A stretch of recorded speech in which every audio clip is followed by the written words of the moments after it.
233 others are expected to support the motion after the debate. National Assembly Majority Leader Kimani Ichung'wah says Tuesday is the day, further calling on President William Ruto not to interfere. There is an impeachment motion against the Deputy President, and as Member of Parliament for Kikuyu, I have already appended my signature to it. And I will support that impeachment motion to stop a process where government is being undermined and sabotaged from within government. Hivi yale mambo tuliwaambia tutawafanyia tuweze kuyatekeleza. But it is not tenable, it is not feasible that for another 3 years tutakuwa ni siasa ya mlima, siasa ya lakeside kwa kina Bishop Okoh, siasa ya baharini huko coast. Tufanye siasa ya maendeleo ambayo itatuwezesha tufanye yale mambo tuliyoelezea. Article 150 of the Constitution provides 3 board grounds for the removal of the Deputy President from office in line with provisions outlined for the removal of the President under Articles 144 and 145.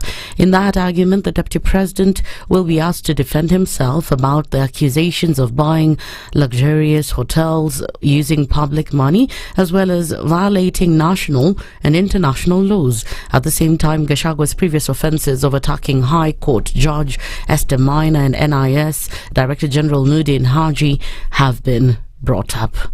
Wiper leader Kalonzo Musyoka has urged Azimio MPs not to interfere with the political wrangles that are ongoing in Kenya Kwanza. Speaking in Kitengela, Kalonzo has also expressed the need for Azimio MPs to distance themselves from the motion to oust the Deputy President Rigathi Gachagua from power. A government that obviously has failed, and the blame game continuing. Mheshimiwa Mamai, nakushukuru, wewe ni Azimio. I want to suggest mambo ya Kenya Kwanza kule kwa bunge, let them wanyoroshane huko. Jubilee Secretary General Jeremiah Kioni on his part has termed the plan to impeach Gachagua as a diversion to the leadership challenges being witnessed in the country. Hizi vipindi zilichezwa tukaachwa Chakahora. Hii kipindi ilichezwa wakakula kondoo ya uhuru. Hii kipindi ilichezwa wameenda na Jomo Kenyatta.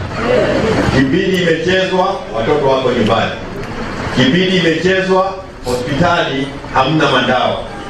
Kalonzo, who has claimed that MPs are being paid 100,000 shillings to sign the motion, has also asked his MPs not to be coerced.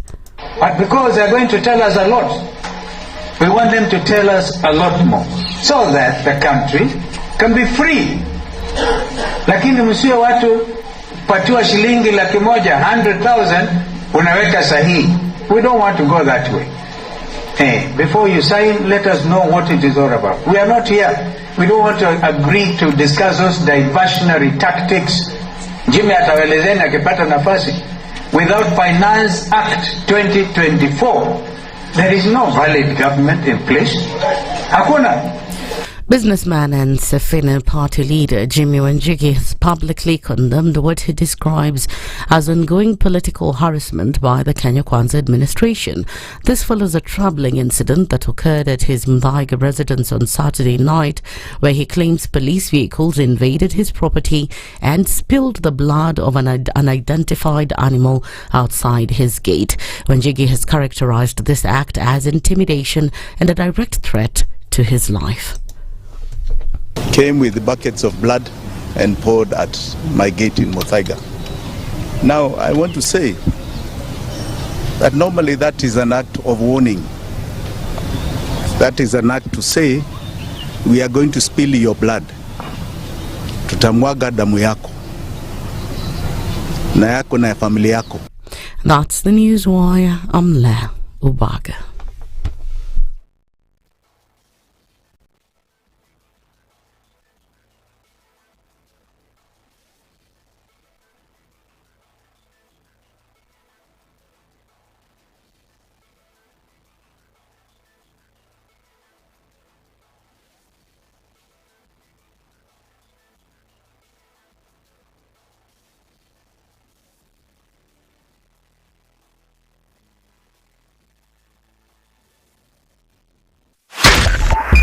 102.5 Spice FM, Kisumu. The following takes place from 6 a.m. to 10 a.m. every weekday on Spice FM. Everybody, welcome to Kenya's biggest conversation. Heri Latifa, Muga, Madam Du, nimesalamia wote sana. Tumepokea salamu, asante sana. Hapa Garissa today the weather is very good, only that baridi inatupeleka mbio sana. Sasa baridi ni degree ngapi hapa? Hata sijui lakini madam tunakauka sana. If you want to follow the money trail, you've got to think like a thief to be able to catch that thief. A slap from a friend is better than a kiss from an enemy. You remember the kiss of Judas Iscariot? Iscariot. Yes. Is the one that imetuweka kwa hii mashida yote na mataabu kwa sababu of that kiss. Yet the slap of Jesus Christ when he slapped those guys wenye walikuwa wanauza mboga ndani ya kanisa took them to heaven. The Situation Room, Kenya's biggest conversation. When you're impeached, you're impeached. When you're sentenced, you're sentenced. Madam Chief Justice. Until the sentence is set aside. Ukibeba vitu kwa roho utakufa. If you carry things in your heart, you will die. The reason for which you went to school and then gathered experience, that reason must be paid for. All right.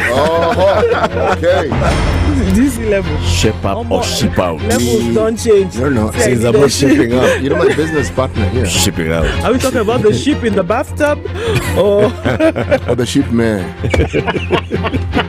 Emmanuel Talabu used to tell us a story of they were in school and they've been told to write composition about a ship. His classmate raises a hand. Teacher, are you talking about a ship or a ship goat?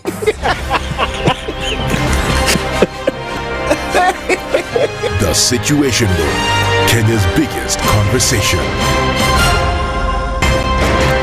If a lion shows you its teeth, it doesn't mean it likes you. It doesn't mean it likes you. It wants start. A liar calls as witness one who is either dead or far away. Say it in Kiswahili. Ben low, nin inte, yenin der, ayu markati kadikta. You know this character called liar. He has disturbed people. So when you tell him who are your witnesses, he will take you to a place where it is difficult to verify. For someone like me who sweats a lot, I cannot survive there. Sweating is biblical. Good. And you must blame it on Adam, not because Adam messed up and he was told, "No, you fellow, you by the sweat of your brow, thou shalt eat." The Situation Room, Kenya's biggest conversation. Good morning, and I love your show. Thank you. Having come from a Kikuyu radio background, I migrated to Spice because of the content. I was born in a slum, but somehow I got a break in life. So sometimes when you see the sweating coming out because of the passion and whatever it is, behind the noise, there are people, and we share the same umbilical cord. It shouldn't be like that. I am so disappointed. We used to tell Honorable Raila Amolo Odinga that he's doing police of conmanship, and even President Uhuru Kenyatta, serikali hii ndio iko na conmanship ya hali ya juu. You cannot promise people that you reduce tax then you double. In politics, there is the issue of trust. For you to turn around and then stab the same people who gave you that trust, there is no other level of dishonesty. Na hii mambo utaona dunia tu. The Situation Room, Kenya's biggest conversation.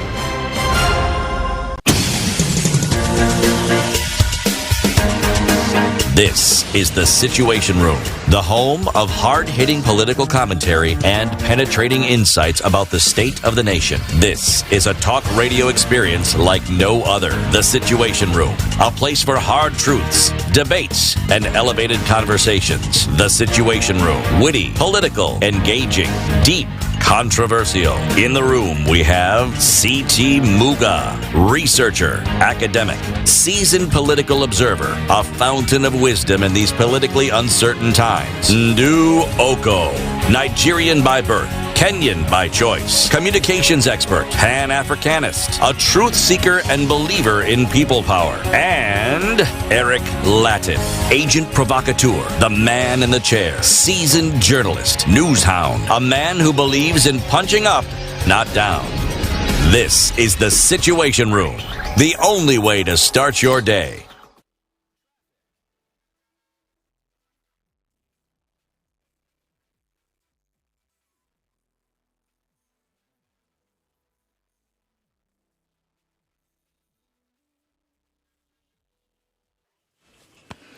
Good morning this Monday. All right, a quick look at what's happening down. I know the rains have come down and things are looking a bit soggy here and there, but not to worry. But getting into Monday, all the same.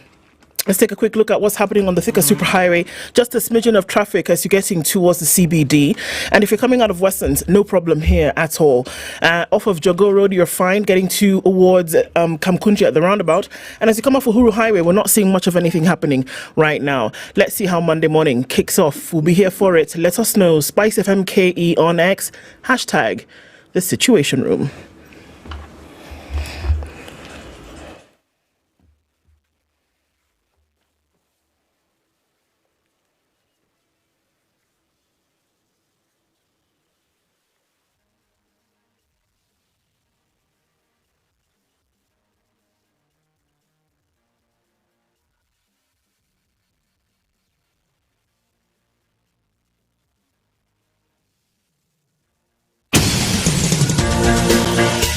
Mature, intelligent talk every morning. Spice up yourself.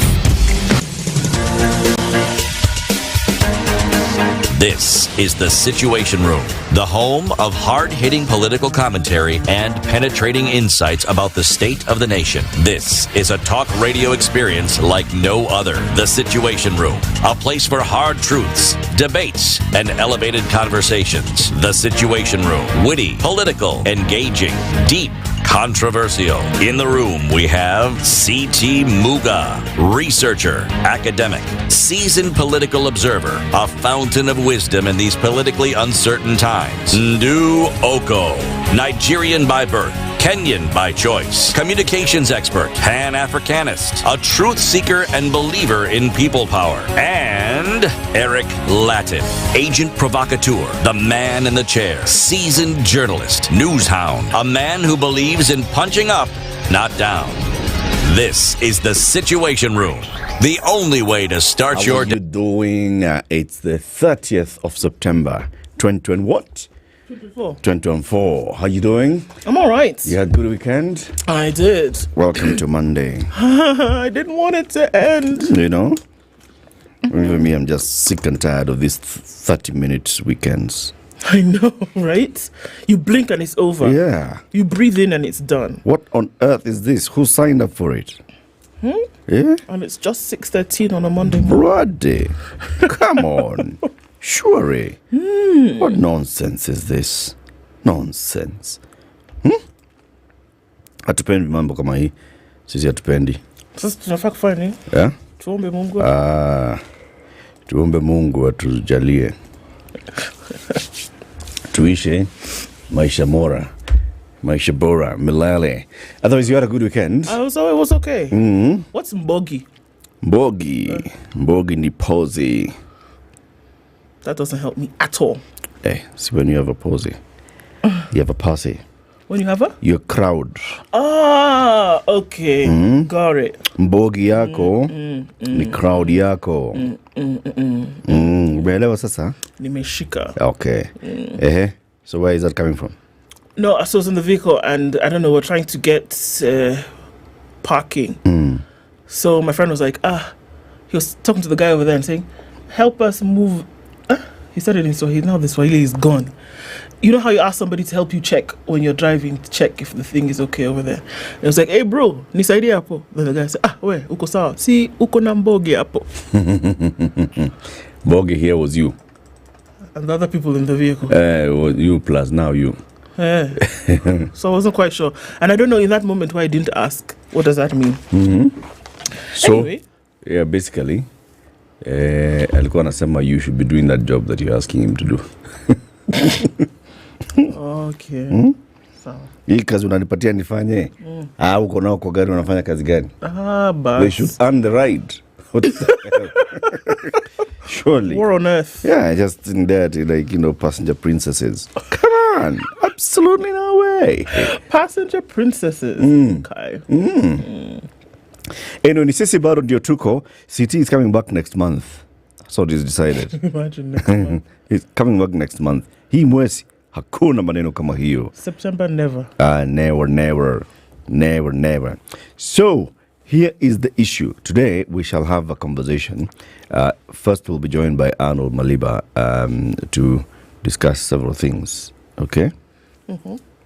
Sasa huyu bwana anaitwa Lydiah ameweka Arnold anakuja saa 2 na ni saa 1. Ama anakuja saa ngapi Arnold Maliba? Si anakuja saa 7. Saa 1. Kufanya nini? Anakuja saa 7. No, anakuja saa 1. Saa 1? Si ndio Rija? Yeah.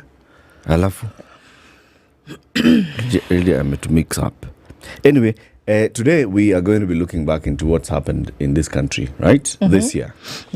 There are several things that have happened. We have seen particularly painful bits of people disappearing, people dying, people being found dead, and the authorities that are supposed to be investigating this are simply just not concluding the investigations. Absolutely. And the people who've lost their loved ones are assumed to have moved on. Your guy disappeared. See, it's been months. You're fine. There's a family that sent their daughter to university in Nairobi. The daughter, a young girl, had classmates who were saying that she's a brilliant girl, she's a quiet, polite girl. That girl was found decapitated. The folks were told, come and see. And they saw the headless body of their... How old was the girl again? 20? 20. Was she 19 or 20? 20? Just about 20. No, 19, I think. Rita Waenyi. Yeah. Right? And that was it. And then the head is found very, very many kilometers away, days later. A terrible, terrible death. And that family is expected to have, moved on. Yeah. The investigators are working on it. They're working on others there. I mean, what is happening in this country? What's happening? Those are the things that we'll be discussing today.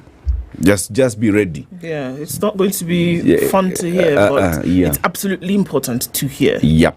Those are the things that we shall be discussing today. 18 minutes after 6.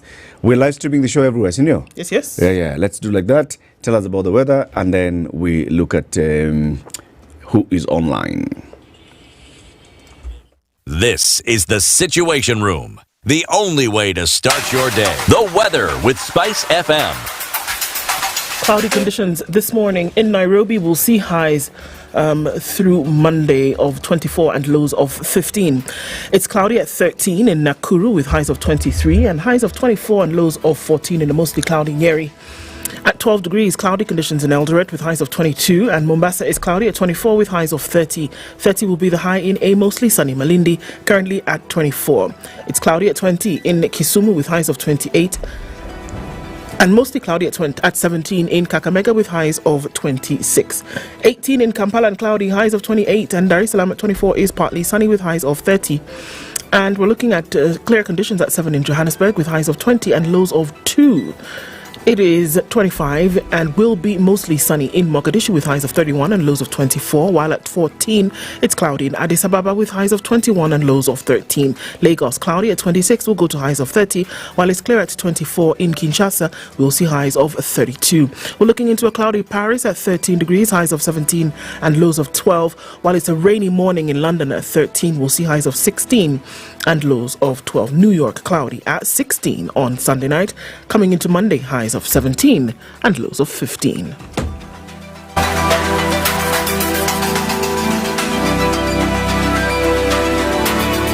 Mature, intelligent talk every morning. Spice up yourself.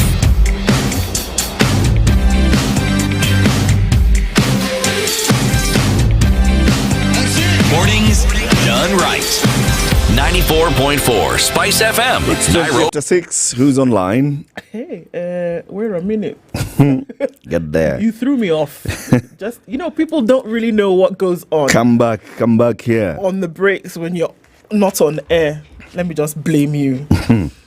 Good morning, everybody. Desmond Oti says good morning, everybody in that situation room. Ndu, Achieng, hi. Don't know. Latiff, the way we are busy with DP's impeachment, can someone kindly confirm JKIA is still there? You know, you can wake up one morning and you just go and Who see knows, land. by the way? Yeah, that's land. true. There's nothing. The thing has been lifted. Upata sio Kimau iko Nairobi. Michael Olande says good morning. All the week is going to be a juicy, newsworthy one. It looks like. The DP is on the line. Well, let's see. Jimmy Munothi says good morning, Spice. Good morning from Mombasa, says Robert. And Evans is tuned in, and says, Mr. Speaker, sir, Mulima Wachara Shemechi. Okay, so Sky Simba says Harambe Usiguze Murima. Kenya is bigger than Murima. Good morning from New York. Leshan Sancha is tuned in this morning from Kisumu. Tampa, as in Florida, that's where Mumbai is. Anthony Karanja says good morning, watching from Dallas. Hope everyone will be wagging. Hope people will stop wagging the dog to hide what's really going on. I really feel you on that one, Anthony, because I think there's a lot of dog wagging happening right here to take attention away from the things that are really important. You think so? Yeah.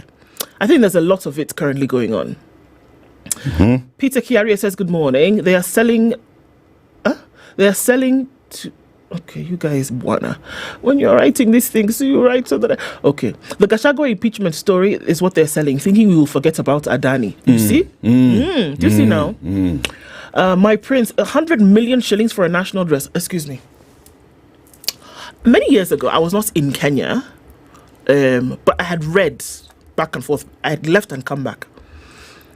There was something about a national dress. You people sold national dress, Abi. Then what happened? See now, clearly there's no national dress. Now you want to sew another one. See now we have to get it. It's important we get a national dress. What's the problem? 100 million. 100 million? Yeah, boy. Pesa kidogo bwana. After all, nakunywa salmon ya 24. So, hey, traveling 24. Anyway. Linus Gitonga says good morning. Oganyi Malala says good morning, everybody. Let us wait for the impeachment drama. I know. Eliana Yabesh says good morning. I hope it's not just me who loves Monday. Well, you might be few, but okay. Good morning from Naivasha, Manchester United. Wow. Mambo ni mangapi? Tatu. Oh yeah. Sir George Gashuri says who banged the table and why? Which table? Kule sijui mkutano. Somebody banged the table. Okay.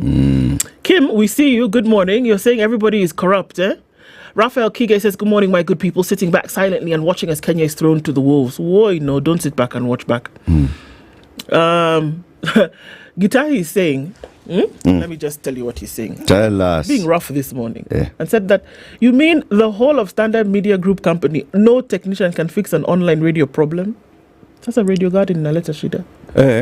That's a good question, though. It's a good question. In fact, I will take a picture and send it and to we have the guy. many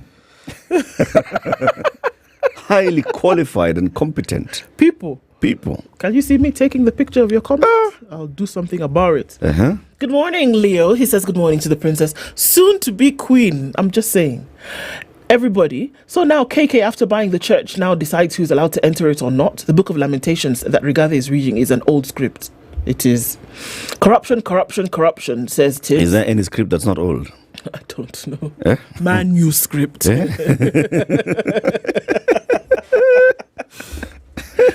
Okay. So we'll see. Pap says I should ask CT. I can't do that right now because he's not in the room, but I promised to ask him about all these things you're asking me about 1963. Sawa. Joe Mungai says our MPs are working. I hope the speed at which they have worked on Gachagua will also be applied in matters oversight, legislation and representation. Bang on the money. That's what it is, man. If you can see people being so fast, 200, but I don't know, collected in a very short time. How about legislation on certain things that ought to happen in the country? Will we see such speed and alacrity when it comes to those? It's only Monday. Why are people so salty? It's Connie, what kind of weekend did you have? You guys, which weekend did you have? Surely. Washington Okechi says, good morning. He's tuned in. CT is still not here. He'll be back next month, like Eric said. Nyaikario says, have a wonderful day, a fruitful day, and a great week. I just love your show. That is what Douglas Kibogong is saying. Sana Imagine Douglas. after night shift, we will tune into Spice. Otherwise, Perth is well represented. Very good. Rachel Wajiro is also here saying good morning. Serikal says good morning as well from a place in Finland that we can't pronounce because it's full consonants. There are no vowels. Just try. Vascular. That one. Good morning, team. Tuned in from Kisii. That's Joseph. Svlina is here. Lynette is also tuned in. Yahya Mukhtar is also here. Bernardo Kello, Byron Odhiambo, DJ Chiki is also tuned in from Kitale. And Rebecca Sogonye says, somebody must go. Gahashte. Okay, guys. So many of you are online this morning. It's a good Monday morning. Thank you for being here every day. Somebody else says, I say hello to you. Her name is Kerubo. Kerubo? Yes, Oh, Kerubo really? says hello. Oh, hi, Kerubo. How do you know Kerubo? I don't know. Just says, say hi to Ndu. Sawa basi. Nimepokea salamu Kerubo, asante. And this person in Perth, the time in Perth right now is 11:26 p.m. PM. Yani, they're almost at tomorrow. Imagine. Hey, my goodness. Oh, my word. Oh, my word. Oh, my word. Hey, that is on one end. What time is it in Ankara? Ankara ile ya Turkey. Ile ngine ile.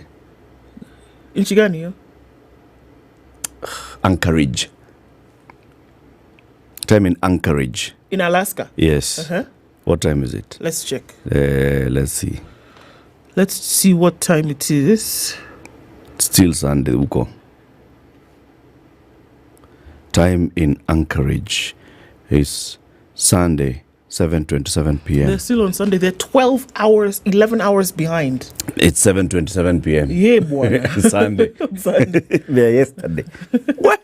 Hiya. Proverbs for this week will come from, now that we've decided let's enter in Senegal, so let's complete And just finish and just finish Senegal. Okay. Sawa, right? Now there's a strip of a country that's inside Senegal. Yes. It's called what? Gambia. The Gambia. The Gambia. Right? It's 11 kilometers squared. 11 you can kilometers. wake up in the morning and decide, mi natembea hii nchi yote. And you'll be done. I believe, let me check the numbers, but it's really small. It will be interesting to find out why this country was left. Okay, it was colonized by the Britain for many years by Britain, right? Until 1964 when it gained independence. Its serene coastal environment is ideal for tourism. Yep. The Gambia's main export commodity is mukombero. No, it's njugu karanga. Groundnuts. Okay, so not 11, it's 11,000. But It's still, it's very small. 11,000. So maybe not today. Like if you start today, maybe by Thursday. Yeah, it's like that. So the proverb from the Gambia, proverb today is going to be from the Gambia. When City comes next month, he may decide to change. That one. You know? People get fed up even with honey. It's true. People get fed up even with honey. Hata ukiona wali honey, kuna siku tusema sitaki. Kuna mtu amechokeshwa na hiyo honey. Sitaki. Unaona kama ni mzuri. Don't care. Been there, done that, bought the t-shirt. Unaona honey? Kuna mtu ambaye No thanks. Headlines. Okay, on the front page of the Standard this morning, there is a picture of a kneeling Gachagua. Okay. Now, in this case, he's not kneeling begging you. He's kneeling receiving blessings from the Lord. MPs to Ruto. DP must be sent home. Ahead of the president's meeting with the MPs, which is happening today, Nispa, the leaders are categorical. No discussion about dropping impeachment motion on the deputy president. Where's Semavile Unataka? Sisi, impeachment, here. Silvanus Osoro, who is the majority whip, says we advise the president to keep off this and let MPs do their job. You said now this is the time where they can tell the president to keep off and let MPs do their job. Yeah. My goodness. Yeah. Duncan Mathenge, who is a Nyeri Town MP, said the president has no power to let anyone violate the constitution. There are grounds, they say. They accuse Deputy President Rigathi Gachagua of contravening sections of the constitution. Okay. They also accused him of amassing wealth in 2 years that cannot be explained. And they've also accused him of gross misconduct in the way he relates to government officials. That's gross misconduct. He has gross, yeah. He grossly misconducts himself. Okay. So those things, they don't like it. Me, I'm the first one. I'm on the first one. I'm on the Sylvanus Osoro's quote here. It's actually quite amusing to me. Yeah. Now, let me tell you something that is crazy, but it will not surprise you. Another headline. Grade 9 preparation in jeopardy, 3 months to roll out. It's terrible, but are you surprised? Just breathe in and breathe out, my dear. The next one. Why many state projects don't seem to take off? That's not any better than the last headline. But okay. Our government was a distraction. See, what did I tell you? Okay. NHIF dies with its scandals and secrets. Tomorrow, Kenyans wake up to a new health scheme, putting an end to the National Health Insurance Fund that has had its fair shares of ups and downs.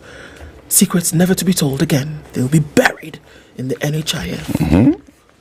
Israel vows to continue its fight against Hezbollah. Saobasi. On the front page of The Nation, stolen title deeds mystery deepens. You guys, there was a gazette from the government printer, and we were told, just for your information, title deeds between 523-3001 to 523-3 about some thousands. They've been lost. Now, as they're lost, it has nothing to do with us. Neither can you come and tell us anything. Just know they've been lost. Two conflicting statements, stolen security papers, and infiltration of the government printer have exposed how daring corruption cartels raided an installation supervised by State House and revealed the extent of land fraud in the country. Impeachment loading, defining week for Ruto Gachagua feud, and Gachagua takes his burdens to the Lord. Deputy President Rigathi Gachagua maintained his planned ouster was against the will of the people, even as National Assembly Speaker Moses Wetangula waded into the raging debate on the push to impeach the DP. That was yesterday. MPs question 337 million shillings splashed on national dress and Kiswahili Day.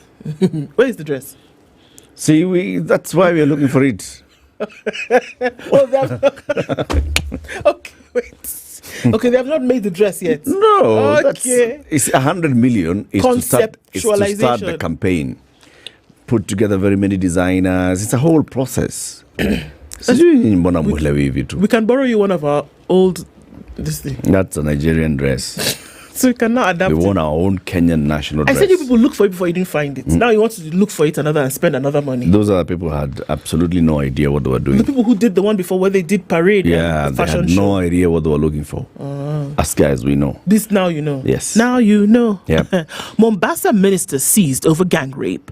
Mombasa County Executive Member of Lands Mohammed Hussein has been arrested in connection to the abduction and gang rape of a blogger who has criticized Governor Abdul Swamad Nasir. Where? Revealed vicious cartels killing border riders. Why? Imali town was a crime scene. Yeah, there's a lot that we're looking at. Over to you. On the Business Daily, revealed half of companies fail to pay corporation tax. Nearly half of active companies that have filed annual returns in the year to June did not pay taxes on corporate earnings, pointing to deepening losses and elevated prevalence of tax avoidance. Statistics obtained from the Kenya Revenue Authority show that 171,585 out of 341,793 firms which filed tax returns for the year ended June paid up their fair share to the taxman, reflecting a compliance of 50%. The taxman has recently stepped up a crackdown on evasion among the super rich who usually use sophisticated accounting techniques that make it difficult to trace their wealth. Now, the problem is this taxman is not going to go for these super rich who clearly avoided paying tax. He'll go to the MSME that's recorded that has not actually made a profit in the year and say, prove to me that you did not. They have a photo here of Commissioner for Domestic Taxes, Reese Pasimiu. Okay. Other headline, Netflix dragged into suit over free money film shot in Kenya.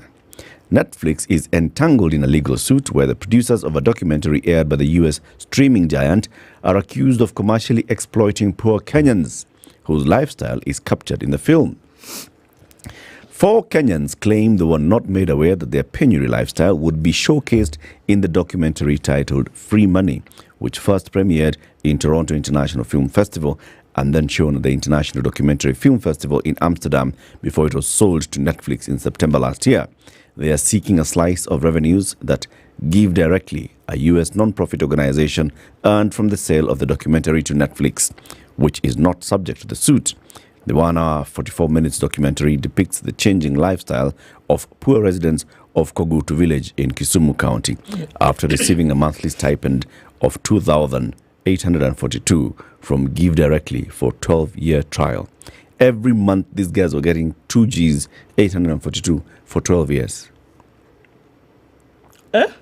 Yeah. And then now they're now being documented.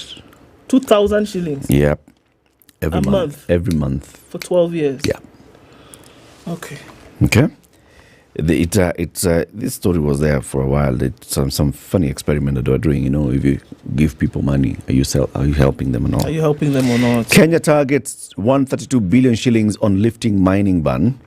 KEB's empty accounts thwart 565 million payout to contractor. Depleted accounts held by the Kenya Bureau of Standards have frustrated efforts by construction firm Centurion Engineers and Builders to enforce the collection of 565.5 million from the state agency. So contractor is owed 500 million shillings, okay? Contractor goes to KEBS. KEBS account, 0. It's not funny. It's not funny. KEBS has no money. It's not funny. Has no money. Sasa, there's no money. What are we paying you with? Yeah? Sasa hata wewe unaona kuna wewe hata unaona utabeba gate. Beba gate. Soap manufacturers' margins shrink on imports from Egypt. Local soap manufacturers have seen their margins shrink by a quarter over the last 3 years on heightened market competition from Egyptian imports. Sabuni natoka Misri nakuja Kenya. Sabuni ni cheaper kuliko sabuni imetengenezwa Nairobi. It's ridiculous. CBK clears all banks for risk-based loans. Okay, that is the Business Daily. The Star, top right-hand corner in teal green. Caution. Airline suspends Kakamega flights citing poor runway and safety concerns. Okay. Flights to Kakamega have been halted because of poor runway and safety concerns. Now, who manages runways and airports? Sigei. It's Kenya Airports Authority, Yeah. right? Yeah. Kakamega yes. Governor Fernandez Baraza is urging the Ministry of Transport and Infrastructure to solve infrastructural problems that led to suspension of daily flights at the Kakamega airstrip. Skyward Express suspended the daily flights between Nairobi and Kakamega on Saturday over poor state of the runway. Sawa. Other headlines: corruption. Government blames cartels after 367 title deeds go missing. 367. DP Gashagua's supremacy battle with Kindiki leaves Mount Kenya elders divided. And Kalonzo cancels rallies in Kitengela after Azimio chiefs denied church access. The front page photo here is that one of His Excellency Deputy President Rigathi Gachagua during a service at a Methodist Church All Saints in Kinoru, Meru County, where he was being prayed for by Bishop Mutweri Ntere. Rigathi seeks divine intervention to avert impeachment. Bang in the middle of the paper. The headline: rules findings raises queries on why a registrar has allowed the non-compliance to persist. What's the story? UDA wiper operating illegally. Audit shows. What does that mean? They are not compliant. UDA and Wiper are not compliant. Big political parties are operating illegally, audit report shows. The review by the Auditor General has triggered questions on how the Office of the Registrar of Political Parties has allowed the non-compliant parties to operate.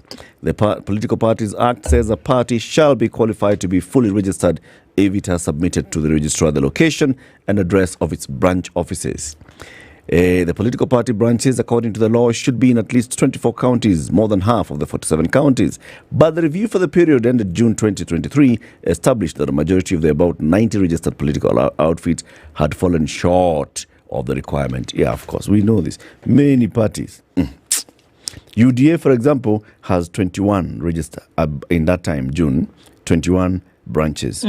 The minimum required is 7. Wiper, 14. DAPK, 9. NAK Kenya, 3. Maendeleo Chap 3. Ayo iko sawa hata. There's a party called UPA, 1. Chama cha Uzalendo, 1. PDP, 1. Safina, 1. Tujibebe wa Kenya, 1. Hiyo party ya Alfred Mutua inaitwa nini? Maendeleo Chap. Hiyo ndio. Maendeleo Chap ni 3. Okay. 3 of them. The People Daily, top right hand corner, even them they have a top right hand corner. Newsbeat, page 2. Schools on the spot over cash queries. Maranda High, Nyamira High, Moi Girls High School, Sugor High, Chania Girls High, St. Francis Mangu High, Friends Boys High School, Musihu, Rigoma Girls, Our Lady of Mercy, Rangenyo Girls, and Matthias Butsia High School. I don't know. We'll look at that page 2 story. Okay. Kalonzo blocked from Kitengela Church. 100 million spent on elusive national dress. Why Gachagua needs prayers. Despite President Ruto's reluctance, lawmakers from Central are determined to eat the DP for breakfast, accusing him of tribal bigotry and condescending attitude that talks down other leaders. The Mount Kenya leaders we're talking about, Kimani Ichung'wah and Didmas Barasa. Okay, Mount Kenya, Didmas Barasa. Sawa basi. All right. Yes. Let us about traffic. Gotcha. Okay, and then we look at those stories shortly. This is the Situation Room, the only way to start your day. All right, a quick look at where we are this morning with traffic. What's happening where you are this morning? A little bit of that coming in on the Thika Superhighway as we had seen earlier. And it's still moving in different parts of the city this morning. Also taking a quick look at coming off of Waiakiwe. Some of that will move into the CBD real quick. It's starting to build on Gong Road as you get towards the city mortuary roundabout. And then coming in from Ombaso Road, we're not looking too bad now. Okay, so there's talk of rain. We'll have to see what that looks like later. But for now, I think we're all right. Let's talk on SpiceFM KE on X, hashtag the Situation Room. Feel the deal every day with the all-in-one plan from Safaricom. Get data, minutes, and SMS all-in-one on-the-go monthly bundle plan from Safaricom. Tune into the Situation Room every Monday to Friday as we unpack the all-in-one monthly plan from Safaricom. Safaricom is for you. Mature, intelligent talk every morning. Spice up yourself.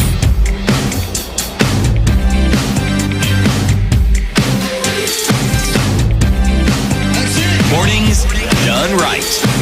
94.4 Spice FM, Nairobi. Okay. Now, there's a difference between missing and stolen. Yeah. All right? Yeah. This title deeds mystery, they're saying it's not missing ones, though. It is stolen. Stolen title deeds mystery deepens amid printing row. So you must understand where the real problem is coming from. So what's up? All right, let me tell you. Two conflicting statements, stolen security papers, and infiltration of the government printer have exposed how daring corruption cartels raided an installation supervised by none other than State House, revealing the extent of land fraud in the country. Now, the latest development saw the Ministry of Lands and Government printer under State House wrangle over the nature of stolen security documents that could be used to forge title deeds and commit land fraud, including grabbing of private and public property. Saturday, the government printer notified the public about the theft of 307 title deeds, warning the government would not be liable for unauthorized transactions involving the stolen authentic documents with security features. So, of course, it has the watermark, it has the thing. But the Land Ministry countered the notice on Sunday that what was stolen were security documents used to print title deeds and not the title deeds as was indicated in the earlier statement. Follow me so far? No. Okay. So you know how you can have a template Yeah. to print something for you? Yeah. Now, government printer said the actual title deeds were stolen. Okay. Because you know, like if you have a title deed, you have a copy and the issuing authority has a copy. Is it So not? they were stolen from the government printer. That's what they're trying to say. Okay, go on. The Ministry of Land says, no. It is not the actual title deeds that were stolen, but the templates to use to create those. It's a Okay. security document is what was stolen. All right. So now the question is, okay, so which is which? Okay. To add more fuel to the fire, the ministry blamed corrupt cartels that had infiltrated the government press for the theft of documents in a scheme to forge titles. So you see now why it would make sense to steal a template, because you can now make whatever you want if you have the template. Nation established lands bosses were not consulted about the statement from the government printer, which informed the statement yesterday to clarify the matter. It also emerged the ministry and the government printer have been fighting over the printing of titles. Although it is currently a preserve of a government printer, the ministry has been seeking funds to modernize its own press, citing rising bills and exposure to theft, such as the current case. It is not clear what other similar cases have occurred away from the glare of public, but the current admission of the stolen items could be just the tip of the iceberg. The government has been keen on seeing all security-related documents, including titles, birth certificates and logbooks, printed by the government printer. Now, shining the spotlight on the millions at stake, the ministry owes the government printer 158 million shillings, while all state agencies are owed 457 million. Now, government printer Abdi Hassan Ali has informed the public that the stolen titles bearing serial numbers between 523-001 and 523-3367 will no longer be recognized, as they've now been cancelled. So in the event that we cannot find them, rather than, it's like you lose your credit card or whatever, we're going to cancel the card and you must apply for a new one. So it's the number. Yes. Okay. So now it ceases to exist. Any title deed with that serial number. The government will not take any liability arising from any unauthorized transactions on the said title deeds, and by dint of this notice, they are deemed cancelled and of no effect.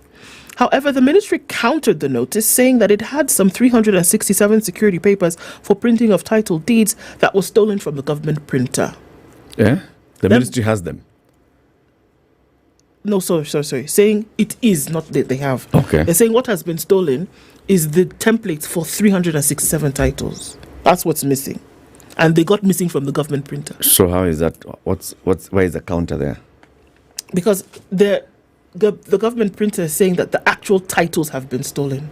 The ministry is saying it is the templates to create those titles that have been stolen from the both of them. printer. It's a serial number. There's a paper with a serial number. There's a document with a serial number. This to that, right? The government printer is saying anytime if you ever come across a title deed with a serial number, this cancelled it. It is illegal. The Ministry of Land is saying the titles have not it's a template. It's a template. So is there any serial number issue attached to that template? It's just a security document to create 367 of them. Okay, continue. Has been stolen. Continue. Now, they are reassuring Kenyans that what was stolen were papers used for printing titles. The ministry pointed out that it relies on the government printer for the provision of the security documents used for printing title deeds. In the clarification, the ministry said the papers can only become title deeds after they are handed over to them filled with ownership details and sealed with the stamp and signature of the registrar. After all, due processes were followed. That's true. Tellingly, however, the ministry admitted that the most obvious motivation for the theft of the papers was an intention by corrupt cartels to produce fake titles. Definitely. Further, the statement said that one officer working at the printer had already been arrested by the security agencies in relation to the theft. Now, seeming to downplay the latest incident, the ministry said it has enhanced its mechanisms for fighting land fraud and is working closely with security agencies to defeat the mechanisms that cartels and corrupt officials have traditionally used to commit land fraud. I think there's hue and cry in this sense. So if you had one of those titles, what does that mean? If you have one of the titles that the government printer is saying has actually been stolen, what happens to you? Do you cease to own that land? You see, you cannot have that title. But what if you did? The point is, like the Ministry of Lands is saying, they print the security paper. Then now it comes to be registered as a title deed at the Ministry of Lands. Okay? And that title then has the seal, it has all the documentation, it has background files. So if it has already gotten all those things and you have the title, it has come from the Ministry of Lands. No title comes from the printer. Government printer. It comes from the Ministry of Lands. All right? So you cannot have this paper and call it title. Okay, I get you. The point though, is that there's somebody who has actually gone to a secure facility called the government printer and does this. And stolen these papers. They have gone and stolen the paper. How do we know that they have not gone and printed things? We don't know. That there's a gazette notice that says Ndu has been appointed something, and it is fake. You don't know. How do we know? Because you remember the story that we have heard of, for example, the finance bill. The finance bill, the people who say they sat with the National Treasury and they agreed that this is the negotiation on the proposed taxes.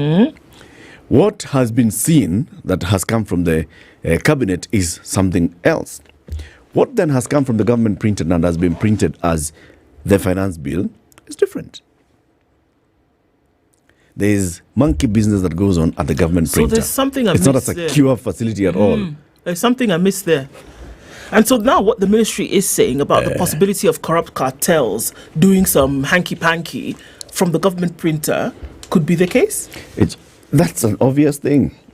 That's a very obvious thing. That here there is, as in corruption, this thing is controlled by State House. Yep. Corruption is right up there. Right up there. Right up there.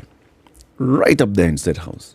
Because by the time somebody can actually access 300 documents from the government printer, this is somebody who has had unfettered access to the government printer. And time. They come once, they come twice, they come thrice, or they have infiltrated there, they have people who work for them, and they can call in and issue an instruction. They letter your paper. And they play games. What kind of country are we? Tuko Kenya sisi kweli? Come on. Are we in this country of ours called, is this country Kenya, or is this a different country altogether? How? How is it possible? It is crazy. And that's the bottom line. It is just crazy. So, let me tell you this story on page 2, okay? Of the Standard today, okay? What month are we in? September. And tomorrow is? October. Very good. And then October, November, December. And then? January comes in. Uncertainty surrounds the construction of at least 5,000 classes needed for the transition of learners to grade 9 in January next year. With less than 100 days left, time is quickly running out, leaving many schools ill-equipped to accommodate the additional learners. A nationwide assessment conducted by the Ministry of Education revealed a shortfall of over 16,000 classrooms. In a presentation before the National Assembly Committee on Education, the CS, Julius Ogamba, said the government has secured funding for the construction of 11,000 classrooms from the World Bank. The classes, the CS said, will be constructed in 2 phases, with the first phase of 3,500 classes 70% completed. The second phase will see the construction of 7,500 classes at the cost of 7.5 billion shillings. 7,500 classes, 7.5 billion shillings, expected to be completed by December. This means that schools will still be struggling with a deficit of 5,000 classes, which according to plans by the Education Ministry will be constructed by funds from the national government and NGCDF. However, the allocation of funds for classrooms construction of the 5,000 remaining classes under NGCDF has been delayed. The sum of 3.37 billion was allocated to the NGCDF for the construction of another 5,000 classrooms. The funds are yet to be disbursed by the National Treasury. The ministry is pursuing the matter with the National Treasury for timely release of the funds, blah, blah, blah, blah, blah, and so on and so forth, and continue and continue and continue. Let me say 2 things. 1. Those classes are not going to be built before January. 2. We're going to struggle with this story come January. Okay. That's it. My God. They will not do you know it is the same kids, these same kids who these grade entered, 9 ones, the ones who entered grade 7 and they had no teachers. There were no classrooms. Same set of children. They are the ones who went into grade 8. No teachers, shortage of labs. No books. Do you remember, Eric? There were no books for grade 7. They are the same ones who will not have classes. Hey. My God. What's today's date? September 30th. Yes. Mark my words. Those 11,000 classes that you're talking about. But this one's, the CS is saying those are 70%. There are some classes that are 70% completed. Where are they? And then the others will be now complete by December. And then NGCDF will construct others. Do you remember what the MP for Dagoretti North once said, even on the floor of the House, about classes that are constructed by Magoha during that time of let's do classes, let's classes, do... when he was going around the country. Let's do classrooms, you know. There was a class that was put up above another classroom, okay? A structure. This is classroom downstairs. We put another classroom upstairs. Yes. Upstairs. That thing upstairs did not have stairs to go upstairs. Signed off, complete. So how do you levitate to the class? Then they said they finished building the class. Of course. Are you supposed to put a ladder against the wall? And then put ladder and then enter? No, see, you know what? Please, who cursed us? What? No, this one is beyond them. There is something is wrong. There is something spiritual happening here. I'm telling you, it is not possible that this is just earthly things that we're seeing. It is not. Like you said, it's these grade 6s when they finish. They entered grade 7. No teachers, no books, no classrooms. They're going to grade 9 in 2025 January. And we're still talking about the same thing.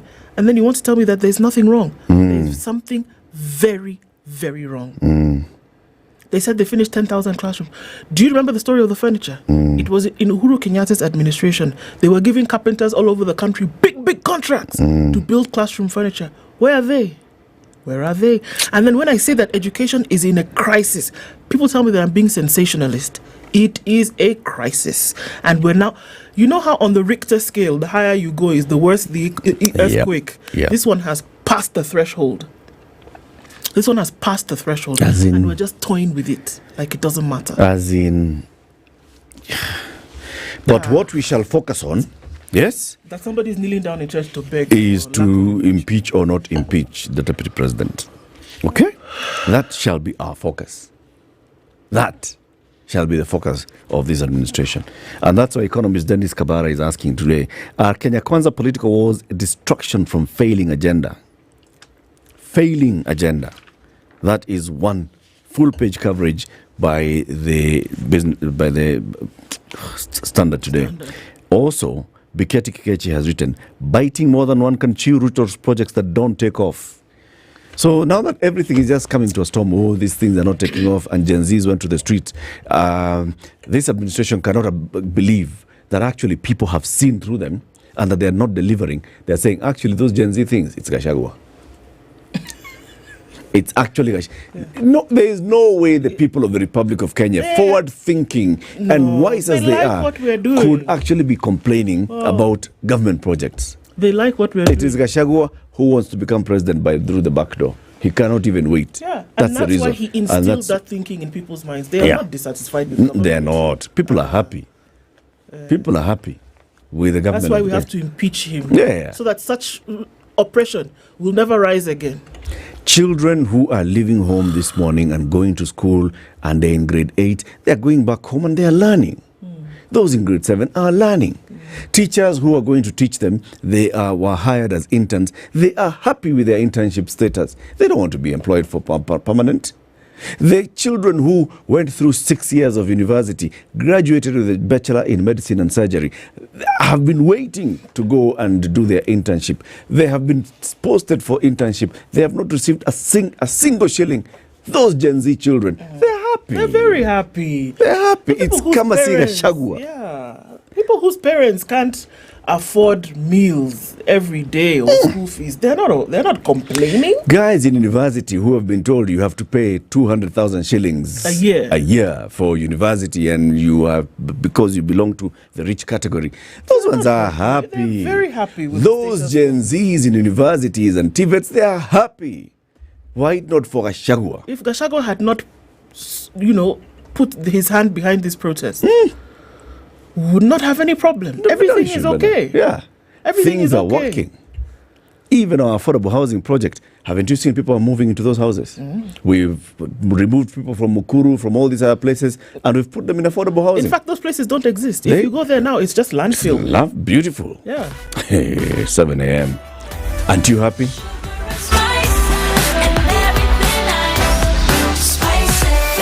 Spice up your life.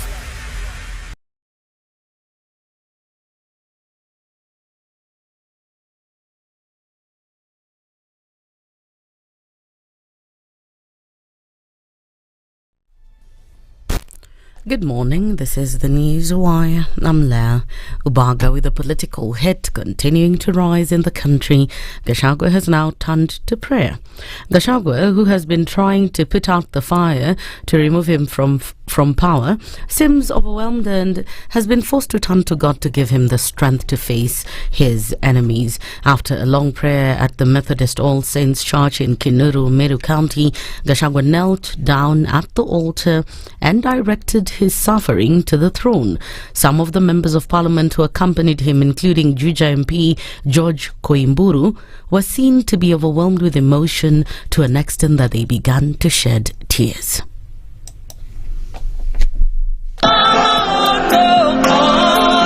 Speak a word of prayer. Father, we shut all the ways of the enemy. We shut all the ways of the enemy. Anapotembea nchi yote, muinue katika mikononi mwa Bwana. After this request, Gachagua continued to ask MPs to stop the debate on his impeachment, further urging the president to intervene. Zile shida zote unaona nikipitia ni kwa sababu mimi ni mtu ya kusema ukweli. And I did not know that many people have a problem with the truth.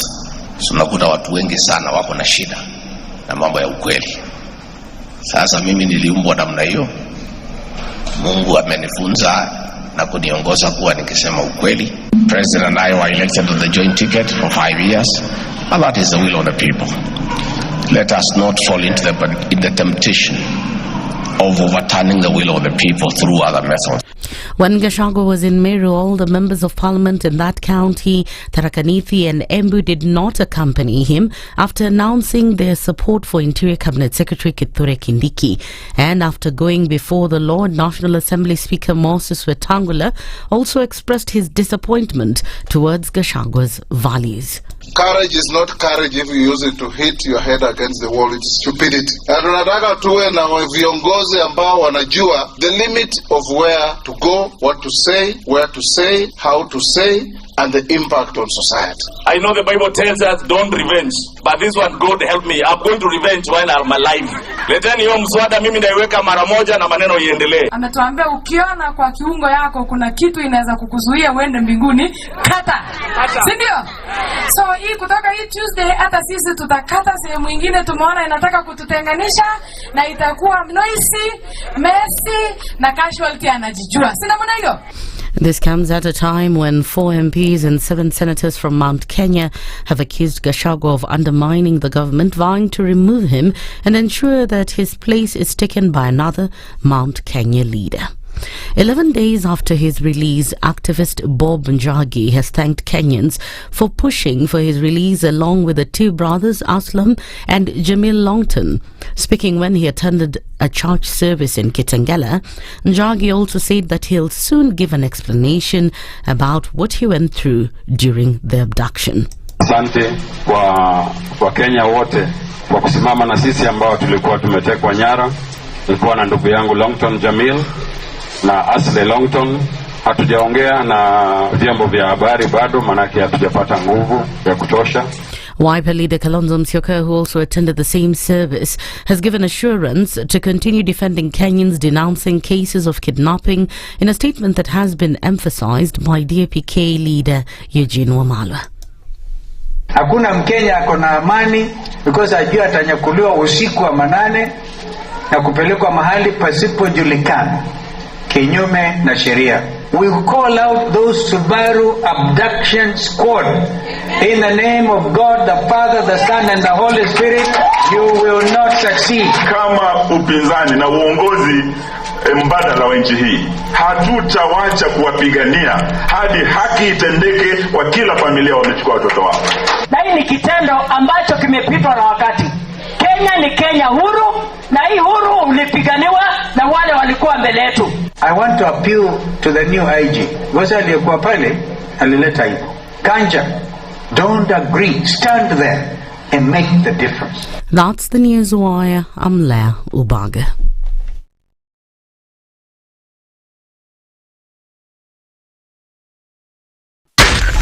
SpiceFM, Nakuru.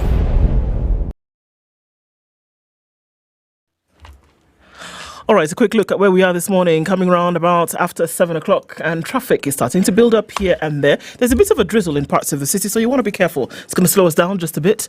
As you come off of Jago Road heading towards Landis, you're all right. There's some traffic coming right around the Makadara train station, out in Botella, and then through towards the City Stadium roundabout. That's busy. Landis Road not looking too bad, but now we're looking at traffic right around Haile Selassie coming in from the Kamkunji roundabout. It is heavy on the Thika Superhighway. It's coming in hot from Garden City all the way through towards Pangani at the underpass. There is traffic on Kiambu Road, and it's building on Limuru Road as well. Ngong Road is giving off some as well. And traffic is also starting to build on Langata Road coming off of Magadi Road. It's busy wherever you look at it this morning. We're going to talk. Tell us where you might be stuck or where you find a good route, and keep things moving this morning. SpiceFM KE on X, hashtag The Situation Room.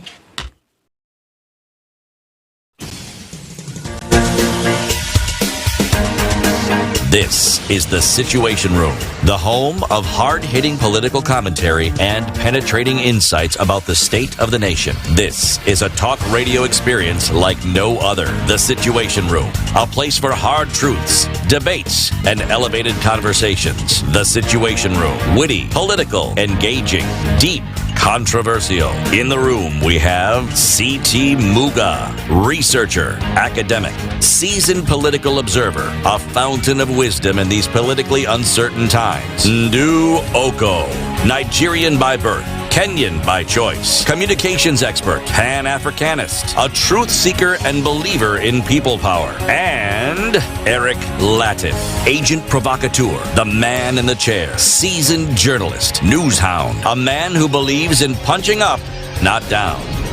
This is The Situation Room, the only way to start your day. 7 after 7, how are you doing? Welcome to the second hour of Kenya's biggest conversation, The Situation Room. On this final day of September, we are glad that you're tuned in. Asante sana, whether it's SpiceFM, whether it's KTN, or Facebook, or YouTube, or TikTok, or X, or Radio Garden, or the podcast of your choice.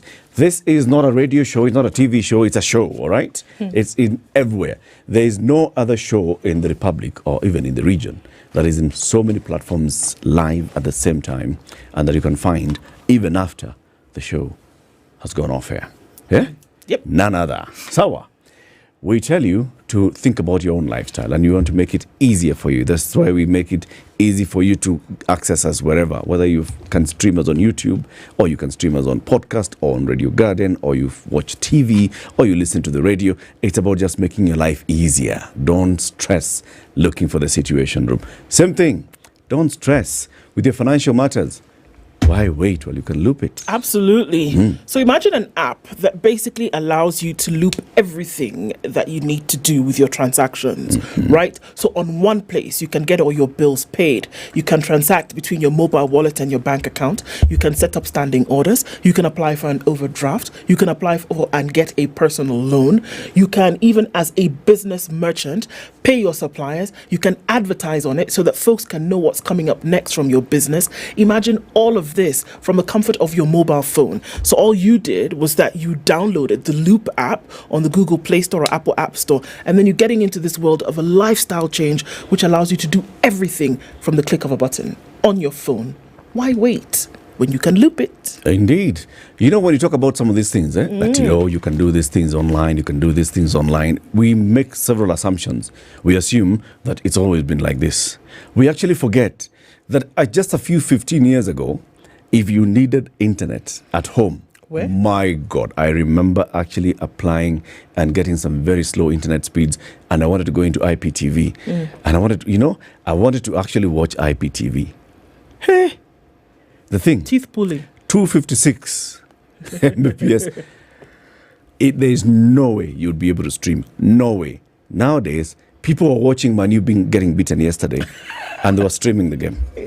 At home. At home. Comfortably. These are the things that you do. When you talk about, nowadays, I work from home, I'll take my meeting from home, just send the link. No, why do I have to come meet you? Just send the link. What do you want us to do? You need Zoom, Teams, just send the link. I'll be at home. You take your meeting from home, right? You stream from home.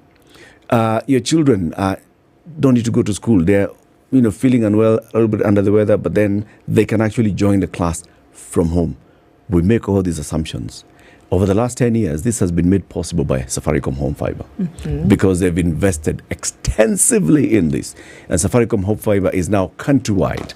Wherever you are in most of the major towns, you'll actually find Safaricom Home Fiber and you'll be able to connect. These are some of the things that we assume.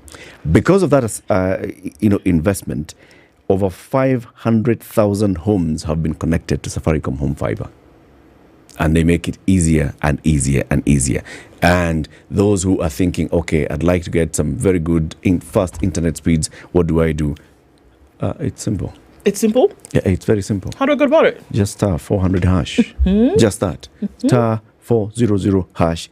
And you go through the steps and they will come, do free installation for you, bring you a free router, 5G router. And they've invested so much that now even the internet speeds were increasing. We'll tell you about the increase in internet speeds. Oh, sounds fantastic. Think about it. Think about your life and how easy it has become today.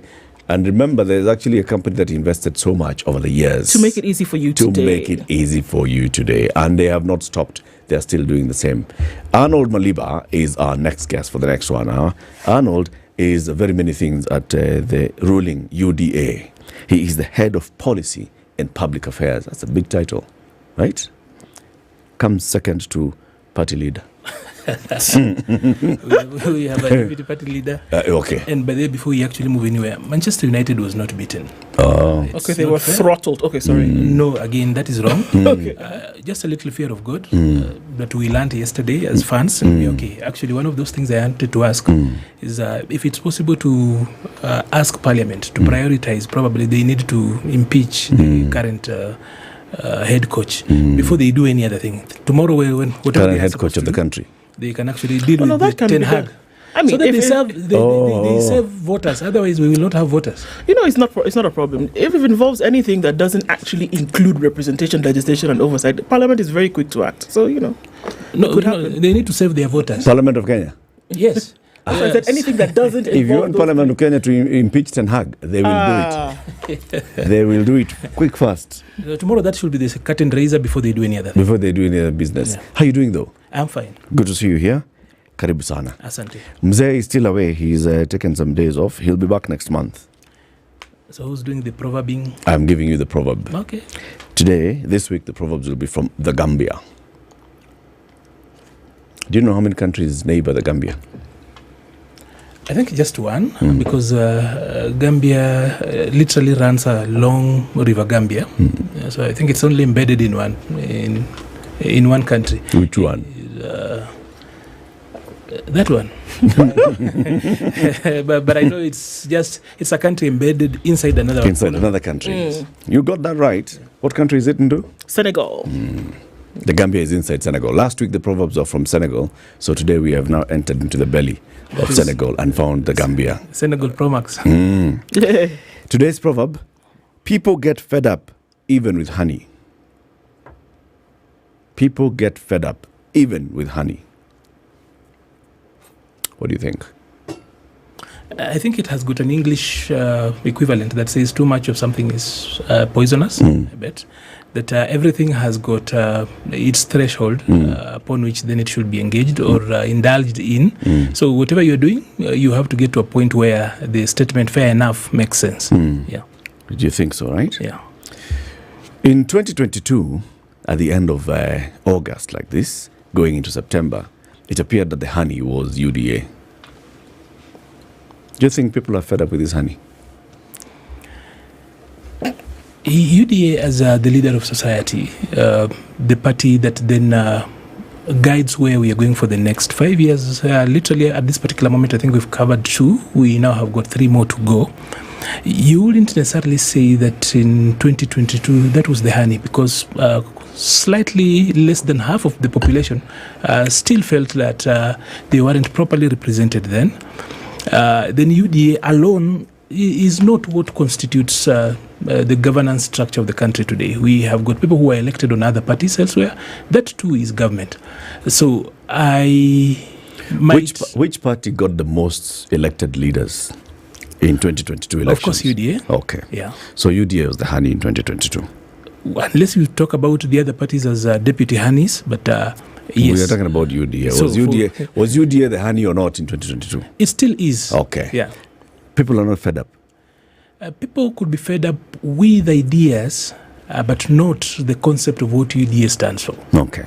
People are not fed up with the concept of honey. People could be angry with, because if you get fed up with honey today, you'll still need it tomorrow.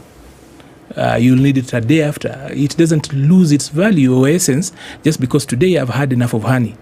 So the point is that whereas there could be a little bit of issues, like for example what we're trying to do at the moment, we are having conversations with young people across the country, specifically targeting college-going students, having a conversation. Because like I've said before, conversations and dialogue looks easy, but it's so difficult, and that is why people fight physically. People would rather get into shouting matches, lashing up, but not talking, because talking is difficult. Yeah. Okay. So in the position where someone could be tired of something, something has, gotten them fed up, as we see, which is normal human habit, that you're likely to look for an alternative for that thing which you're tired of or that you're frustrated with. You don't like the taste anymore. Do you think that that could be a threat, potential one, to say that, okay, this UDA thing that was promised to us, or these tenets or ideologies or whatever it is that was presented, are just not working for Kenyans anymore, and that they might look for an alternative? That line feels so much like a cheetah's line. A cheetah like the animal, or a cheetah somebody who plays you? A cheetah who plays. Oh, okay. You get fed up with the ndu, and then of course you can use around that. But then the human nature is not structured. Even society, the structure of society is not made in a way that we can walk away whenever we don't feel like. Because whereas your emotions are actually valid, they are valid at any particular point, a behavior out of that always needs measure, because if then we equate our emotions and behavior, then we lose that. We will not be a civil society. We will not be civilized. We will not be people. But the human animal and the human society is way, way complex, and it cannot be addressed in a linear manner, such as that particular line. That for me looks quite linear, because it's quite complex. Just because we have had a few complaints here and there doesn't really necessarily mean that now I can walk away from family. It doesn't mean that today, if I don't feel like I'm a Kenyan, I can simply, of course, we've got the option of denouncing it. But deep down, we know we are still Kenyans and we will have been Kenyans. So everything else is superficial. Otherwise, that concept might not really apply in the discussion that we are having, at least for the purpose of the conversation that we are having now. Yeah. Okay. If because we invited you so we can look back at what's happened, this year. Yes. Towards the middle of the year, when you had the Gen Z protests, we saw the reaction, we saw the response from the government, and we are seeing now the political mood of the country. Do you think the political mood of this country at present, what we are seeing politically, what we are seeing, the Deputy President impeachment threats coming, and so on and so forth, do you think it's a reflection of what the people were communicating to those in leadership in June, July? I do not think so. And that's why I think I'm so happy to have this particular conversation, that we are so quick to forget a lot of times, or rather we would love to forget where we've come from in the last 3 months or so. But from where I sit, and even where we sit as a party, we know and we acknowledge one thing, that the foundations of our politics changed fundamentally, that our politics changed in a way that cannot be wished away, and that them that are in leadership, whether you are elected as an MCA, an MP, or whatever you are doing, you must remember one thing, that we will still not organize politics the way we used to. After 25th June, the country changed. The country we have is very, very different. And that I would say partly is because of the Kenya Kwanza approach to politics. Because for the longest time, we had embraced the politics of identity. It's Kenya Kwanza that pushed through the politics of issues. And if you look at meaningfully, that is. And if you look at the Gen Z protests in June, from May coming all the way to July, you will actually realize that they were simply issue-based. Those young people really did not care if you are donning yellow, you are donning orange, whatever color you're putting on. If you are in charge of an office, you've got something to do, in the provision of public goods, just do your damn job. That is all they wanted, and that is all they still want. Why I say that what we have now, and that is why for me I don't think that what we are giving preference, or rather what we are giving priority on front pages is anything that actually speaks to the situation of the country. But that then speaks to a lot of our politicians, that they've forgotten where we've come from very fast. I do not think that the noises that we see now are a priority as to what Kenyans want. We still do not have a finance bill in place. That is a process, is still ongoing. Partly why counties are straining and so many government functions actually are lying flat is because our budgeting cycle was interrupted during that particular session. People actually had a referendum. They went to parliament. They had what essentially in proper societies would pass for a motion of no confidence to the House of the People. And therefore, the people in parliament must raise above the fray. They must actually not go back to business as usual. What I see is an attempt to go into business as usual, where bickering and roadside politics then make a return. I don't think Kenyans are so enthusiastic about this. If it were before June 25th, this would have been a big issue and you would actually have seen it move masses. You realize that Kenyans are moving on as usual. It's not so much, even as few people would wish probably to spur up emotions. That is not working. But then it's important that we remind politicians that we can't go to business as usual. Why is it so hard for them to get it? Because people sometimes are afraid to think. Thinking, like talking also, looks so simple, but it's very difficult. Everyone else wants to do every task easily. So you would rather run with the politics of identity as opposed to tackling issues. If you were to ask me, I do not think as UDA, and this, of course, is self-incriminating, that as UDA, as Kenya Kwanza, as the broad-based team now that is actually delivering government, that we have actually fulfilled whatever we had, and what is now of priority, for example, is the impeachment of the deputy president. That should happen. It should be silent down there if they have got problems. That's why we at the secretariat in the party are waiting for the organ that is the parliamentary group, the PG, to meet tomorrow. They give us directions and we move with it, we dispense of it just as any other business, because we are in government to deliver public goods. We are in this to actually administer state. And this is not part and parcel of it. It's one of those footnotes that should not be given a lot of priority. But then politicians really need to remember that the way those who are elected came to power is not the same way they'll be elected in 2027. Kenya changed, and it changed so much. It's no different from what has happened historically. It's no different that we'll always see dog wagging when it comes to issues that should actually be discussed and paid attention to. There's way too much going on in the country at the moment to then have us all held hostage, in my opinion, to things like this. There's too much going on, and there's too much that needs attention.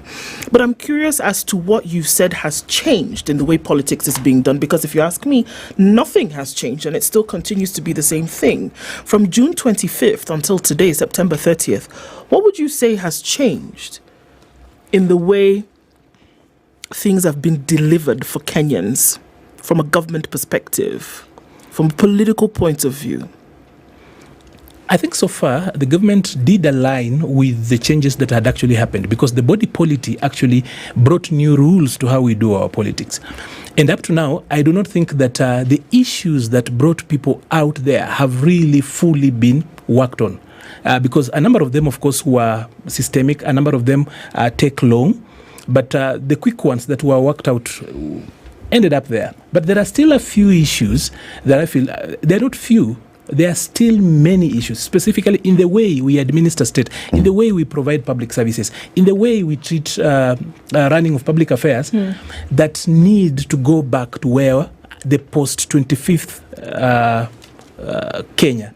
But then that's why I'm actually thinking that, and then if we were to change, I don't think that it's this the politics that is holding this. If you go to the party, business is going on as usual. This is not even a major issue. Also, the media also need to actually realize that as a country, we moved on. Otherwise, we will actually push ourselves into extinction. Moved on from what, Arnold? Because I think that forms the basis of my question. Moved on from what? We have moved on from business as usual. When I talk about business as usual, I'm talking about business politics the way we used to conduct it before the Gen Z. When such like headlines were the drivers of traffic, when such headlines were what actually dictated what the masses want to hear. The masses want much more than that. Tomorrow, we should be going into the social health platform, moving away from NHIF. It's actually of so much concern. There are so many questions that are being asked. But you look at the headline today, that takes a second page. And that does not just speak to the media alone, also speaks to the politicians. That if they still think, and that cuts across, that if they still think that we will run with the politics of identity, that we will go around doing this vipindire and drama, these razzmatazz, it will not get them elected, because you can actually feel the anger. We at the party are cognizant of that particular fact, that there's anger out there. The issues raised were legit. So they still are unaddressed. And this is not, whereas it's important when it comes to democracy, because the structure is as important as the work it does, this cannot be something that we are giving so much bandwidth. We are giving too much space to this. But this thing should be a page 3 story. So then, I'm going to ask again, Arnold, what has changed in the way business is done from a government perspective, from a government point of view, between the 25th of June, after those protests arose, and today?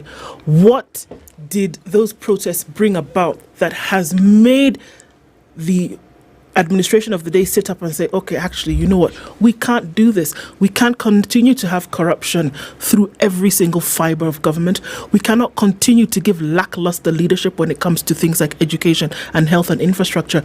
The shift that you talk about is in a mess already, and it's not even been rolled out. Education is through the roof in terms of nonsense that's going on from here to there. We are talking about infrastructure that has not been built. My question is, because of the protest that came about on the 25th of June, how different do we see business being done as a result of that? I think everything has changed except for a little bit of parliament. But if you were to look at the executive, there is much more listening. Public participation has changed. The approach of how we are doing public participation is a little bit different. From the executive side? From the executive side. We at the party, for example, have moved away from just allowing people in government to do their work. You know, the first contact between the people and this particular government is the party. It is the party that went to the people and sought for votes and support. Now, the party is actually getting the heat and getting the feedback from the ground. We are also then flipping it the other side and engaging, asking the people, we gave jobs. Because the truth is this, that whereas the people in the administration can actually feel like we are in government, the party that actually formed, the coalition that actually gave them that job, is the Kenya Kwanza administration. So we are also working out to a place where we are bringing them down there. So, like for example, on Saturday we were in Mombasa with young people from Mombasa. And we brought leaders, we bring PSS, we bring directors and other people, so that the passion that you see on social media, the questions that people want answers for, they be there. Unless, you know, sometimes when you come and tell somebody, this is what the people are saying. I know of a political party leader who would ask, not my political party leader, of course, who would ask, who are the people? But then people in government asking you, we know we are the experts. We are bringing them on the ground to also have a listening part of it. So one thing that we are doing as a government is that we've chosen to actually listen much more. We are engaging conversations. We know that it's hot. And no one has been doing that in the past. It's been easy. Your MP comes to you and speaks to you in a funeral, and that is where it changes in the past, and that was as much as you will engage. But now we've actually moved that. It's structured. It's formal. The same way you're actually seeing ministries doing the same, they're actually reaching out differently. So on the implementation side, and I would love you to see how we go forward, especially the executive side, on how we will actually tackle the finance bill. So, okay, wait, before we go. So that has worked out. But on parliament. So right now, the executive is listening. It's engaging with a view to listen. Yes. So let's talk about the main things that are happening in the country right now. Yeah. The education ministry, okay? Yes. And the university funding model. Show me the listening bit. The health ministry and the rollout of SHIF from tomorrow. The listening bit. How different are those two ministries from March this year? Early this year, I was on this platform, and I think at that point we had somebody from HEF. I think that was a CEO or something like that. What is HEF? That's the Higher Education Fund. The University Fund. Yes. We had a conversation here. It's not just the University Fund, because it's also taking care of the TVET. So we had a conversation around that. The whole thinking around the new model is noble. It's solving a lot of problems that we've had in the past. There is a reason why it's being done. One of the problems it's had, and that has been a consistent problem within this particular administration, has been under-communicating. But you asked me what is the listening bit. There's been hue and cry about its implementation. There are questions, and as usual, it's a new tool. It's had a problem, especially it's having its teething problems here and there. What have we done? The ministry, the presidency, the government of the day has actually decided to put up a big team, of course, segmented into several teams, to go through it, over it. And largely they are looking at the implementation, because partly one of the problems we're trying to solve is to ensure that universities get out of the debt of about 70 billion shillings, that financing for universities becomes sustainable. That courses really cost exactly what they are supposed to be, and that funding does not compromise quality. That is, everybody understands that bit. It's the implementation side that has a problem. We've even brought university students who actually are sitting on that. Even though if you were to look at public service requirements, is that for you to sit on a technical committee, you would need a first degree. But for this, there is one thing young people have and university students have that the rest of us don't have. The experience in being students at that particular point. No one else can beat them. As much as you and I were there earlier, you were not there during such a moment as this. So they have got that experience. The ministry is listening. Yes, it is. And that is why we have the Ministry of Education, led by the CS and the PS for higher education and all. At what point have they engaged with the students? Because I have seen the president in town halls engaging the students. Yes. The ministry itself. By the time the students were going on strike, or were threatening to go on strike, and the ministry saying, please don't go on strike, we're going to form teams.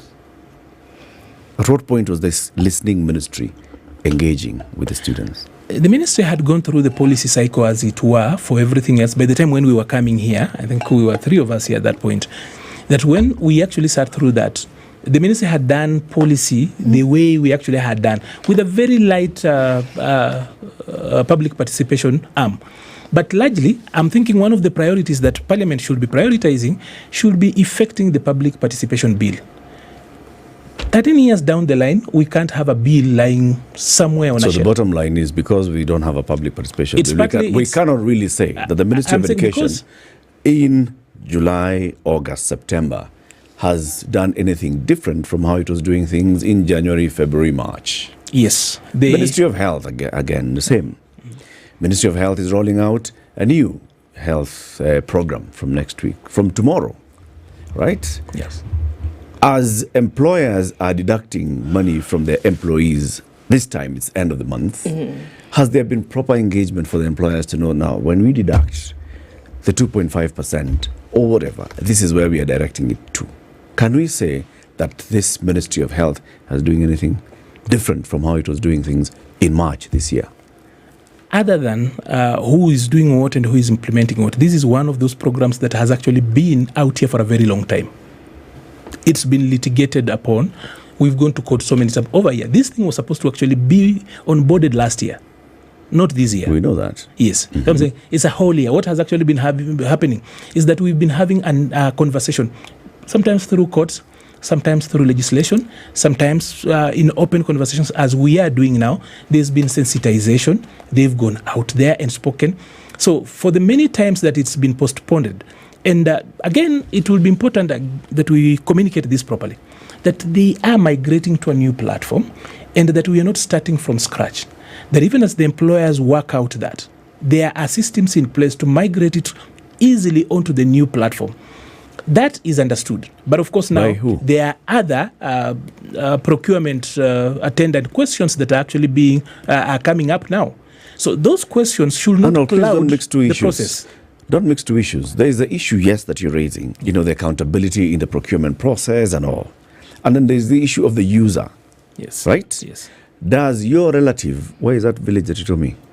I come from a village called Nabunulu. Yes. Nabunulu is a place of delicious things. Does the person who comes from that place of delicious things called Delulu? It's not Nabunulu. Not Delulu. Nice try. Nabunulu. Nabunulu. Does somebody in Nabunulu know what's happening from tomorrow? Yes, quite a number. Do they know? Yes. That I register into this thing. Do they know that I then get to pay towards this thing? That's how I shall get services into this thing? Do they know? Yes, they do. Actually, there has been massive and lengthy sensitization around this. People are being talked to. You can actually look at what is actually happening. And that's why I'm saying that we are mixing two things here. In Nabululu. People are doing it on phone. It's on radio. It's everywhere. You are on radio here, and but then this one is a full spectrum radio. Yeah, and I haven't heard it. You've not heard? In Nabululu. Sorry. No, I have to ask you this because to be very clear. Even on Radio Maisha, our sister station, I listen to it throughout. You've not? There's awareness on what you're supposed to do, and that there's awareness that tomorrow, if you walk into hospital, tomorrow, the 1st of October in Nebululu, will you actually get services without paying another extra cent? Actually, it's a very small village. It doesn't have even a hospital. It's so small let's take a break. 24 minutes to 8. Arnold Maliba, Head of Policy and Public Affairs at the UDA, is our guest today. We're looking at the government posts June 25th. Have things changed in the way the party, the government, the ruling party are organizing and communicating with Kenyans? Take this break. We'll be back shortly.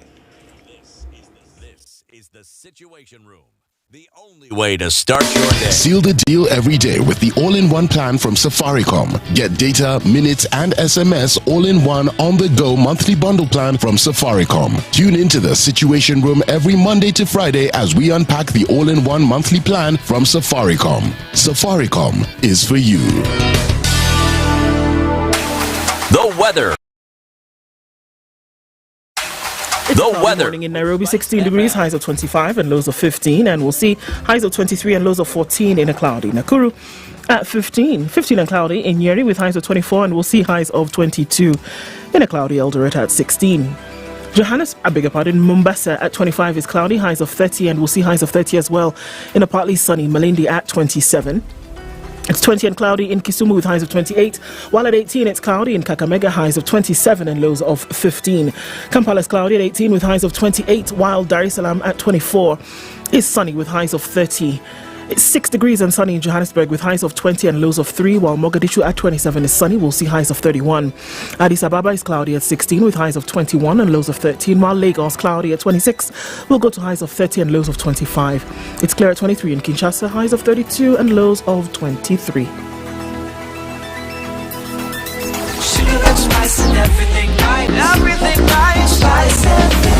Spice up your life.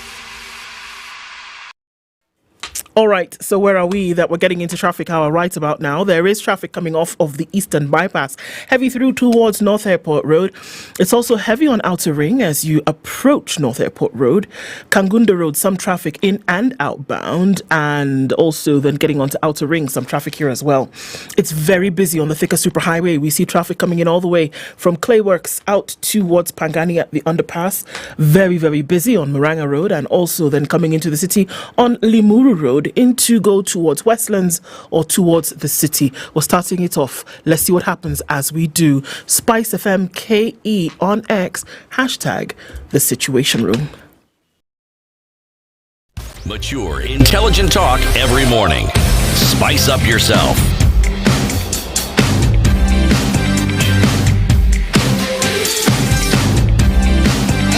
Mornings done right. 94.4 Spice FM, Nairobi. Arnold Maliba is the head of policy and public affairs at UDA, and he says, well, from the secretariat of the political party UDA, you're seeing some of your members in political position are still giving more prominence to things that shouldn't be getting number one prominence in terms of their attention, right? For example, this issue that they're about to do right now, there are very many other things that they should be doing, and you're waiting for the political party to call a PG so that then you can sit and you can get direction. What role does the secretariat of the party have in maybe advisory to the leaders of Kenya Kwanza? The Secretariat, of course, is the implementer of party programs, activities, and, of course, initiatives. The other thing that the political party, the Secretariat does is we then do generate data, we build up policy positions, and then push it upwards. That then informs the political different organs in the party. That, of course, now because we are the leader of society, of course, percolates into government. And the same also works the other way around, that a few programs could actually come from the other side, and then we help government to also help them ensure that it gets to the ground. So it's two-way, it's cyclic, it's complete cyclic, working all around. If you see, for example, the PG advising you to go a certain route, and you can see clearly this is disconnected from the people, what do you do? I do not think that the PG could actually be entirely out of things that do not interest people, or rather do not affect the party. If, for example, this is I actually look at this as an administrative issue. If in the process of running affairs, we find that there is an issue or two that are hindering the delivery of services, then of course it's important to sit through and do that. But I would say that I think the media in collusion with a few people are giving this too much light. There are so many things that UDA and Kenya Kwanza we do out there, serious stuff. And they don't find themselves on front pages here. So I'm just saying... Serious things, huh? Yeah, there's serious stuff. Like, government has been running. We've been able to sustain this government. We've been able to actually stabilize it. It's not been easy. It's not been it's not a walk in the park. So those important things do not find very good pages to actually lie on. Sometimes they go unreported.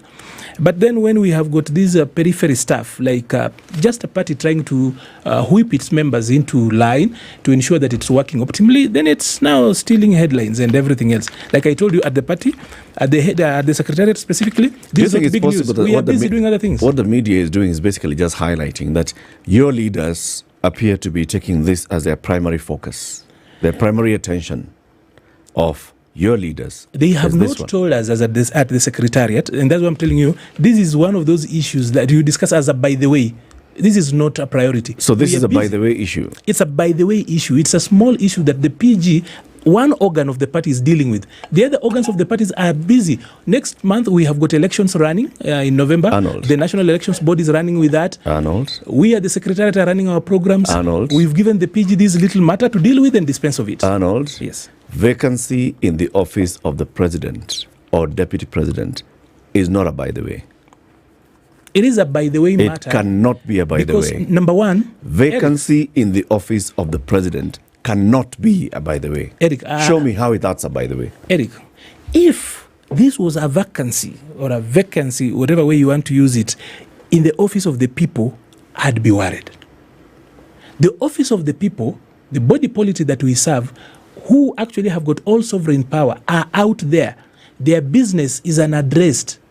You cannot tell me that this is so big that then we stop dealing with the business of the people, we stop being focused and then come to this particular end. Kenya is honestly much bigger than its leaders. Kenya is bigger than UDA. Kenya is bigger than its politicians. The people of Kenya are sovereign. They are actually the supremo. And therefore, for us, when I tell you that this is a by the way, there are so many other issues we are dealing with.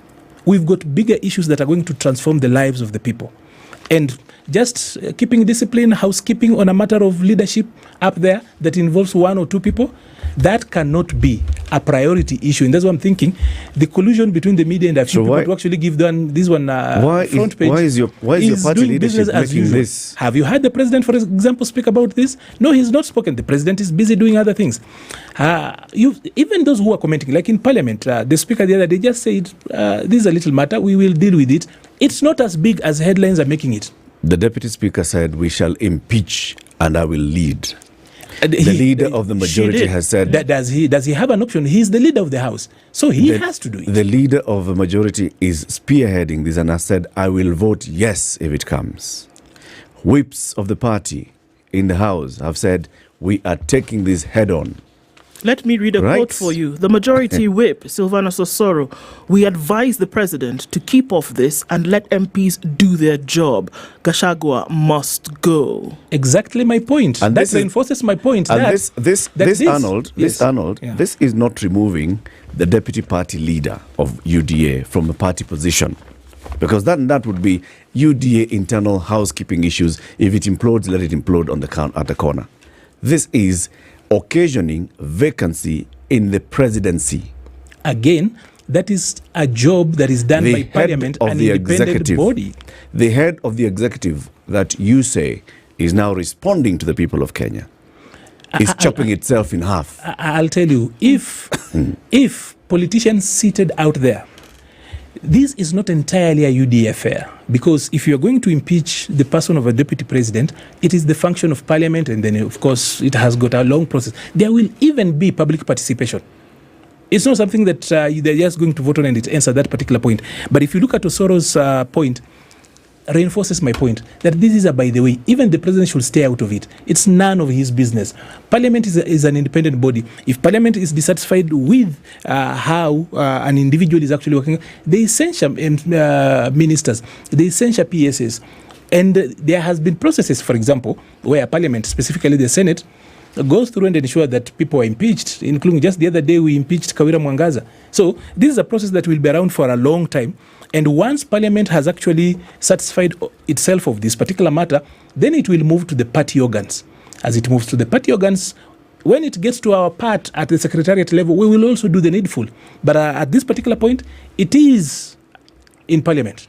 So once Parliament has actually done that, and that is why tomorrow our parliamentary group as an organ meets, they take a decision. If there's anything that calls upon the secretariat to work out anything, we will gladly support them, because it's an able organ of the party, and we are there to facilitate and ensure that whatever they are supposed to do, they do and do it right. Is the president, who is also your party leader, aware of these rumblings that are going on? Do you think that there are things that go on and which he's unaware of?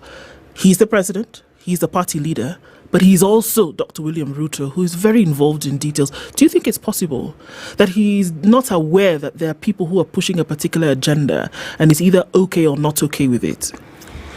I speak for very many platforms. I wear many hats. One of those that I don't wear is actually the spokespersonship, or rather the spokesmanship of the presidency. Please, he has one. I didn't ask you to speak on his behalf. I'm saying, but do you think he is aware of these things that are going on? No, again, I'll tell you this, that whereas I consider myself a person who has got some level of intellect and some capabilities, I do not have the capacity to sneak into the president's mind and know if he's aware or not. You're a smart person, aren't you, Arnold? You would see that you are a smart person. I'd leave that to you probably to an tell extent. Me. But to say that, do I think, now that he has actually convened the PG, he definitely knows. No. That is why he's convened a PG. He will be chairing it, and here members of parliament are telling him that they want him to stay out of it because it is their business. So he definitely has had it, and that's why I'm telling you that from where we sit as a secretariat, this is a by the way issue.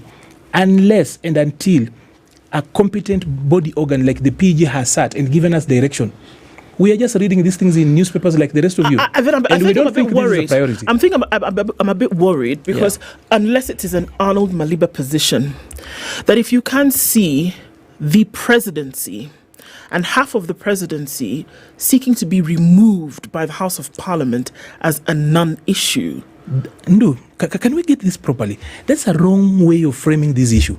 The presidency does not have fragments, that there is a half, a 50%. It is that mentality that we have got some sort of shares in the presidency. The presidency, look at this, the president is actually, one of those things the president is a symbol of national unity. So if we are starting to talk about half the presidency and the others, we are already fragmenting that, and that is constitutional. Perfect. The presidency so a part of the presidency, it is one. Yes. But there are elements that make up It doesn't matter what you look at. This microphone is It is made up an of several. institution. Hold on. This microphone is made up of several parts. If there's a part of it that ceases to function, the entire thing is compromised. And this is my question. If you are looking at part of a movement or part of an administration for which people have an issue, how can we say that it is an by the way, that it doesn't matter if we're looking at an element of something that contributes to its complete and total functionality? How? I'd go back and say this, that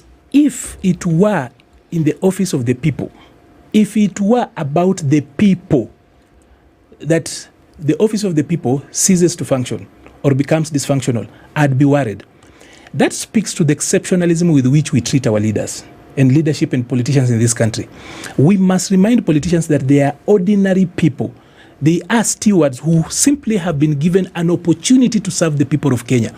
Otherwise, if we have got this level of exceptionalism that there are people who are more than others, we lose the very spirit of the Constitution. Kenya will be there whether you and I are not there. You and I were not there during independence. We were not there when Mzee Jomo Kenyatta left. A number of us got born along the way when Moi was in control. But Kenya is actually perpetual. We keep on moving. Politicians must know that they are there on time. No one should actually look at their positions. And by the way, we should not confuse the person, the position, and the institution. Mm-hmm. That we shouldn't do. And that's what I'm telling you. People are having an issue with an office holder. They do not have a problem with the office. Specifically, I do not think that the Deputy President, His Excellency Rigathi Gachagua, is the exemplification of the office of the Deputy President. He's not the first holder, and he's not going to be the last one. He therefore does not own it as of right. It's not him. It's not the office. So you cannot say that the office is failing to function. The office is functional. The presidency functions. When you go to a ministry as a CS, you're just one person. That's why when you go, you've heard about PSS being told by directors and other staff that utatuacha tu hapa. They've seen, if there are people who understand the fluidity and the continuity of government, I think it's civil servants. All Kenyans must actually treat people in office that way. And we shouldn't cling to these issues. That's what I'm thinking. It's not a major issue. It should not be treated as if the country is actually going down. The country is not going down. The office is not dysfunctional. The office is not a problem. If people have got a problem with a person and how he's conducting himself, if Standard Group today has got a problem with how you conduct yourself, they don't scrap the show. What are you saying, Arnold? I am simply saying that we are making a mountain out of a molehill. Okay. Who is we? The media and a few people who are making noise about it. This is a small matter. Kina Yua Osoro and Kina Kimbani Ichung'wah and Kina Didmas Barasa. And they are making noise out of nothing. They have a right. They do that every time when they are out there. Can you tell them that? Can you tell them that? I'm simply saying that. Because, you are head of public affairs in UDA, right? And as you clearly show that you understand matters of people and matters of leaders, can you tell them that? Can you tell them that they are in office, that it's the 30th, they have earned a salary, right, of 500,000 shillings each of those people I've just mentioned, from the people of Kenya, from hard-earned taxpayers' money. Can you tell them that it is nonsensical what they're doing, just like you've said it? Can you tell them that what matters is the issues that matter to the people of Kenya, that tomorrow they want to know how they go to hospital? Yes. That somebody wants to know how their child is going to go to TVET or university tomorrow. That the person who lost, because that's what we'll be discussing in the next hour, the people who've lost their children, their loved ones, their parents, they want to know who killed them or where they disappeared to. That the 400 plus people who have listed their names and said we have a missing person and we think they are in these grounds of Shakahola, they want answers. Can you tell Kina Kimani Ichung'wah that? Can you? As the head of policy and public affairs. This is now the public affair issue. Can you tell them the public affairs are that these are the issues that matter to us? Again, that not Eric. That framing, Eric. The Rigathi Gachagua and impeachment. That framing, Eric. That framing again is wrong.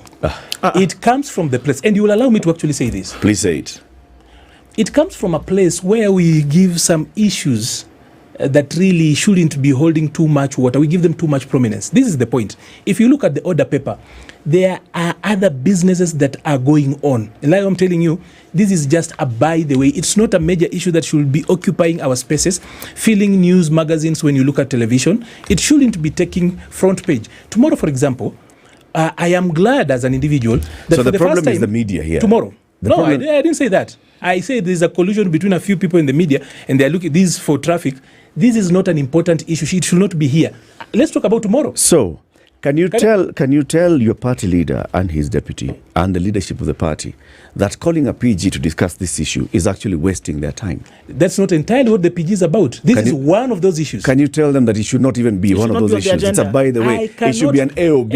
Eric, listen now. Let's get moving here. Is there an agenda for tomorrow's meeting? There is so much. Okay. Tomorrow, for example, we are launching SHIFT. Is this issue AOB? Once I look at the order paper, I will share with you, but I know others that we've actually prepared. The Secretariat, for example. Can you tell them that if it's not AOB, then they are wasting that's what valuable I'm telling you, time? We at the party know that this is an AOB.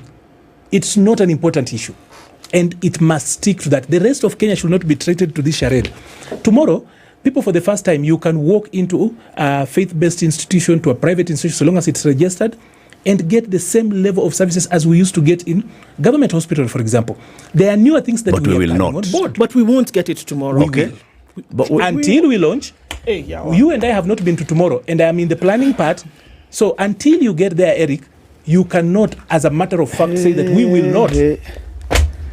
Arnold, people have tried to register onto this thing. I have registered Bangon. Those are teething problems. It doesn't mean that tomorrow... The teeth of that person who has not been able to register mean that they cannot go to hospital. No. That is not a teething problem to them. Eric, you cannot make a qualitative statement on a quantitative issue. Honestly, we shouldn't go that direction. That it's working, it's being onboarded. Tomorrow we are launching and moving forward. After dilly-dallying around this mountain for the longest time, those are the issues that matter. So there will continue to be registration of people? The task force that is working on higher education funding, for example, is sitting and coming up with proposals. We are 130 people. We have got IBC coming up. We are waiting for court to rule. That is more important because we have got over 10 places that are not represented.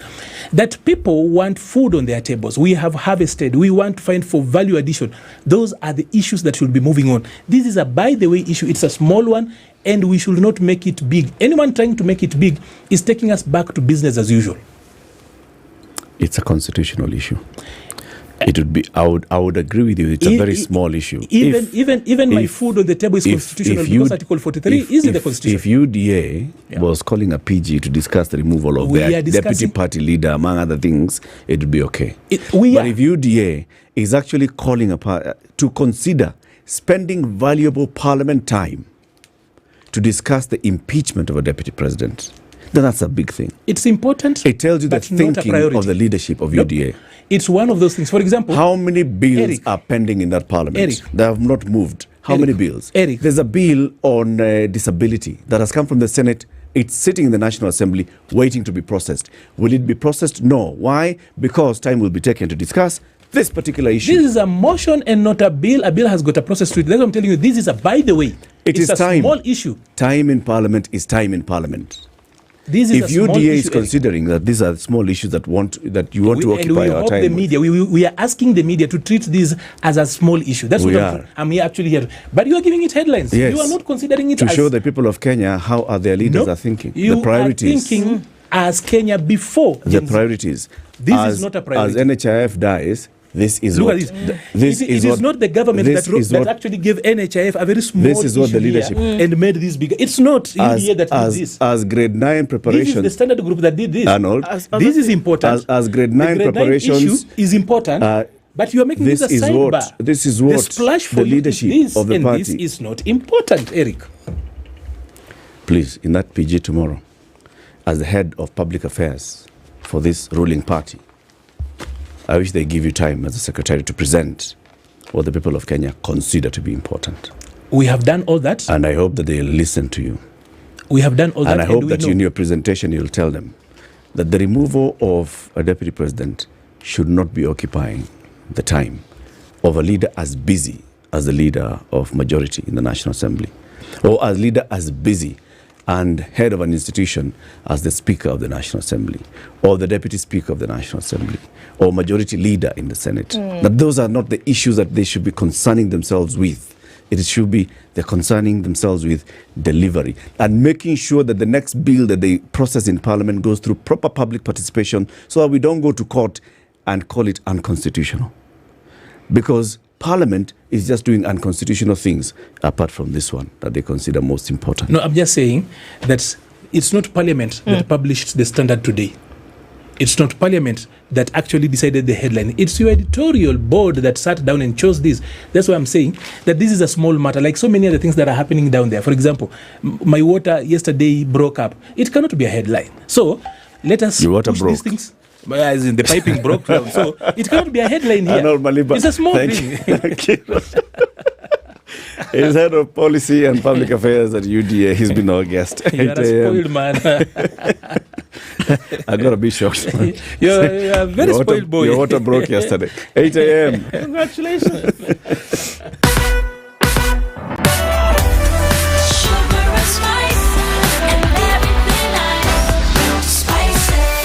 Spice up your life.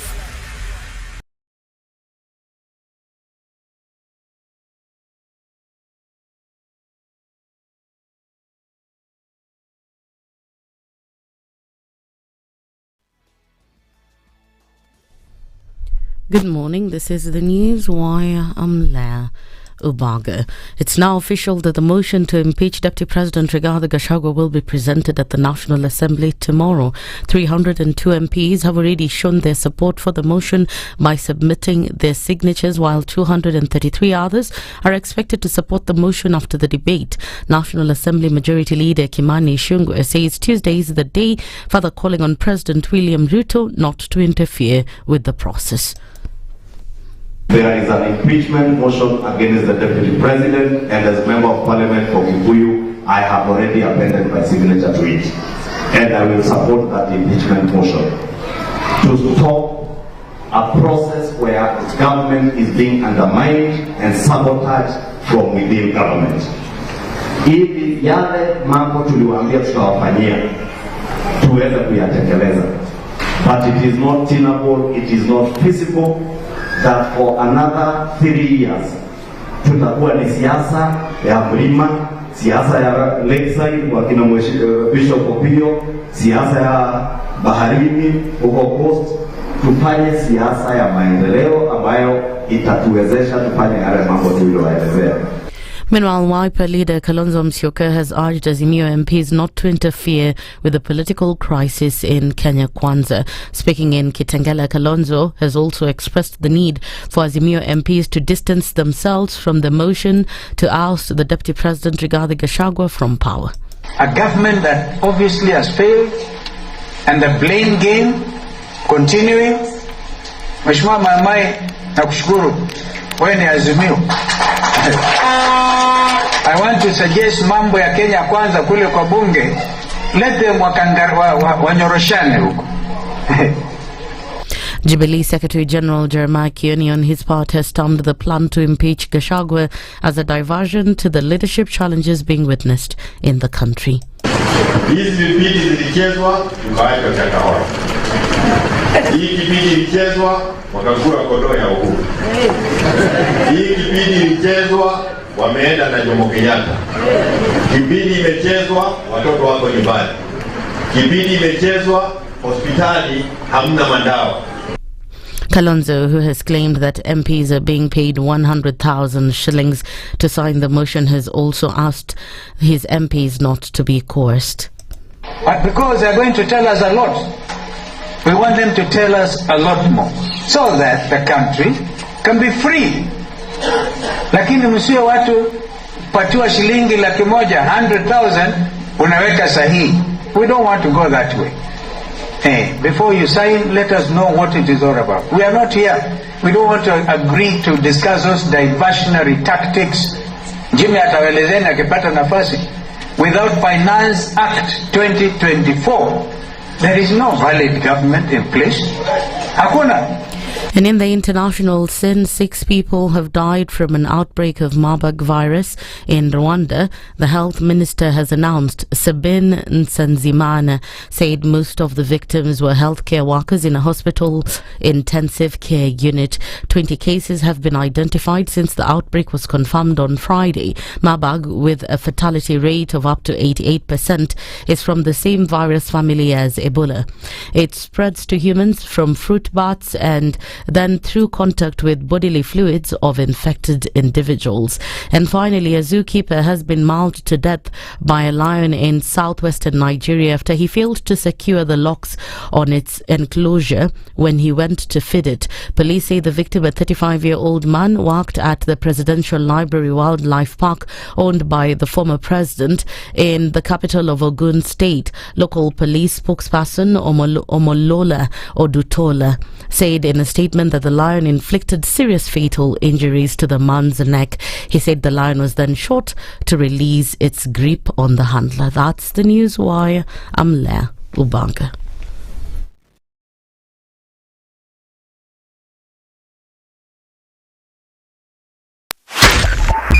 .5 Spice FM, Kisumu. All right, a few minutes after 8 o'clock, traffic still busy in the city this morning. We're looking at it coming in heavy on Limuru Road today, and it's coming all the way from Village Market, that junction, from Kitisuru, out towards Pangani on one side and Parklands on the other. Some of that will go through towards Chiromo, so that's busy. It's also busy coming off the Thika Superhighway, heavy in from Garden City. Even before that, we're looking at traffic coming in from Kasarani, hot. It's also busy on the northern bypass today. Not usually the case, but we're looking at traffic coming in from Mirema and then out towards the junction with Kiambu Road. That's busy. Kangunda Road also, we're busy for a minute, and we're looking at traffic also starting to build on Uhuru Highway. It's all coming in from different parts of the city. Langata Road, very, very busy traffic. There's traffic coming in from Magadi Road and then out towards Langata Road, through towards the barracks, towards the Nyeri Stadium roundabout. Okay, all of that doing its thing, and the Eastern Bypass has also packed up quite some. So we are in traffic hour. We'll talk on SpiceFM KE on X. Hashtag the Situation Room.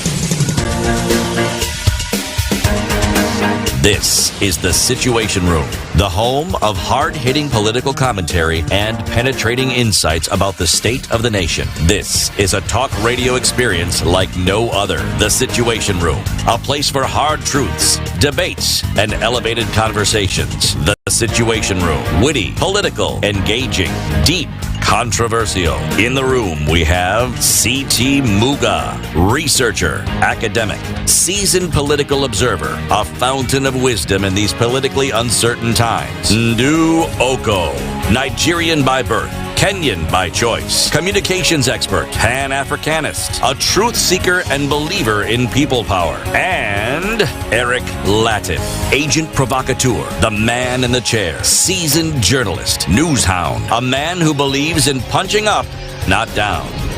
This is The Situation Room, the only way to start your day. It is 7 after 8. How are you doing? Thank you very much for tuning in to Kenya's biggest conversation today, this final day of September 2024. It's Eric and Ndu. CT will be back next month. Yes, next month. Mm-hmm. So, I was telling you, star 400 hash. Mm-hmm. All right? Just do it right now. Do. Star 400 hash. Yes. Got it. What does it bring? What does it bring? It tells me that I'm at Safaricom Home, and it's asked me to recommend and earn cash. Number 1, home fiber, get internet, 4G Wi-Fi, 5G Wi-Fi, etc., etc. If let's say you go to home fiber. Home fiber, number one. Voila, c'est ça. Then I can select an action. I can pay. I can get family share, fiber plus mobile data. I can even change my plan if I'm already on one, and I look at the different offers that are available. That's when you have home fiber and you've already subscribed. Yes. That's how easy it is for you to pay for a renewed subscription. Easy like that. Okay. If you'd like to get onto home fiber, you get internet. Number 2, right? And once you get onto number 2, get internet. What do you get? Okay, so let me go back. So once I get onto number 2 and I say get internet, then I go to different things. I can get internet for home, I can get a 4G router, 5G router, or Wi-Fi bumper, or internet for business. Do number 1. Number 1, internet for home. So I can be in the Nairobi metropolitan, I can be at Murema, actually mountain, number 2, or the Rift Coast or Greater Western. Seeing as I'm in Nairobi metropolitan, I go to Nairobi. Choose Nairobi metropolitan. Nairobi gives me doo-doo-doo. We are waiting. Oh, sorry, I can't because I'm already there. I'm there. Nairobi Metropolitan brings you Eastlands, Eastleigh, Embakasi, Kajiado, Kasarani, Kiambu, Kikuyu, Langata, Makadara, Nairobi CBD, Ruaka, and so on and so forth. All those are in Nairobi Metropolitan. Okay? And it continues. Kabete, Thika, Juja. All right? Yes. Now, the thing is, Safaricom Fiber is available, like you said, Nairobi Metropolitan, Mountain, Coast, Western, Rift, right? Yes. Countrywide. This is an investment of over 10 years, continuous investment. They started in Nairobi, of course. They expanded to the other major cities. They went. Nairobi went into Mombasa, went into Coast, went into Western, went into Mountain, went into all those. Safaricom Home Fiber is available in all these places. That's why we say over 500 homes are so far connected. Over 500 homes is not just connection. It means that over 500 homes can stream entertainment if they want to. Over 500 homes, people can work from home if they wanted to. In over 500 homes, people can all be sharing Wi-Fi on different gadgets. You have your mobile phone, you have TV, you have your tablet, you have your computer, and each one of you is in the different room and you're all working and you're all doing whatever you're doing. Somebody is watching, somebody else is on X, somebody is listening to the Situation Room, somebody is watching the Situation Room, whatever. You can do so many things. And you know what it is? It's absolutely endless possibilities. Yes. Things that you never have to leave the space or comfort of your room or office, your home, to actually do. You can connect with the world. You can watch whatever it is that you want to. You can be on proper connection with everybody at any time. So there are endless opportunities and endless possibilities. What we want you to do for us today is tell us, what endless possibilities have you experienced ever since you hooked up to Safaricom Home Fiber? Tell us those on our socials, SpiceFM KE, and we could award you with 3,000 shillings today. Yep. How your life has changed because of Safaricom Fiber. Yep. Safaricom Home Fiber. Because of Safaricom Home Fiber, now I work from home. Because of Safaricom Home Fiber, I actually run my business from home. Or I've even hooked it up in my office, and Safaricom Home Fiber is helping me to reach a wider market because of Safaricom Home Fiber. They go where? Onto our socials. On SpiceFM KE, on X, on YouTube, on Facebook, on TikTok. Just go everywhere where we are. And we're giving how much? 3,000, Bob. Do you know what 3,000 is? There's a bronze package for Safaricom Home Fiber. It's 2,999. There you go. Okay? It's like we're giving you a month bronze package. Okay? And Safaricom have said, okay, bronze gives you how many GBs per month? We are actually expanding in terms of internet speeds connection. It's 500 Mbps. They are doing more. We'll give you more. Yes. Raise the speeds. For everybody. Absolutely. For everybody. It's good stuff. Hi. I will give you the day's proverb. Just to remind you that proverbs for this week are from the Gambia. Someone is saying that they think City gave us this proverb, a couple of, the African proverbs from Africa. And Gambia is in Africa. It's possible that we've actually done this proverb before. It's possible. People get fed up even with honey. People get fed up even with honey. So the thing that you could see that would be the sweetest and you would give it to an arm and a leg for. Yep. You would probably get tired of it at some point. Yep. Or maybe, I just thought about it, that it could be sweet all the time, but maybe what you need to do is give yourself a break from it to really enjoy the sweetness at a later date. Sometimes you get, it's sweet, you get used to it. Yeah. So you assume. So you're like, you can't taste the sweetness anymore. It's just honey. Yeah. You get fed up. It's not that the honey has gone bad. Exactly. It's just you. It's you who's taking it for granted. Take a break and come back to it. Before we move into this next conversation, let's talk about loop. Okay. So, you know what? Imagine yourself, you had errands to run. Yeah. Okay. And so you're in your car or you're in a matatu, whatever. You have to go from point A to point B. Yeah. So I have to get off here. I'm on Mombasa Road. I have to go to South Sea. I finish business South Sea. Get up, go. Then I have to go and take my advertising thing to the guy to actually now start putting up all over the place. Now I've gone to Nairobi West. From Nairobi West, I have to finish and I have to go down to the CBD to go to the bank, deposit money in the bank so that I can now start paying people who've done 1, 2, 3 for me. I leave the CBD. I then now have to find my way to Thika Road because I have to pick. Are you not tired already from me just telling you? Yeah. Okay. So now you can imagine a situation whereby all you need to do is download an app which connects all of these activities for you. You don't have to get down from anywhere to move money from the bank and deposit in your M-Pesa. You don't need to say, okay, I need to go see the bank manager so that maybe I can apply for an overdraft because my materials have not come and I need to start selling tomorrow. Or I need to actually get some more capital, so I need to go sit down, fill papers, sit before the bank manager and say, please, will you give me 3 million? No. Or to say, okay, I need to pay my utility bill. I have to go remove money, send to the guy so he can go down Standard KPLC and pay. No. All of these activities can be looped and you can actually be sitting in the comfort of your home making sure that all of these things are done. Yep. As an individual, as a merchant, so just doing your own business or somebody who owns a business, you can get all these things done just because you looped it. It's a lifestyle. Pay your bills, apply for overdrafts, apply for personal loans, set up your standing orders, advertise your business. I'm not joking. All these things on loop. Download it today on the Google Play Store, Apple App Store. Connect your life and keep it moving. It's end of the month. You've got bills to pay. Maybe you're running a business and you have bills to pay. You need salaries to pay. You need to, there's extra 2.5% shift. There's housing levy. There's NITA. There's other. Then you have rent to pay. You've got now to renew your subscriptions for internet. You need all those things. You can apply for an overdraft of up to 100,000 shillings. Yep. Just courtesy of Loop. In the app. Yeah. The next 1 hour, 2 hours, we want to talk about something. Lest we forget, we move on as if things have moved on. Okay? Just last week, we had this service in Russia where 21 caskets were out there. 21 families were looking at caskets that contained the remains of their young boys who got burned in a fire.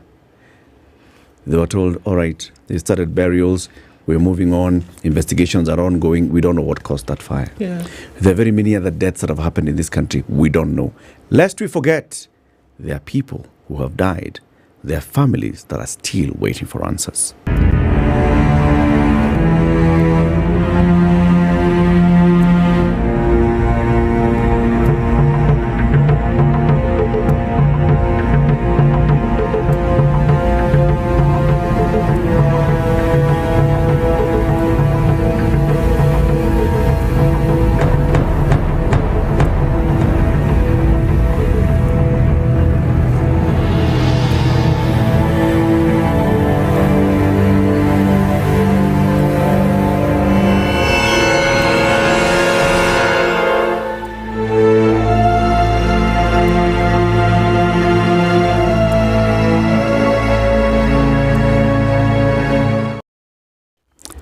As you see there,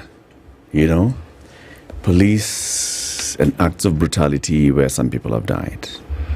You've seen people crying and wailing because they have seen their loved ones.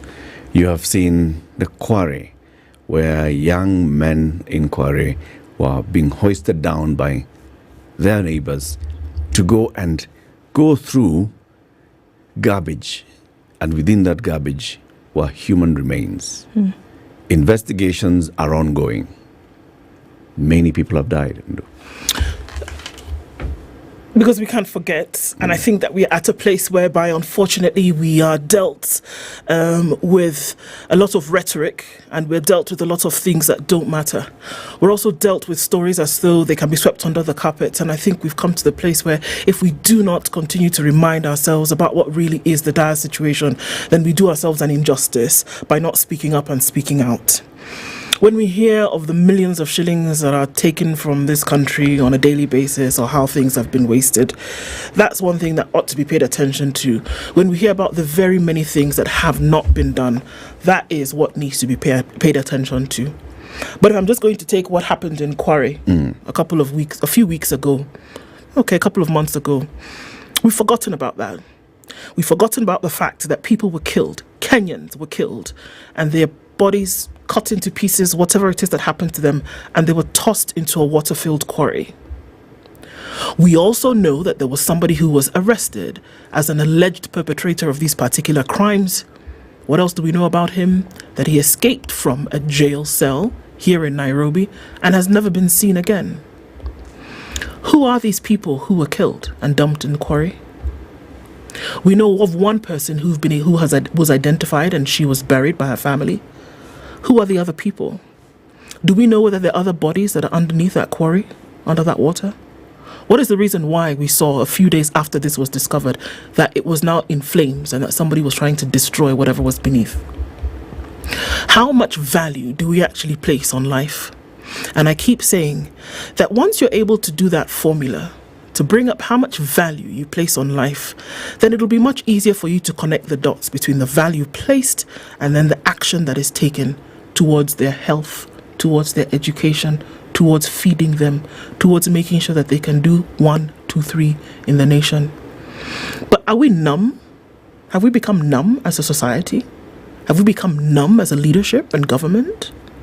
That when people have been found dead and mutilated in the manner in which they have been, that it is easy in a day or two to forget. And I think what we're saying this morning is that we cannot forget. That we cannot forget. That there's a responsibility of those who've been put in government as the vanguard of the people to ensure that once you see something like this, that you do all you can do to find out what happened, who did it, and make them and hold them accountable. We can't forget, because if we do, we can't blame anybody but ourselves. We look at these killings, and now we've normalized killings. Yeah. We've normalized hearing that somebody has died. Okay, in some cases, they've died under what we suspect to be the hands of law enforcement officers. In some cases, we don't know what happened. Take, for example, the case of Rita Waeni, right? An autopsy on the severed head of slain university student Rita Waeni revealed that she was strangled and later decapitated. Chief Government Pathologist Johansen Oduor remarked that following the conclusion of a post-mortem examination at City Mortuary, he also revealed that a blunt object had bruised Waeni's head. The main findings were that the head had been chopped off from the neck at the level of C5, that vertebrae on the neck. There was bruising on the scalp caused by a blunt object. We also saw some fractures on bones. I can comfortably conclude that the cause of death was strangulation, after which she was decapitated and her body dumped. The 20-year-old's family positively identified the severed head found in Kiambaa Dam in Kiambu County. Oduor had earlier, when he received the decapitated body of this young girl, he had said, I have seen many. And that's what Oduor deals with. Oduor deals with bodies. He does autopsies on dead bodies. Johansen Oduor said, I have seen many. I've never come across something as emotional as this. This young girl was killed, her body found without a head. The head was later found so many kilometers away from where the body was found, from where she was last seen. Do we know who killed this person? There's been suspicion here and there. Have police arrested the person who killed Rita Waeni? What about the family? What's the family going through on a daily basis? When people move on, do you think Rita Waeni's family has moved on? No. And, said, okay, time heals. They are still wondering, what happened? What did our daughter do to deserve such a death? And there's a person who has a responsibility to give answers to Rita Waeni's parents. Absolutely. And this person is paid by taxpayers every month. We are at the end of the month. They have received a salary. And they're supposed to be giving Rita Waeni's relatives answers. Not just Rita. Those many other bodies you've talked about at Kware. The many others that have been dug up in Shakahola over the years. Since last year into this year, we are still digging up more. There's somebody who has earned a salary today and they're supposed to be giving answers to over 400 people who have said, we suspect our loved ones are here. There's somebody who is responsible for that. Unless we forget, we may forget and move on, but there are people who cannot forget, who cannot move on because there's no closure. They can't forget. It doesn't make it any easier. It doesn't make it any less of a burden to bear that your loved one or the one who loved you is dead. But can you imagine a situation where you do not know? And let's just take June 25th as a date to start with. That 50 odd some days ago, there are many, many people who disappeared. Their family members do not know if they are dead or alive. We just saw, just so you can get an understanding, three men last week released from the hands of their abductors. We don't know who these abductors were. Their stories are still being told. Of the 3 men who disappeared somewhere in Kitengela and had been away for 32 days. They came back. Many would say that it was because of public outcry. Where are these young gentlemen? Let them go. What is the case? They were dumped in different parts of the city. How many more? Morioki's mother saw video of her young boy being bundled into a police vehicle on the 25th of June. Until today, Morioki's mother has not laid eyes on him. She doesn't know if her son is dead. She doesn't know if her son is being held captive somewhere. She doesn't know if her son has been abducted. She does not know if her son is being tortured every day. She does not know if her son is dead. She doesn't know.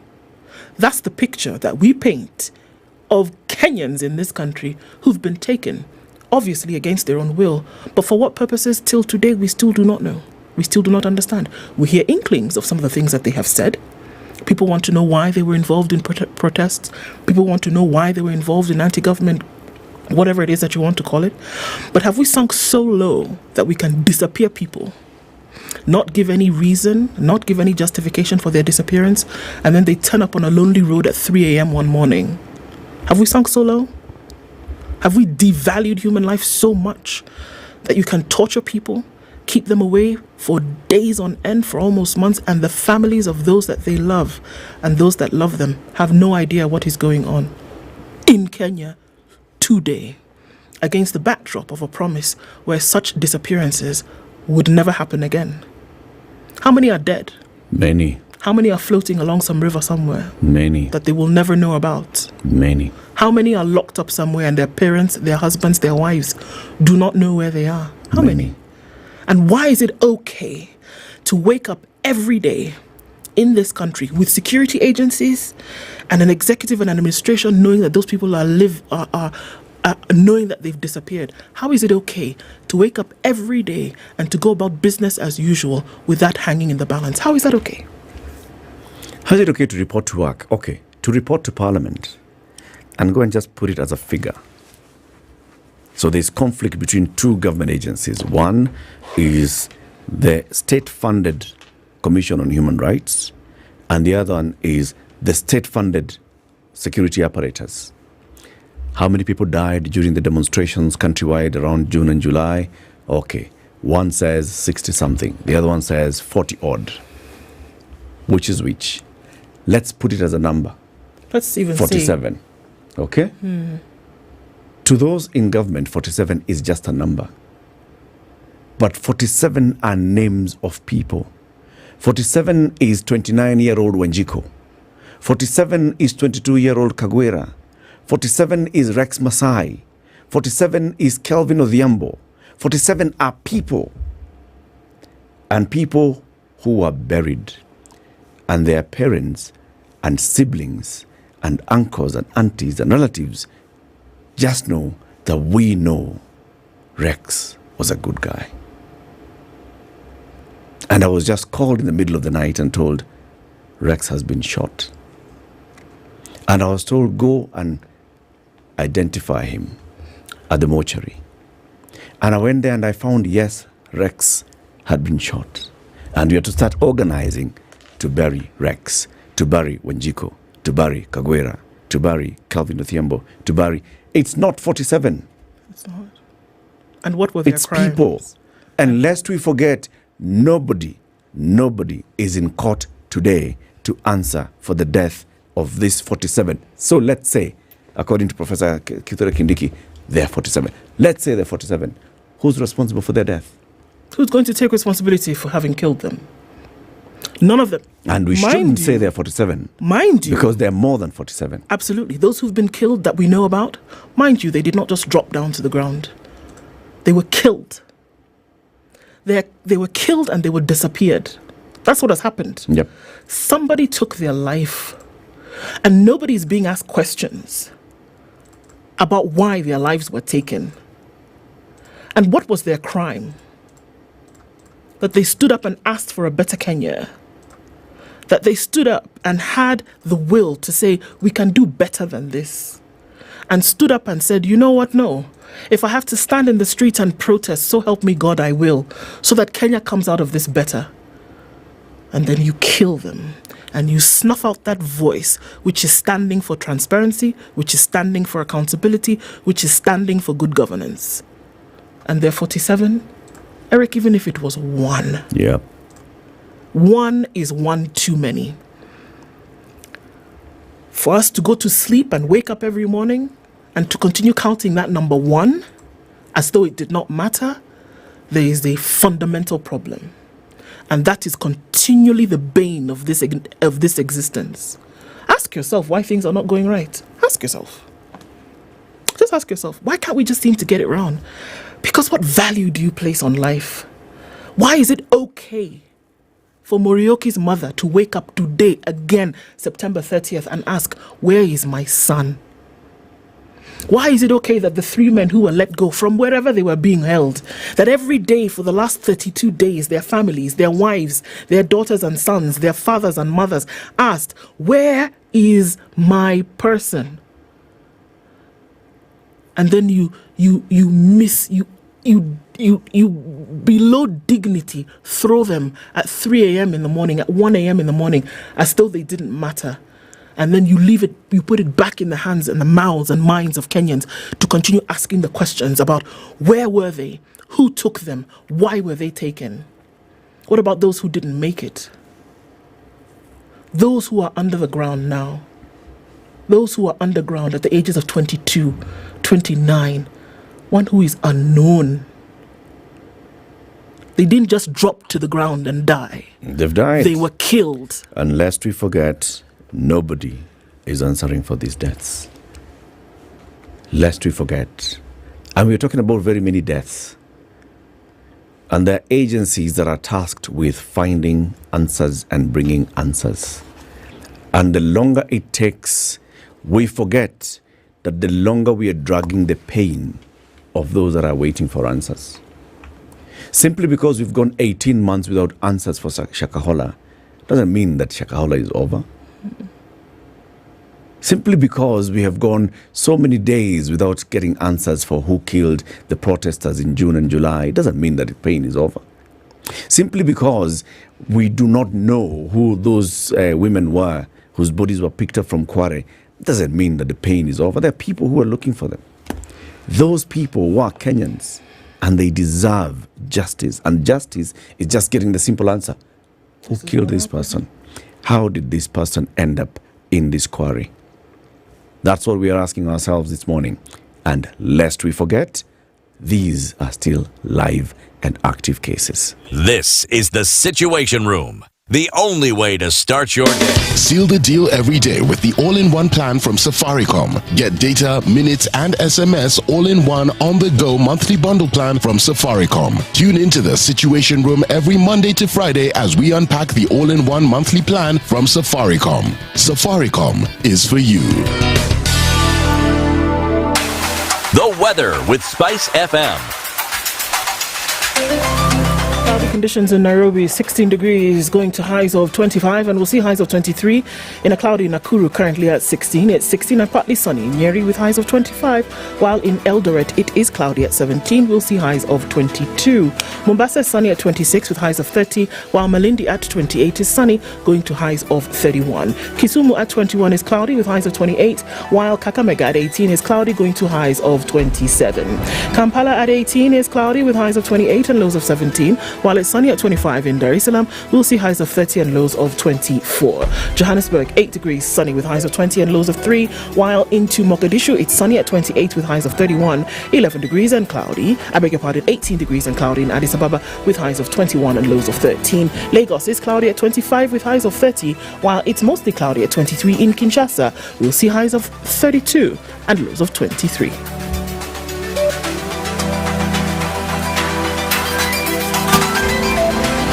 If we just gloss over issues and hope that time heals, then we might find that in generations to come, we might be back at the same situation. And the whole thing is born of stolen elections. Spice. When it comes to the decisions you make, you must be independent. There's no way you can allow one institution to dictate to you how you're going to conduct your operations, how you're going to decide cases. It's a no. When you weaken the institution to the point where they cannot take action, then you realize that politicians have to come up and now start dealing with the issues. That conversation has to die. Our politicians do not like the hard stuff. We must insist on the path of doing things right, whether popular or unpopular. Money changes hands. That is a fact. If you have political goodwill at the highest top, like in Rwanda, then corruption will be an issue of the past. If you don't have political goodwill at the top, we will pass laws, we will amend laws, we will continue passing laws and re-amending laws, and nothing will happen. This is the Situation Room, the only way to start your day. A very busy Monday morning. What we're seeing with traffic this morning, quite some of that coming off of the Eastern Bypass, coming in all the way from Ruai, and it's coming through towards North Airport Road, so that's busy there. It's also busy on Jogo Road, heading towards Landis. Langata Road was doing the thing this morning, some of that going towards Raila Odinga Way, and the rest going towards Aerodrome. Now, between the Lusaka Nyayo Stadium junction of Uhuru Highway, and then through towards Haile Selassie, you're going to pass Bunyala on this side, the road coming in from Upper Hill, all of that is very busy. It's also busy still coming in from the Thika Superhighway beyond Allsops, coming in from Garden City. Very busy. Limuru Road, busy as well. And we're looking at Spring Valley towards Lower Kabete, still doing the thing right now. Okay, let's see what Monday morning opens up to be. The sun is trying to peek through those clouds. So let's talk. SpiceFM KE on X, hashtag The Situation Room. Chilled Spice.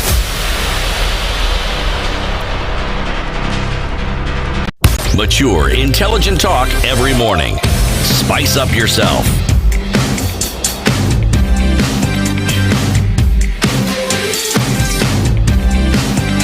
Mornings done right.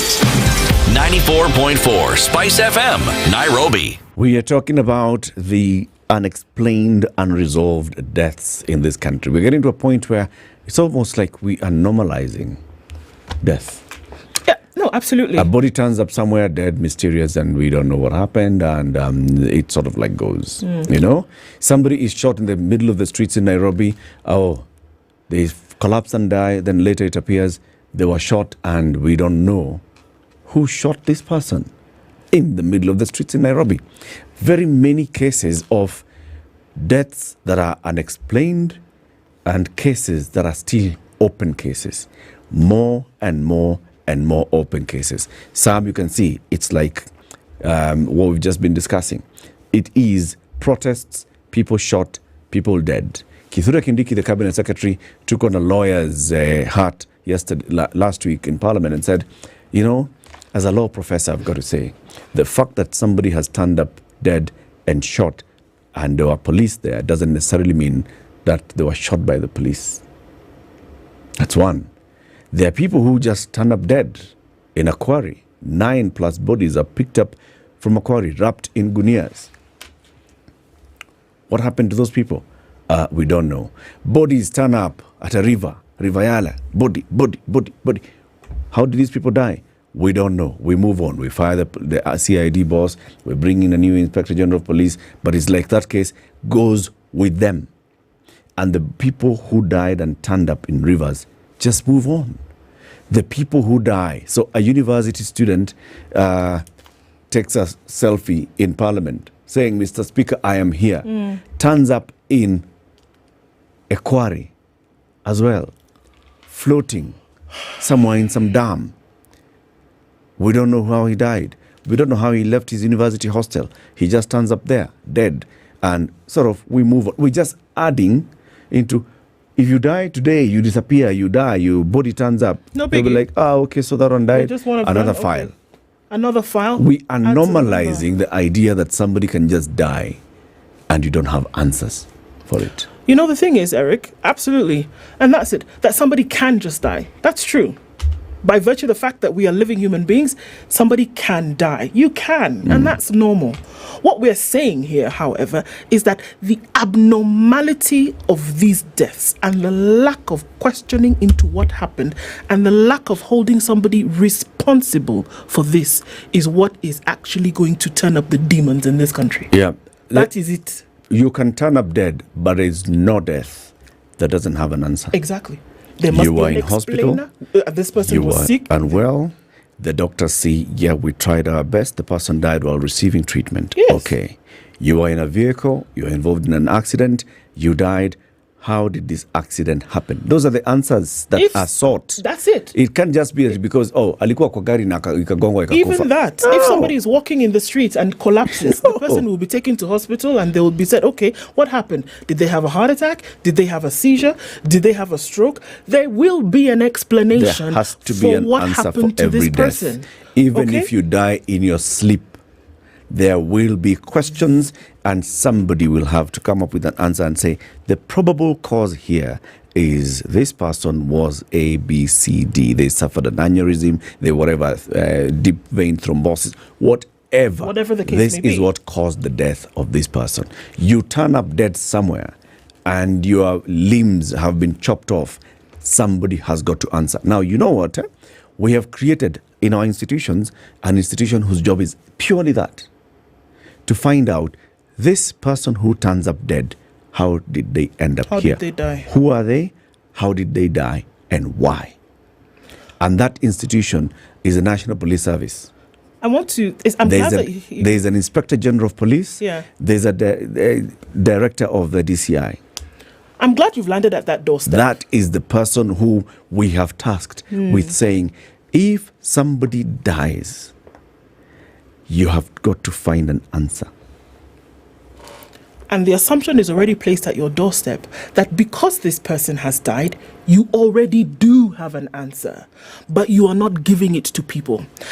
The doorstep which you've landed on right now, remember what caused all this hullabaloo around the three gentlemen who disappeared from Kitengela? Yep. And then we had this whole dog and pony show and this circus around deputy or acting IG at that time, Masengeli.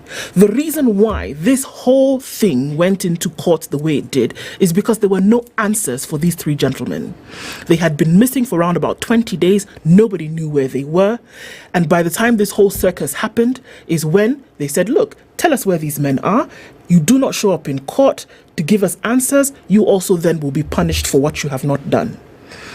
On the 7th day of the summons, remember, he then presented himself to court. And remember the issue, and this is my problem, the issue around why it started in the first place was the disappearance of these three men. It was not discussed. We then had a new IG installed on that day before he went to court. And then on that morning, the next morning, these three men turned up. From where? Who took them? There's no such thing as coincidence, in my opinion, when these things happen. You know what has happened. You know who's responsible. You choose not to do something about it. And that's why I'm telling you, this problem is a lot more worse than we actually think. For which there is no penance for these things that have been done to men and women who've disappeared and those who've died. Their souls will continue to cry out for justice. That is just the way it happens. And it is, I implore, I beg that you actually do something about it, because the outcome will be much worse than this thing that we're talking about today. But that we've gotten to a place where we normalize what happened in Kitengela 2 weeks ago. Bodies were being removed from a dump site and we looked at it as though it was no big deal. We looked at it and was like, oh, bodies, dump site, okay, they found some more. Okay. And it's okay. At what point do you get by that? You've become so numb. The walls of the heart are so callous that you look at something like that and it is okay.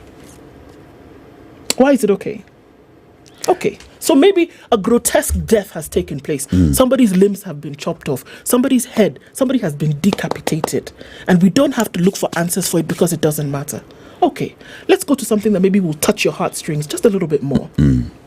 21 boys burnt to death in a school because nobody may have gone and killed them, but the principle is the same. That 21 boys died in a school. They died from a fire which we know could have been avoided. Are you being given answers as to exactly what happened? Are you being told that this is what we are going to do to ensure that it does not happen again? Do you see anybody speaking up and saying, it will never happen again, not on our watch, that we are going to do every single thing we need to do to ensure that every child whose shadows darkens the four walls of a school, a boarding school in this country, is going to be protected? Have you heard? Have you seen? Have you? So it then becomes, okay, 21 boys died and we'll bury them and it's okay. Whether it is somebody who's been decapitated, whether it's been somebody who's been dumped in a quarry somewhere and filled with garbage, or whether it's 21 boys who've died in a school, or whether it's 400 and something people and counting who are underground in Kenya today, the principle remains the same. That if you do not feel the urge or the need to give answers, to do something about it, to so secure your value and make sure that nothing like this ever happens under your watch again, until you do that, you're failing. Miserably failing, and you have no business doing anything else. You know, there is absolutely no excuse. You know, we can play around with very many things, and that's what we are getting to. We are getting to normalize it and to make it sound like it's okay. But I want to remind us again that we have created institutions in this country, and those institutions are tasked with giving answers. It's as simple as that. I want to repeat, it doesn't matter. It doesn't matter how you die. There will be an answer of how you died. Okay? It doesn't matter. You die in hospital, there will be an answer. This is what led to this person's death. And this one we can clearly see no foul play. If you died, if you just fall and collapse on the streets of Nairobi and you had a heart attack, and there has to be something that says, this is how this person died, no foul play, nobody culpable. If you die and there's foul play and there's culpability, then the next thing is the person culpable goes through a system called a justice system that we have established in this country that should answer that. And that's why I'm saying it's beyond the people who have been shot and we can see, okay, this one shot, most likely police. Sawa. It's beyond this person went and starved themselves. That's why we starved themselves in Shakahola and they died. And who's culpable? How did they end up there?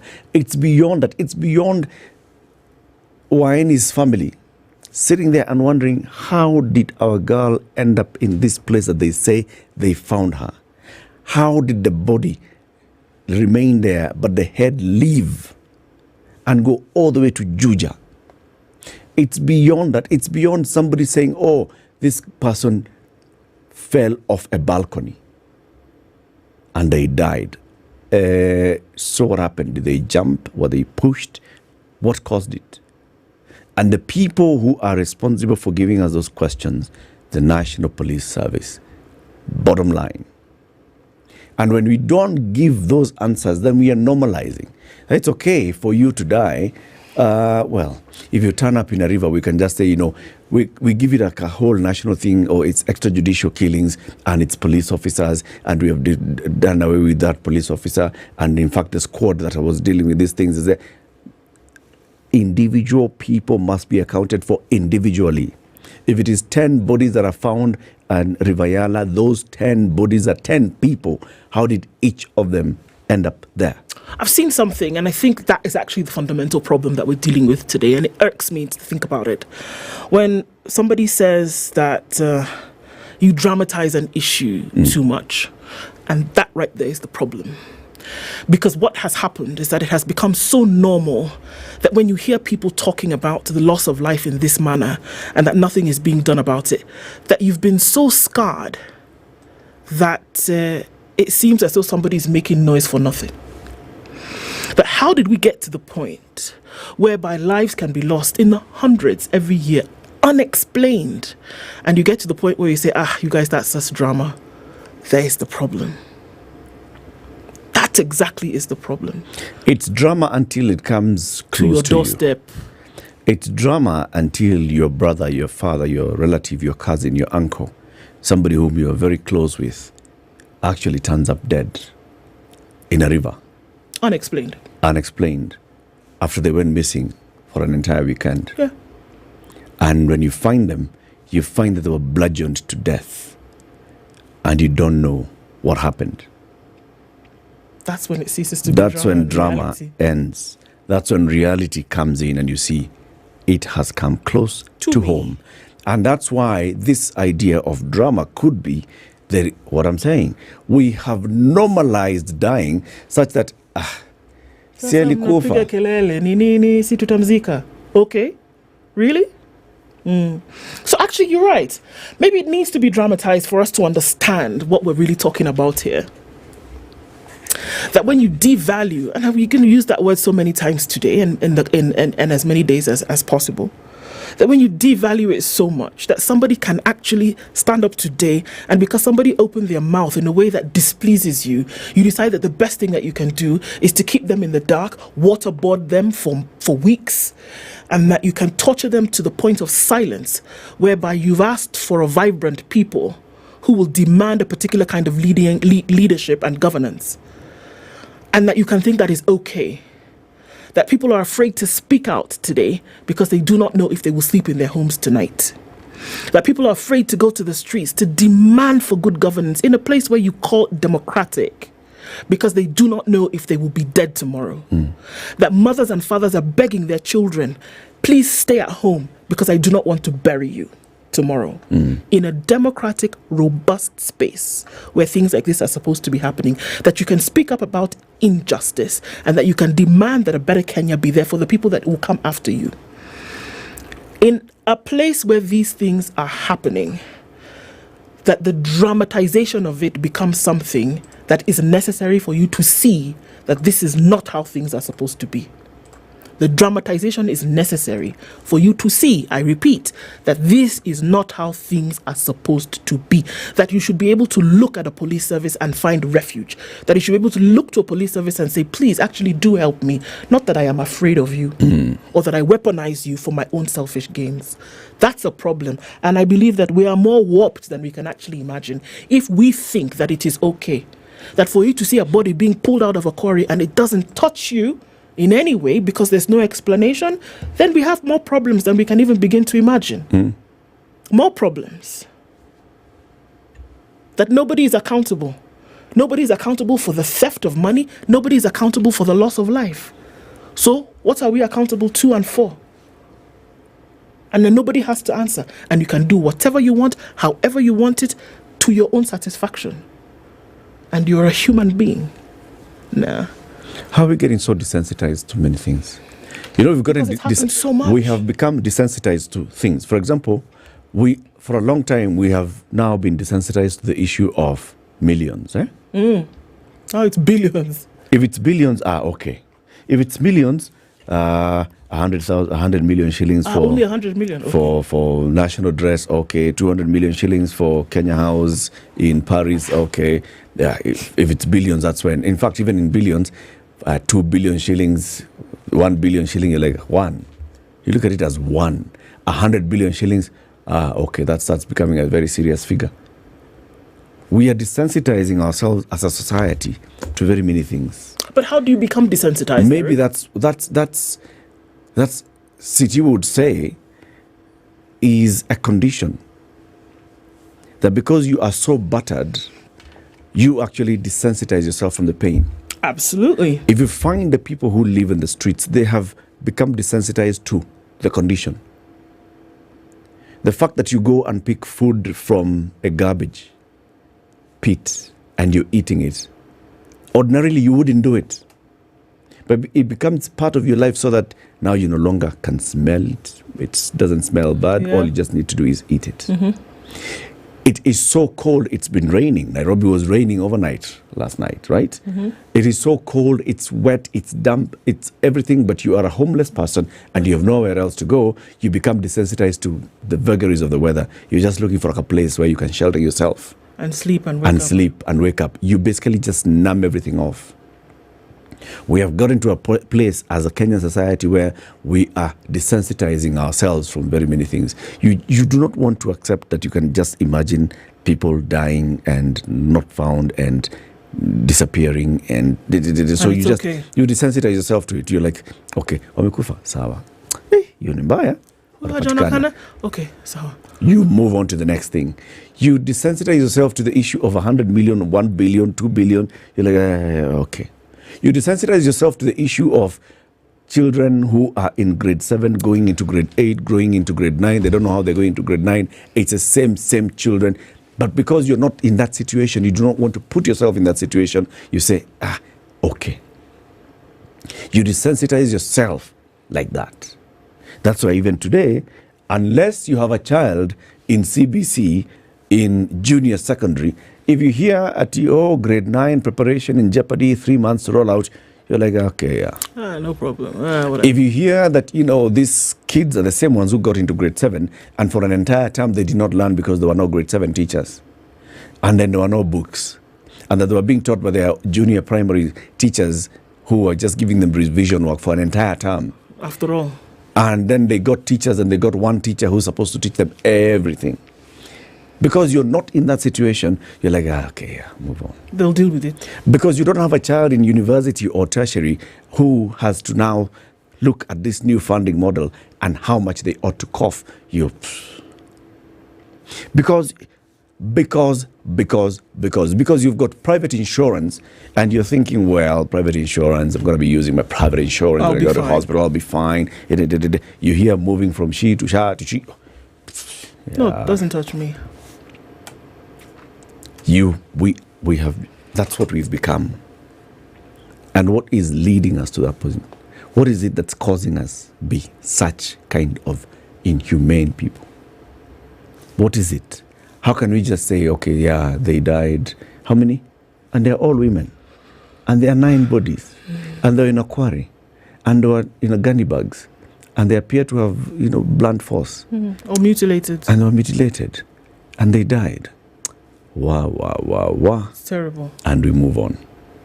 Like that. Ati that Kaboy, the one whose video is going around on social media, the one who was in parliament, Ati is the one. They found him in water. He was found in water.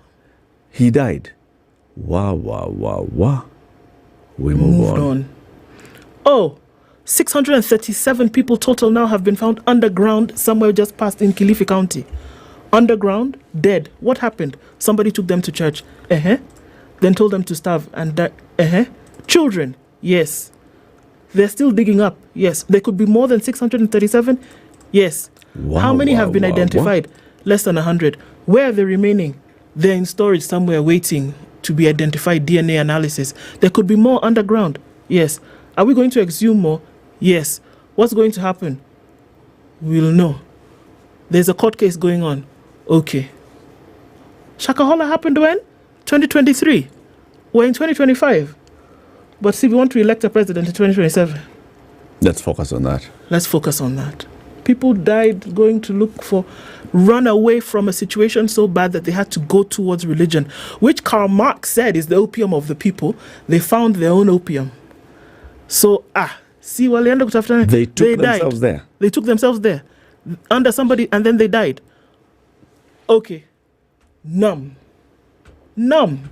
There's a callus on that particular place. We'll deal with it when we need to. How many more do you want to keep piling on and piling on and piling on? And when did it become okay? My thesis is that it is not okay. And it will never be okay. It will never be okay because those things that you've mentioned, it is the same abiding principle. Whether you're talking about death, whether you're talking about corruption, whether you're talking about pilfering, not just grandiose stealing of public funds, whether you're talking about just not doing your job because, who is watching after all. It's the same feeling that you say, somebody died, okay, no, I have my own things to do, I have to finish. Same principle. And until you start to pick away at that principle and deal with it as it truly should be dealt with, we will continue to have these issues that we have. But we cannot forget that people have died, children have died, women have died, men have died, mothers, fathers, brothers, sisters have died unexplained. And the people who took their lives are walking around free, and nobody is demanding any kind of accountability from them. And you say you have something in place that's going to safeguard the lives of people. It cannot be well. It must be sorted out. Those who committed these crimes must be brought to book and dealt with in the manner in which anybody else who committed a crime would be dealt with in this country. It continues to happen like that. We continue to have a problem so compacted that it's going to take decades to sort out. It's not okay to make people think that they have the upper hand when it comes to life. It's not okay. It's not okay. And we cannot continue like that. We cannot and we shouldn't. Lest we forget, there are very many unexplained deaths that remain unresolved in this country. There are very many unexplained disappearances. People have not seen their loved one for days, for weeks, for months. All these things are happening in our country, and we are desensitizing ourselves from it. And we are saying, well, yeah, we move on. People are maimed. There are people who have suffered physical injury, lifetime injuries. No answers given. It cannot continue. It's 9 a.m. Let's get the news. Spice up your life.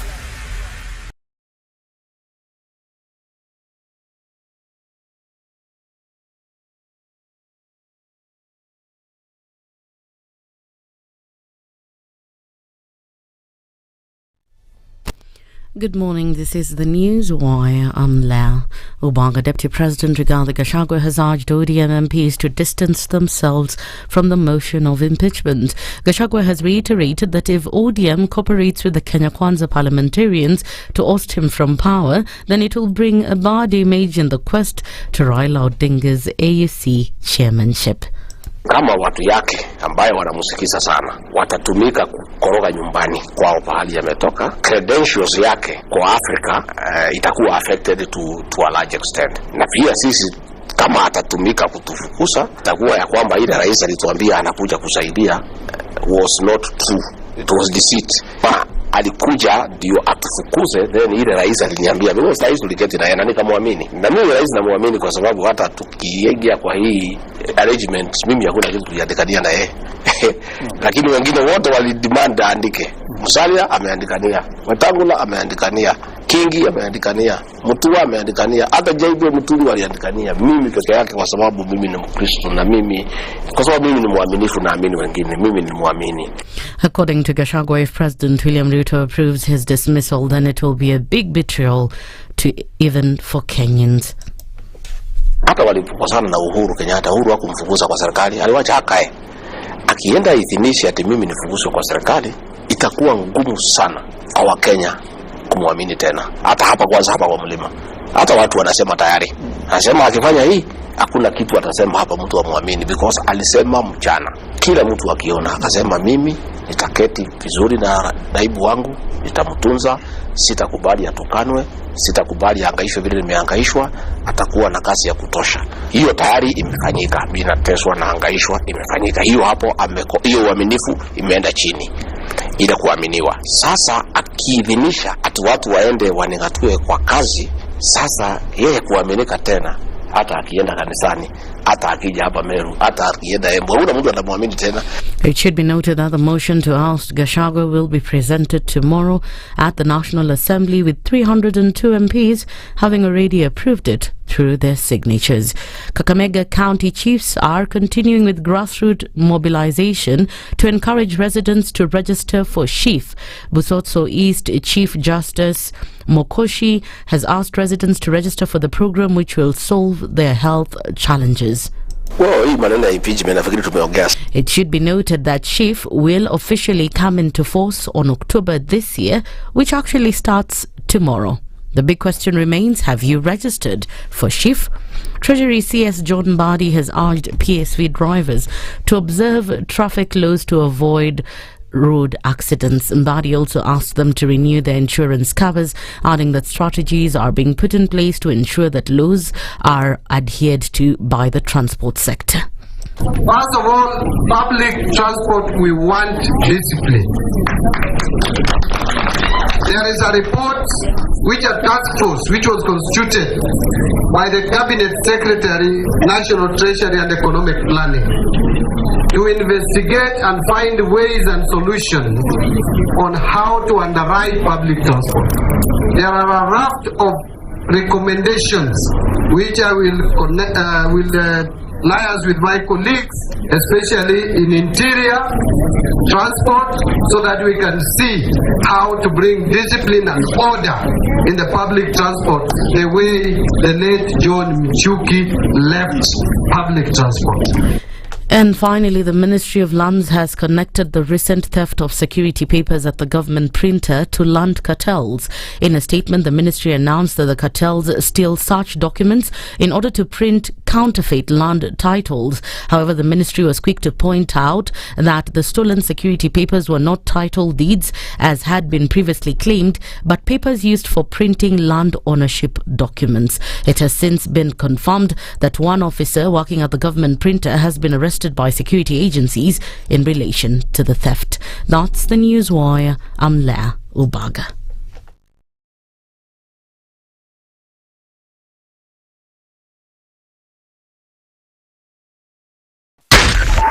.4 Spice FM, Nairobi. All right, so where are we at a few minutes after 9 o'clock? Let's take a quick look at traffic still coming off the Thika Superhighway just at Survey, where your service lanes come to an end. So that'll be that for now. And on Waiyaki, where we still see some movement as well. Quick look at James Gishuru, where traffic has also eased up. On the Red Hill Link Road, as you cross over towards Kuna Road, there's a little bit of in and outbound traffic, folks trying to get out towards Waiyaki Way.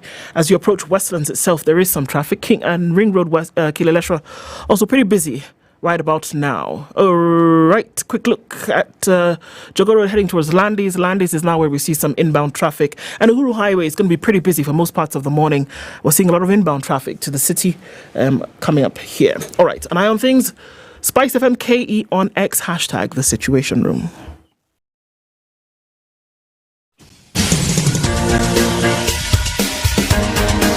This is The Situation Room, the home of hard-hitting political commentary and penetrating insights about the state of the nation. This is a talk radio experience like no other. The Situation Room, a place for hard truths, debates, and elevated conversations. The Situation Room, witty, political, engaging, deep, controversial. In the room, we have C.T. Muga, researcher, academic, seasoned political observer, a fountain of wisdom in these politically uncertain times. Ndu Okoh, Nigerian by birth, Kenyan by choice, communications expert, Pan-Africanist, a truth seeker and believer in people power, and Eric Latiff, agent provocateur, the man in the chair, seasoned journalist, news hound, a man who believes in punching up, not down.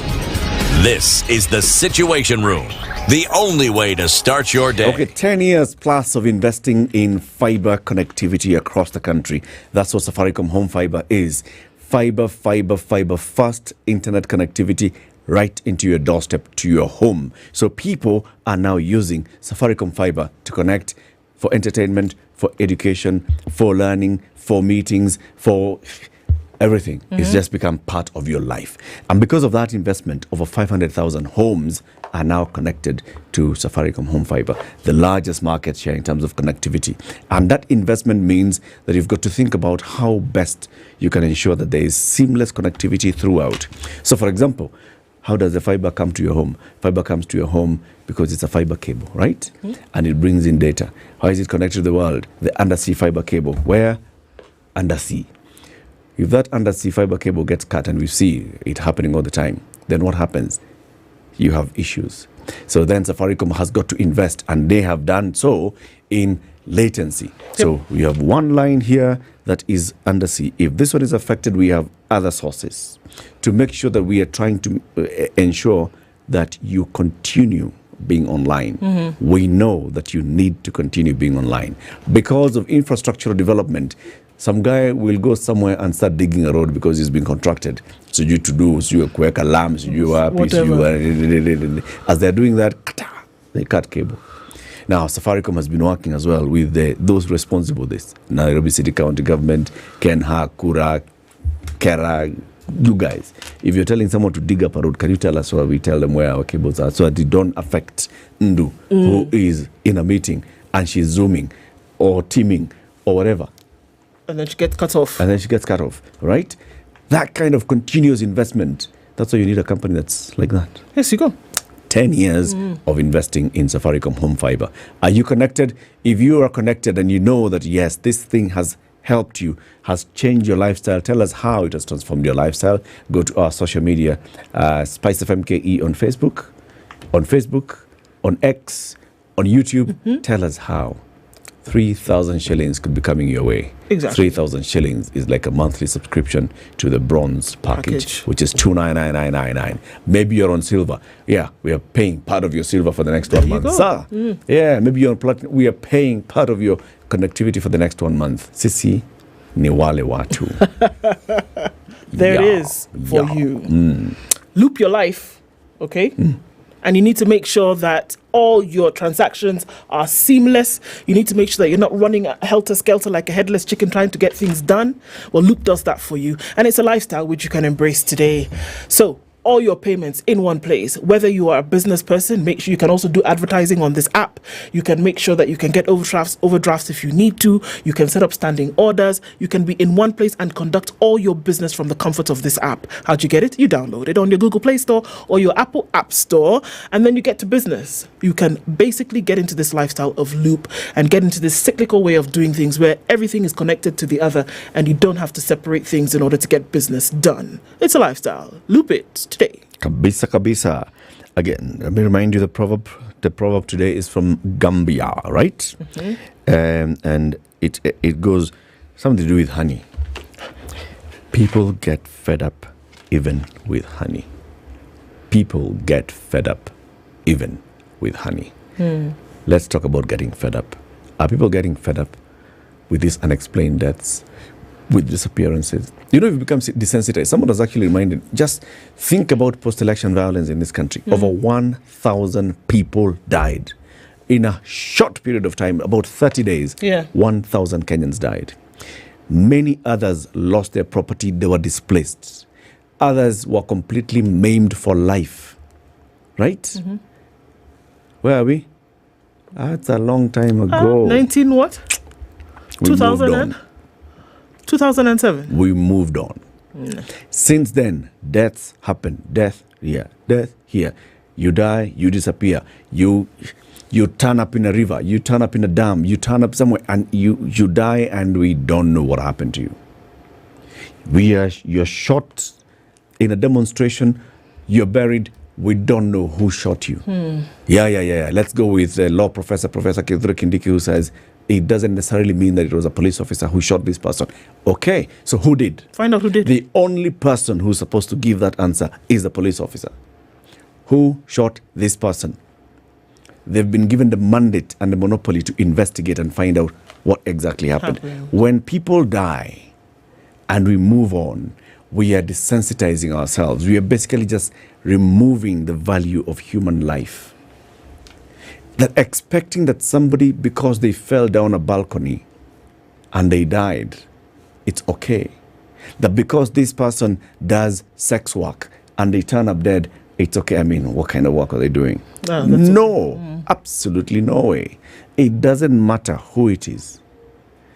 Death must be explained. We desensitize ourselves from seeking answers. We are losing ourselves as a people. It just means that you can be killed and there'll be no answers. There'll be no answers. It's your people will just be sitting there and they'll be told there'll be no support. Oh, ye poleni.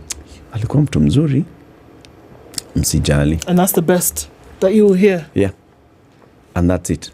You bury, the family is left there with a grave that they look at every day and they're trying to figure out what happened. What happened to my son? My son was picked up by people who appeared to be police officers. He, alongside his cousin, they were picked up. They turned up. My son was dead. His cousin badly injured. I don't know who killed my son. This is a story told by one man whose son was picked up in Kisumu. Died just the other day. Even baby Pendo, child somewhere up in a balcony, bullet from where comes, shoot, kill. Till tomorrow. You're holding a child dies. Till tomorrow, you don't know. What happened? Whose gun dispensed that bullet that killed that child? Well, I'm sure somebody knows, but in terms of answers have been given to our parents, they've not been given. How or to have the we nation. become so desensitized? It's also possible to know that nobody knows because nobody went as far enough to find out what happened. And that's the problem. You open a case, another one comes, you close, you're not keep close, it moving. you move. So it's possible that nobody actually knows whose gun exactly shot this person. It's possible. It's not conclusive on a file. It's possible. Because you start, we move, we start, we move, we start, we move, we start, we move. You die in a school fire, you die, it's okay, you died. You die in a road accident, it's okay, you died. You are, it's okay, this happened. What? Why are we so desensitive? Why have we become so desensitive? We want to hear from you. 0719-012-600. That's 0719-012-600. We are talking to the core, the fabric of us as Kenyans, as human beings. Why have we become so desensitized to the things that are affecting us? It starts with the value that we place to one another in human life. It goes into everything else. It explains why nowadays we talk about 100 billion shillings being lost and we're like, no biggie. Yeah, and it's not a big deal. You talk about, okay, see, this is how much, it was 100 million Simbaya. 100 million shillings. Not bad. You talk about, okay, someone went to stole title deeds.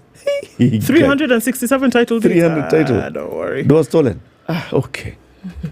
How have we become so desensitized as a people? 0719-012-600. Let's hear from you. Robert in Nandi County. Hello. How are you, sir? I'm fine, thank you. How are you? I'm fine, thank you, too. These things of shootings, I'm listening and laughing. Why are you laughing? Yeah, just assuming that a guy was shot in town today. And the police are called in, maybe a prominent person is being shot. Yep. And the police are called in to investigate. Do you think that case would stall more than 2 weeks before the person who shot that guy is found? By end of day, somebody will be in custody. So why is it that it is the police shooting the demonstrator? The same gun, maybe the same make, but then finding that person who shot that guy is so hard. There's no effort. Thank you. I think there's no effort to solve it. And the question then comes, Robert. Yeah. Why is it that the rest of us are okay with it? Okay, in Kenya, some time back I was in Nairobi. I was seated in a balcony somewhere. And then somebody's bag was just being snatched. And everybody is watching. Nobody's there to help. I think it is some habits and traditions that we've developed in Kenya. That when somebody is in trouble, shauri yake. We just don't care about somebody else. You can walk by as somebody is getting mugged, somebody is getting stabbed in the middle of the street. But nobody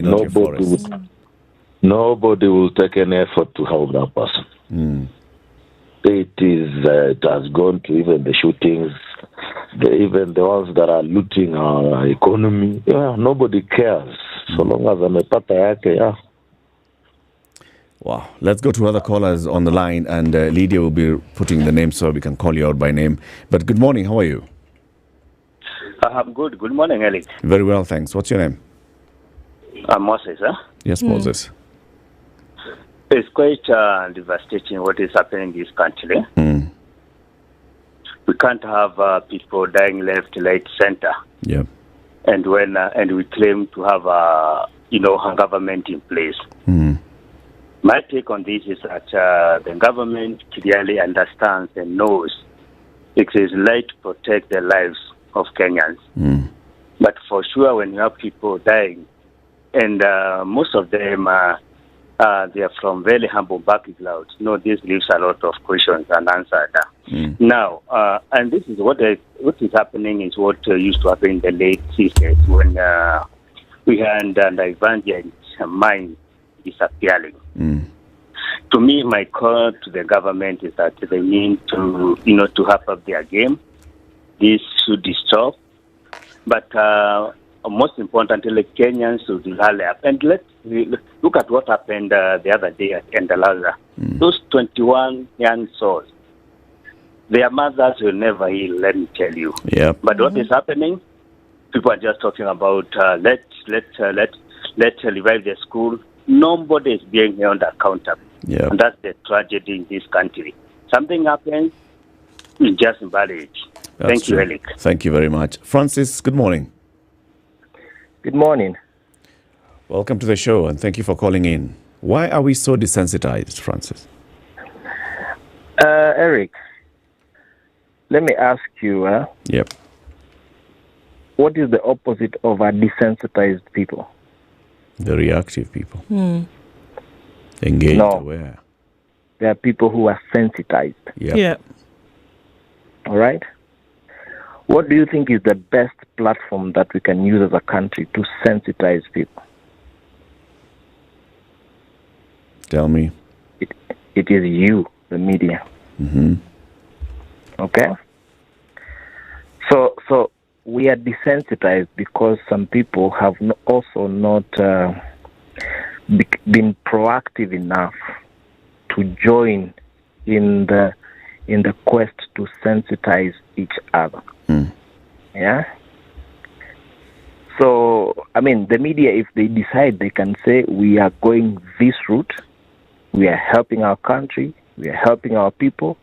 No more of this Gashagwa nonsense. No more of this political nonsense. We are giving this nonsense blackout. We are focusing on this and this alone. And everybody will follow suit. But normally, I always see media coming up together when probably one of their own has been hit or has been affected. And this is a tradition that is in every other Kenyan. Unless it is one of my own, or unless it is me, that is when I will speak. Yeah? So I think people who already have a platform, like you guys, can lead, can be on the forefront, and take charge. Francis, I don't know whether you're watching us, but for example, right now we're playing footage from the coverage of the quarry killings, where people's bodies were being picked up. Yeah, I am watching you. If a conversation were to continue in your homesteads, in your neighborhoods, in all our neighborhoods, that something has come up here. There's a matter that has gripped the nation. People have turned up women. Nobody knows who these women are. These women have turned up dead, and nobody knows how they died and ended up in gunias in a quarry. If these conversations continued in our neighborhoods, it is always the strong who pull up the weak. Yeah. In the Kenyan societies right now, if I look out my window, I'm seeing weak people, people who are struggling with hunger, people who are destitute, people who are trying to look for jobs, people who are hopeless. Yeah. To a point where now they'd have to make a decision. Do I keep looking for a job, or do I go fight for a neighbor's child who was found dead? Yeah. Do I go about my business and try to look for school fees for my kids, or do I go out and protest because the government is doing this? Yeah. These people are so ravaged by a lot that is going on. Yeah. Now, who are the strong here? That's why I keep throwing the ball back to you guys. Yeah, I appreciate what you're trying to do today, showing footages and everything. Yeah, but this should not necessarily just happen once in a blue moon. If we could all decide that we are shutting everything down and we are focusing on this agenda continuously, you see, a tree, however big or however big or strong its bark is, it will one day be brought down by one axe if it keeps hitting it on one spot for a long time. Very good. The axe can be anywhere. Thank you, Francis. All right. Your point made. All right. Asante. Thank you. Victor in Nairobi, good morning. Yes, Eric, how are you? Very well.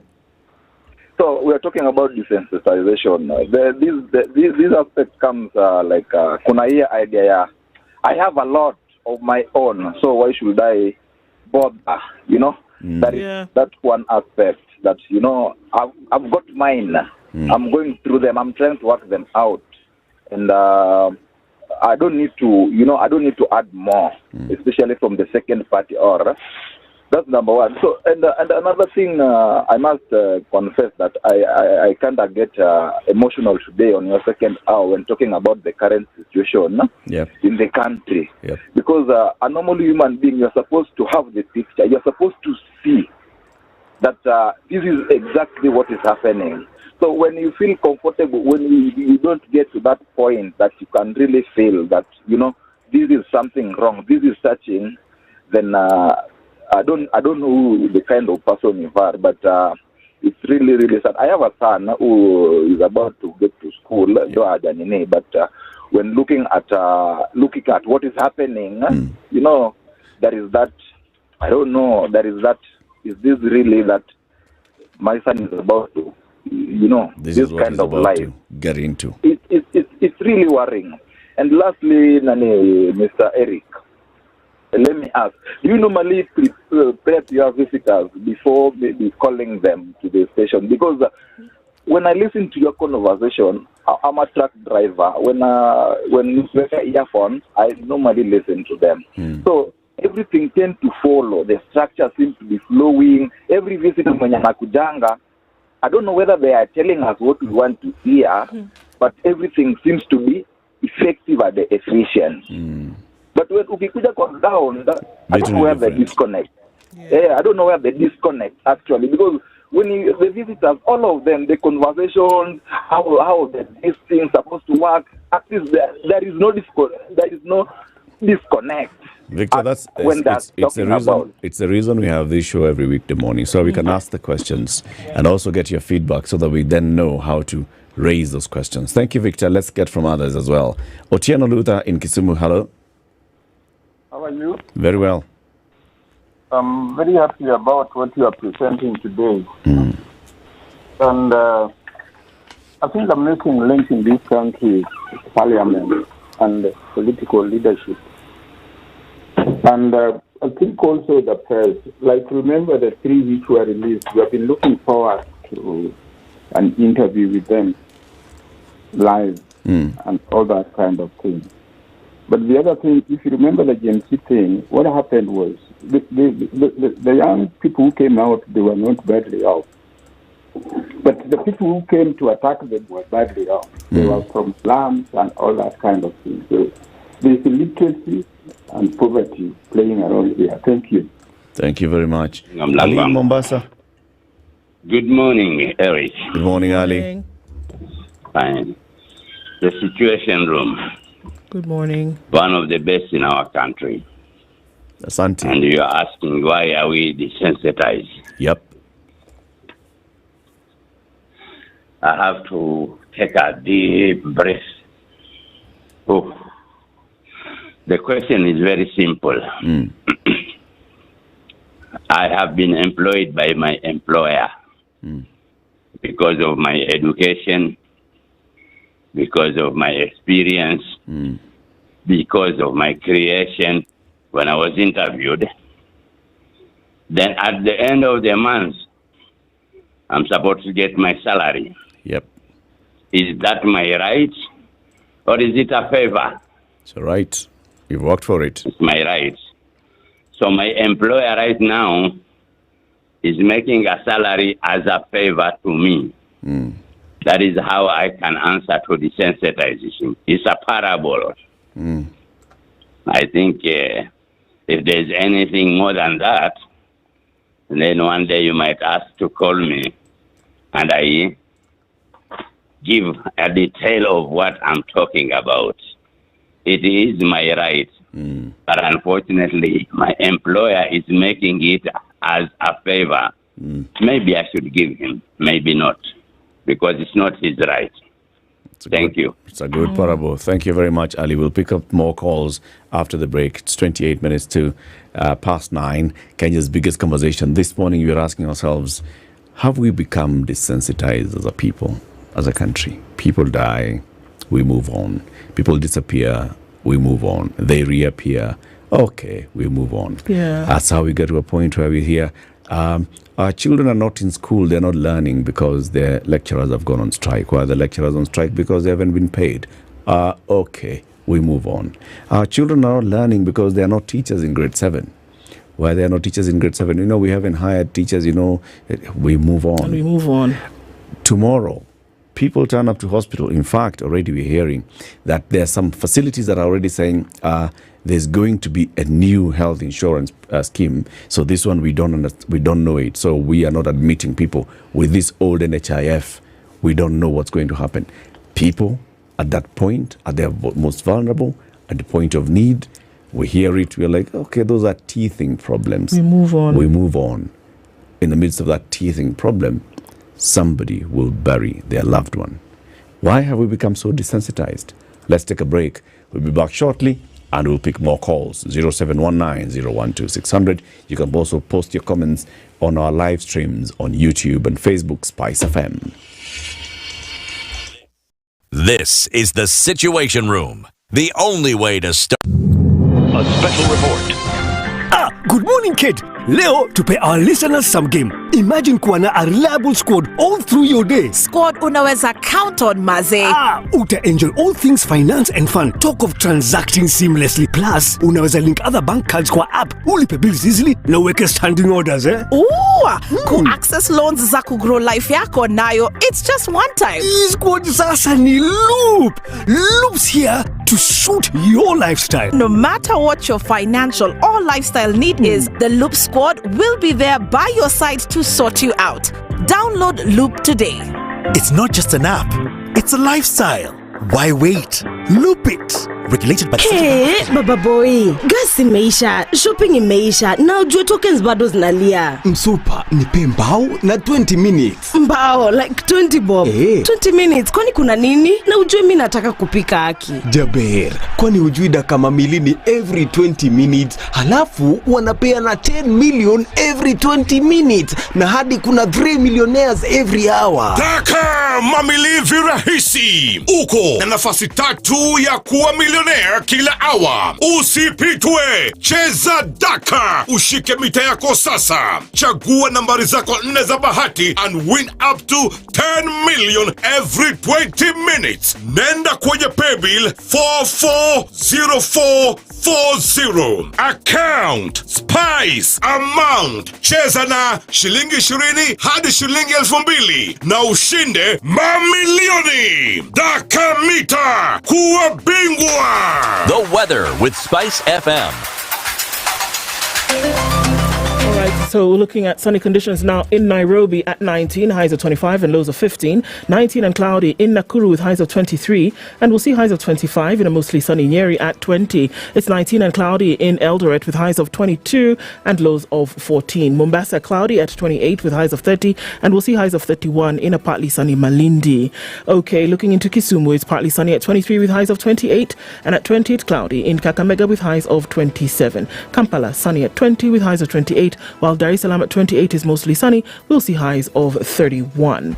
We're looking into a sunny Johannesburg at 11 with highs of 20, and Mogadishu at 30 is sunny going to highs of 31, while Addis Ababa at 18 is sunny, we'll see highs of 21 and lows of 13. Lagos is cloudy at 25 with highs of 30, and Kinshasa at 25 is partly sunny going to highs of 32. It's raining Monday afternoon at 20 in Beijing, and cloudy at 15 in Paris. 14 and mostly cloudy in London to highs of 16. And Sunday night in New York is mostly cloudy. Coming into Monday, we'll see highs of 22 and lows of 15. Do you want to live out your life with the utmost convenience? A way of life that is empowered with the necessary tools and solutions to live out your life effortlessly? Then wait no more. Download Loop today and enjoy the best mobile money and banking worlds through a simple platform that delivers payment, credit, and saving services, while at the same time offering personalized journeys and deals to complement your interests and needs. Why wait? Just Loop it. Tune in to the Situation Room every morning and Spice Drive from 3 to 7 p.m. every Monday to Friday and learn more about Loop. All right, so still looking at a bit of a tricky situation coming off of Raila Odinga Way going towards Ngong Road. It's busy along Uhuru Highway getting into the CBD, and looking at Landis Road, in and outbound traffic still pretty busy. So the CBD is probably the busiest of everywhere we're seeing this morning. It's quite busy coming off of Thika Superhighway as well. This is just at Survey as you get out into the city. And so we'll see some traffic also coming off of Limu Road going towards, Kiambu Road going towards Muthaiga Square. So it's busy this morning, keeping an eye on everything. Talk to us through it. SpiceFM KE on X. Mature, intelligent talk every morning. Spice up yourself.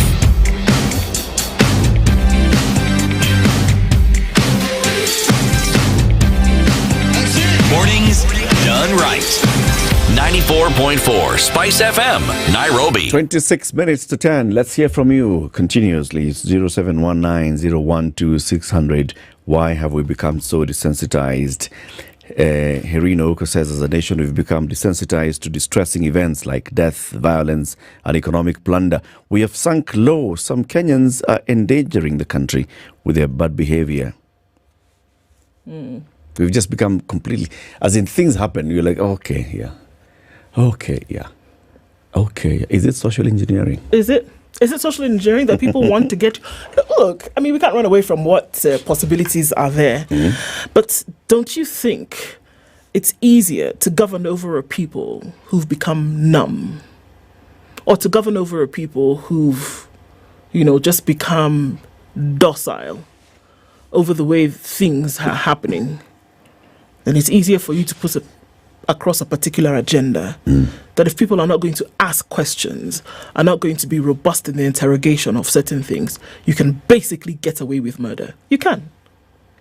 That if the soul has left behind the eyes, then nobody's going to ask questions. And then you can rule with wanton abandon. Nobody's going to ask you anything. Makes sense. It sounds like a conspiracy theory, but hey. Like it's okay. Nobody's asking questions. People have become, again, numb. What is numb? That you touch and there's no feeling. That's it. So the likelihood of them going to ask questions or demand anything of you then decreases significantly because you've numbed them. What does numbing do in a hospital setting? It dulls the pain. Yeah. And then you can do whatever you want with that area while it's numb. So, if you want to be able to do what you want, you keep numbing the area. That's what happens. Hi. Biwot in Nandi, hello. Hello, Latiff. How are you? I'm doing well. Have we become desensitized? Do you agree? I do agree. Why so? It is because of the leadership. If Kenyans can understand the type of leaders that we have in this country, then you will understand why we are desensitized. Because look at the way you have played those things from the quarry, all these things to do with Adani. Who is concerned?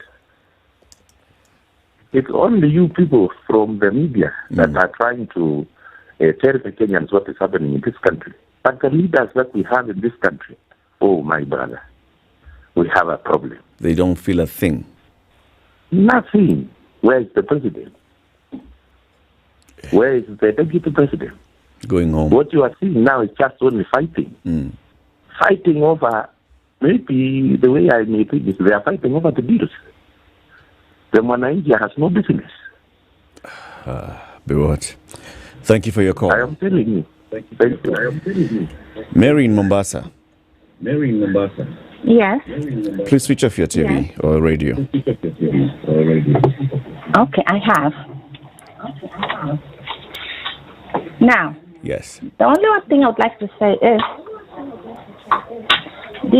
do you remember when we were told choices have consequences in regards to choosing bad leadership? Yep. Now, this is where we are. Our choices have made us get this far. We are an embarrassment to ourselves. World over, people take Kenyans to be so goofy. But again, the one thing I'd like to talk about is, I was born and raised in Mombasa. There's a time I was in Nairobi and I realized that in Nairobi is the only first place I realized people can be robbed in broad daylight when others watch. So now, that's how insensitive, partly, some of us who were born and brought up in Mombasa think Nairobians were partly. But again, I came to later on realize that it's something that has spread out and it has infected so many people's hearts. People are so insensitive. People are so, I would say, full of sick hearts. Yeah. And it's quite scary. It is scary, Mary. Thank you for your call. John in Mombasa, hello. Hello, good morning. Morning. Thank you, special room, for the good work you're doing. Sante. Mine, I'd like to summarize it and say, I think it's social engineering. Social engineering? Yes. Mm-hmm. And I'm not here to know whether it's by default or by design. We have a problem that we call big man syndrome. But the one I'd like to say is whereby the poverty have been weaponized. Weaponized in a way that you're made to be always on survival mode. When a man is on survival mode, he's always on where will I get the next meal? Yeah. Where will I get the rent? That in the mind, there's no iota of space to think of things that matter. So that's why you see the government have made sure that the rich are so few and the poor are so many. And then these big man freedom have created this scenario like inferiority complex in a way that we don't really matter. If you go to a hotel and you want to enter and you have a small car, you'll be stuck. If you have a big car, you'll be stuck. So it's like we allow these big people to dictate exactly what our life should be. We have become mechanical or some kind of zombies. And that's why in Kikuyu people say we have become together. I think that's what ailing us. Thank you, John. Well, read some of the comments. What are people saying on YouTube, live stream? Yeah, just looking at some of those comments this morning. I mean, quite some. You know. Okay, I don't even know where to start. I think we need an apology, is what someone says. We should learn to prioritize Kenyan issues, not personal ones. Thank you for being champions of better Kenya. As we look at some more of these, it's like, you know, we have a long way to go if this is the kind that we have elected. It goes on. You watch. Okay, I think we just missed so many. Okay, it was just a slip of the tongue. Let me pick this one by Chris. Chris says Kenyans are a docile lot and the political class takes advantage. The reason the leadership in politics and the corporate world run roughshod on us. Good thing that Kenyans are changing and they're changing fast. Victor says, I want to blame the movies. Killings in the movies seem normal. Too bad that has translated itself to the real world. Mahad Hassan says he's an optimist. We are close to the point where the last hair shall break the camel's back. Kenyans are of right mind now, and this shall translate to the right leadership. I think so much happens around us that we fail to pay attention whenever it is needed. Today's society has made sure that we are too distracted to give a damn about the things that matter. Indeed. So here are some more. This is deep and it hurts. It's sad. I'm getting emotional. Someone killed them. Someone paid by taxpayers' money. Sometimes I ask myself, why do we even pay taxes? Margaret says, it reminds me of the yesteryears of the 90s when people used to be tortured and some of them were never heard of again. Juguna says, lost for words. Kenya, God have mercy on all of us. We're in a very dark moment. For those bereaved, our prayers will get there. One day Kenya will be safe. Those in charge of, instead of giving answers to these poor families, we're talking about things like impeachments. Yep. So we're looking at, just remembrances of some things that have happened. Somebody who disappeared was shot and like nothing happened, like it is a cowboy country. Gohil says, there was a time when one could not even whisper opposition. Current ones are birds of the same feather. Things just happen. Yeah. Somebody is shot at the gate to their home. All right. Left there. Leaflets spread. Okay. Somebody is shot while walking on the streets of Nairobi. Don't know where the bullet came from. Actually, they die, and people don't even realize that she died because she's been shot. We still don't know. Are we talking about an incompetent police? No, absolutely no way. Competent. Very good. Samson in Kisumu, good morning. Good morning. How are you? I'm very fine. Have we become desensitized? Lest we forget. Now it's 1 year since we sang the Luwere song for Her Excellency Mama Mukami Kimati. The country is still waiting for the blueprint burial for Dedan Kimati. Kindly find and ask what has happened. It is muted. That is what I have. That's true. Thank you, Samson. Joe in Nakuru. Hey, Eric. Hello. Myself, I was just looking at the quarry dam site thing that you are displaying there. And then when I look at the crowd which is around there, it can be anybody. It's not about tribe. It's not about status. It can be anybody who could have been dumped there.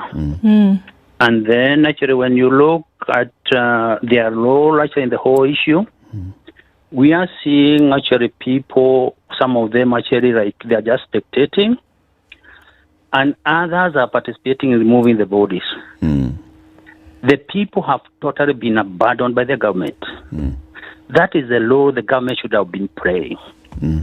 Lifting those bodies, ensuring that their place is secured. Because it's a site, actually a crime scene. Get all the details and updates to the people. And tell them what is happening, and this is how we are dealing with it. But incidentally, the government is nowhere. You only see them shooting people who seem to be trying to find out what's going on. Instead of doing the right thing, the people are only trying to be there for one another. That is definitely an enterprise. They've got no systems to take. Systems to take care of such situations. Right now, where they are seated, they are not thinking anything on how to deal with the interests of the people. There are no systems. And I remember actually when we had some rainy seasons, actually, where a police officer, his vehicle derailed, and actually he had guns, actually, and instead of the police coming to rescue the body of a policeman, their colleague, the people are the ones who are like pulling that car out, and assuming actually he had a gun, it could have ended up in the wrong hands. They cannot even take care of themselves. We had a senior officer in the military who died, and then we were told 3 months down the line we're going to be told what's going on. Nothing goes on. What are we talking about? We are sliding to a situation of anarchy. It's not going to be actually like it's going to come from anywhere. They themselves, they can't take care of one another. They're going to start fighting. Sorry to say that the Gachagua or whatever is an epitome of things happening. And bottom line, we are going to come to our senses because it cannot go on like this. Kenyans have seen good options of leadership, like when Kibaki was there. They have stated good life. For them to be there, definitely is not going to be cited, unfortunately. The people who are provoking it is the government itself, abandoning its role of providing solutions. Now, what do I think the government should do? urgently sitting down and developing systems. I'm sorry. When even the people who are employed actually within the system are only relatives and cronies, they just sit down, provided they are earning a salary. They are not trained on any skills. They're not going to be getting bothered. What's going to happen? Those people, even themselves, are going to be a problem. And they're already a problem because they're earning salaries. They're not doing anything productive. The government requires total transformation, dealing with the issues from where they are, and act in a professional and accountable way. Like policemen, why should policemen just be approaching people like goons and then telling you, actually, you're a policeman here, you cooperate, and then you disappear? People are likely to start resisting. And what is going to happen? Chaos. Thank you, now, Joe. We need, Joe. we need total transformation. That's my position. Asante. Amos at Bomas, hello. Yes, good morning. Good morning, Amos. Now, picking from where the last caller has left, we need total transformation, which is okay. But I'm also sorry to say that fools are too many in Kenya. We only become real when things are real, like now what is happening. After that one, nobody always cares. Tunaanza kusema mtu wetu and the rest. But when now the time comes for us to make change, right now we can point mistakes, which is very okay. But when the right time comes for us to now do the right thing, then now we go back to our normal dealings. And then now we again come out and start crying that things are not working. So how do you expect the things to work if you are the same people who are supposed to streamline things? We are not. I can say we are fools. So Amos, how can we change that situation? We call for accountability and responsibility. Most of these things we are seeing now, we still have the power. Even for recalling, those powers are there. But do we use them? We are not using them. Why? Right now, people are regrouping because of this talk for the impeachment. Now, what the other side have said, Mutuetu.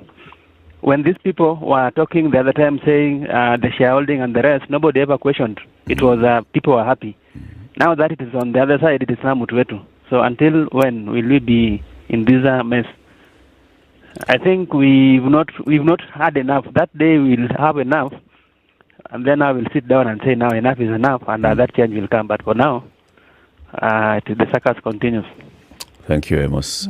Ndu, you've asked that question. What will it take? What will it take for things to change? What will it take for people to actually take it upon themselves to be agents of change? Oh, absolutely. And I think that's the thing, that you usually find that it's a wall to pushed to the wall situation that is going to get anybody to start to think or act differently. And it's unfortunate, but that's true. That if there is a numbing that has happened, that is a callus has formed over, the minds of many people, not necessarily of their own fault.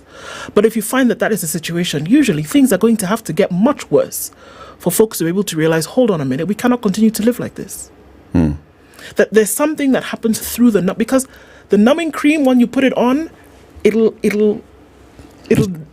cease. At some point, it'll wear off. It'll wear off at some point. Yep. And you come back to reality. My mind goes to the video that we saw of the lion in the wild, and it had been tranquilized so that they could do a procedure on it. And during the procedure, some of the tranquilizer started to wear off. The lion came too. And the people who were administering the thing took off in different directions. Is that what you're waiting for to happen in Kenya? The numbing cream will wear off at some point, but it's going to have to get to that point. One of the problems is that the people who are handling this lion don't think it's a lion. They don't realize what it is. They do not realize that this is a lion. They think that this is just like a cat. We can pet it and coo it to silence. Yes. Or a little bird. Like a hummingbird, or and that you can really continue controlling it as much as you like. That even if it wakes up, you can still control it. Yeah. I think that it is when the tranquilizer wears off, or where the numbing cream loses its strength. But it's unfortunate, but it appears to me that an adverse incident is going to have to take place that is going to be the thing that breaks the camel's back. It may be possible that, the cream has worn off, but we are so used to that pain that you actually just don't realize. And I think the point here, and many of the callers have said, you know what? How about we just look back and interrogate ourselves? It's not sliding into anarchy. It's just making sure and deciding that, you know what? No. We deserve better. We're not going to take this anymore. Yes. There was that demonstration in June. No. It's not about anarchy. It's just about coming out to say, no, follow due process, but this is not the process, and we're not prepared for this. We want better. We want more accountable. And accountability. We want to make sure that we are getting what we deserve. That I have a right to wake up. That I have a right. That a Kenyan has a right to protest in the city and not be shot to death or not be abducted and disappeared for 32 days. That a Kenyan has a right to do that well within the Constitution, which is what everybody upholds and quotes the articles and the numbers and the verses time without number. That you have a right to not be disappeared. You have a right to not be killed. You have a right as a Kenyan to access education. You have a right as a Kenyan to access health and proper infrastructure and to not have public funds stolen. You have a right. And to then be able to exercise that right within the tenets of the Constitution, guess what? It's also yours as well. You know? That can you hope for a Kenya where things like that actually happen? You have a right to walk through the streets of Nairobi at any time and not fear that you're going to be mugged. Absolutely. All right? And the reason why we've put in systems is to make sure that you remove the muggers from the streets. It's not just a right of things that should not be done to you by your government in terms of state agencies. It's a right of the things that the state agencies should ensure so that you protect your life and property. That you cannot just go home today, you're running a business in Gikomba, and tomorrow you come and your entire stock is burnt down and there's no answer. There's even absolutely no answer. That, you go start and rebuild yourself from scratch in Toy Market. You put up your stock. 3 weeks later, a fire, and nobody is answerable for the fire. That it can't happen like that. It's not. It can't happen that you can be called and told that your friend, your brother, your relative, your uncle is lying in KNH or in whatever Mama Lucy, whatever hospital they were stabbed, and you don't know who stabbed them. Ni wakora hapa hiyo area inakuanga na wakora, and when you go to the cops, kuna wakora wamekuwa wakioperate your area. And it just goes on like that. And now you're told next time, please make sure that you're home by 5. Don't use this road past 1 p.m. Instead of doing the thing that is supposed to ensure that you can walk there at 1 a.m. That's the job. You can walk at midnight. That's the job. That's the job. It's not your job to circumvent a terrible situation and say, actually, we're going to blame you for walking here past 5 p.m. As opposed to, it's the same thing that Wanjiro Kikoni was talking about the other day. That instead of you to do the job which ensures that certain infrastructure is set up in certain places, what you do, you go put up a police post. No. Ensure that the thing is working so that you don't have to have these stopgap measures in this place. Don't say you can't walk past 5 p.m. because there are thugs there and that perhaps you'll be abducted. Are you kidding? How about you make sure that I can walk here at midnight because there will be nobody there to abduct me? Yep. Make sure that we're not doing harambes to take a child to school. A child has worked so hard, scored high marks, has qualified to go. Everybody qualifies to go to high school, has been admitted to a high school, cannot afford to pay school fees. We are going to have NGCDF, so we give them 1,000 bob and still have that child not going to school. Absolutely no way. That child has a right to go to school without wondering whether they will come to school next term. Or not. That child has a right to go and pursue their dreams. It is a constitutional right. Every child in this country has a right to free and compulsory basic education. Not the thing of at your bursaries, that's why we need CDF. That's absolute nonsense. Matthew in Nakuru, good morning. Good morning. How are you? Morning. It's whatever topic you're having is so heavy. If you actually take just a minute to critically look at it,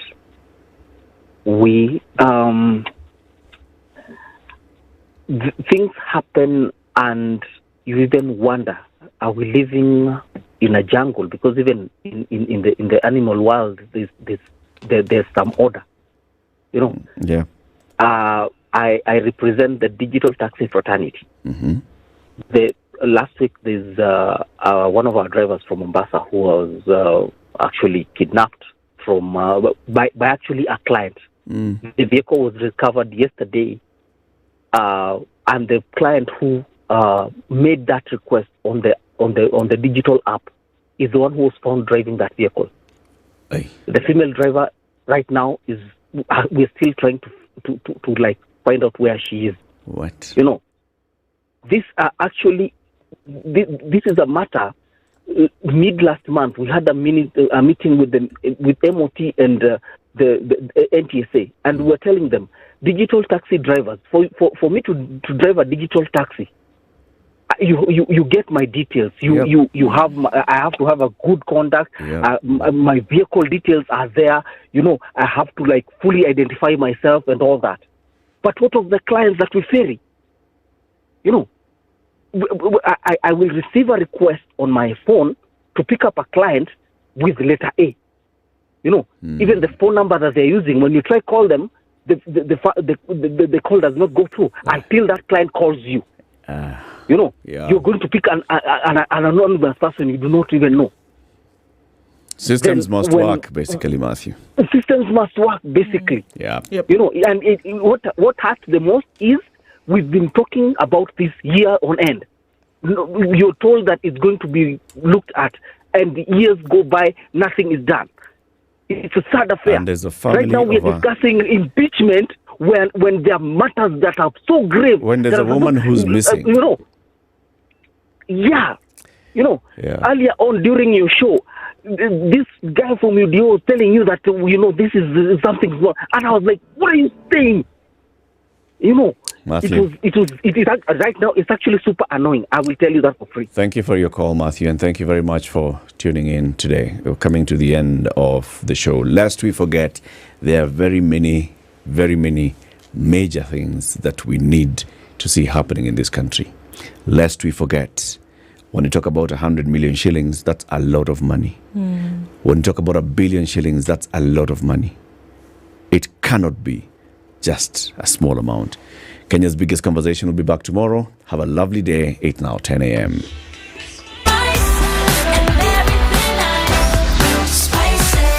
Spice up your life.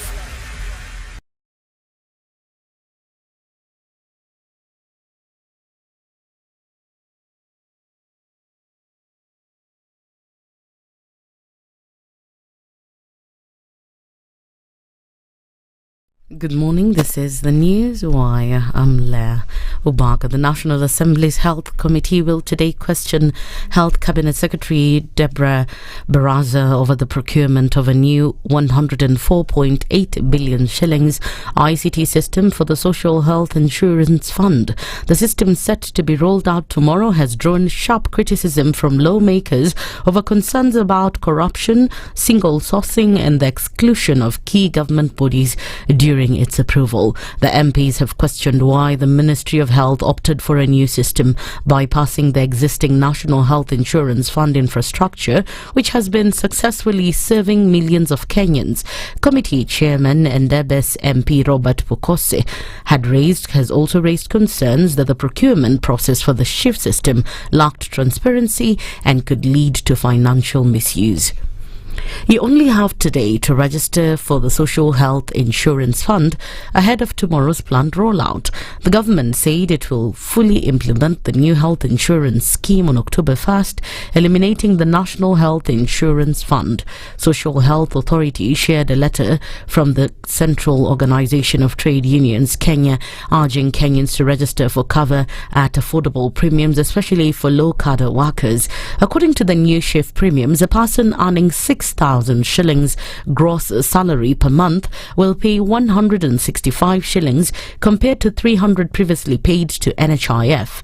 A person earning 15,000 Kenya shillings will pay 412 Kenya shillings, down from 600 Those earning 20,000 will pay 550, and those earning 35,000 will pay 926, down from 950 shillings. Githunguri MP Gathoni Wamuchomba believes that the looming impeachment move made against Deputy President Rigathi Gachagua is being used as a decoy to blind Kenyans from focusing on the thorny issues in government. According to MP Wamuchomba, the government is using the Deputy President as a sacrificial lamb to sway Kenyans from contentious matters, including the controversial Adani takeover of the Jomo Kenyatta International Airport. So somebody must divert this whole noise into something. We are actually being kept busy with impeachment ya Gachagua. Dio andani iende. Dio hii maneno ya chief na SHA with all the irregularities and unconstitutionalism innate to pass. Maneno ya funding ya university. We are diverting the pressure of the young people from the funding mess to impeachment ya Gachagua. The legislator further argued that the government is avoiding admitting failure in achieving its promises and has opted to oust Gachagua with ill-founded accusations.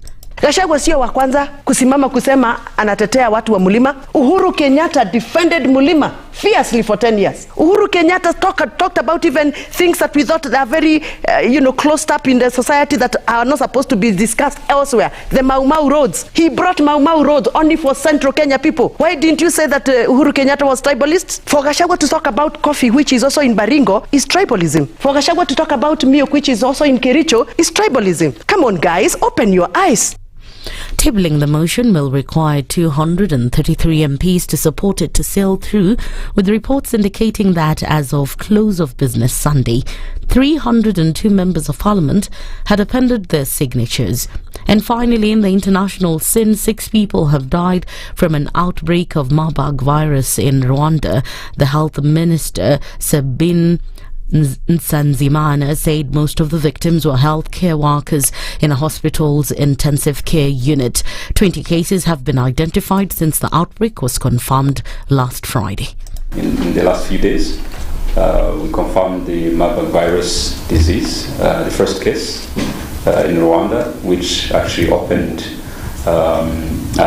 testing for other suspect cases that were confirmed after I was testing using PCR. It's very important to note that once you see these symptoms, inform the Rwanda Medical Center at 114, as well as also contacting the facilities. That's the Newswire. I'm Leah Ubaga.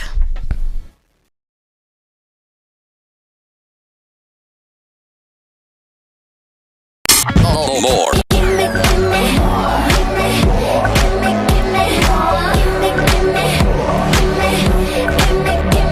You played the best music. 94.4. You're listening to Spice FM. Back to the music.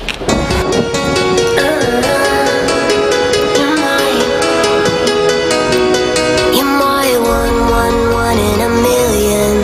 It's like someone picked you out of the sky.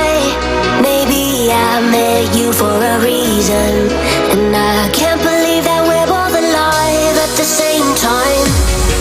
Is this heaven now? Am I dreaming out? Am I dreaming? You're my one in a million, and I can't believe that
spice and everything nice. 94.4 Spice FM. Hello, what's your only girl? Girl I think about. You're the only girl for me. Girl I think about. You're special. No, I love you. No, I love you. Say you love me, and I think that is true. But every night my girlfriend tells me I should want you. Now I say I trust you, but I want you to know. I'm not a sucker. Chill out. She knows it's girl Pinocchio. So now I'm leaving, and you know I try. All right, baby, no more lies.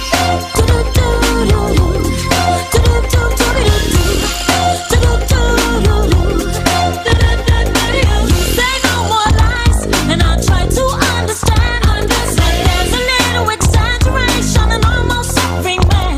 Now I say I trust you, but I want you to know. Sounds like you're quite worth, baby. I think it's time for me to go.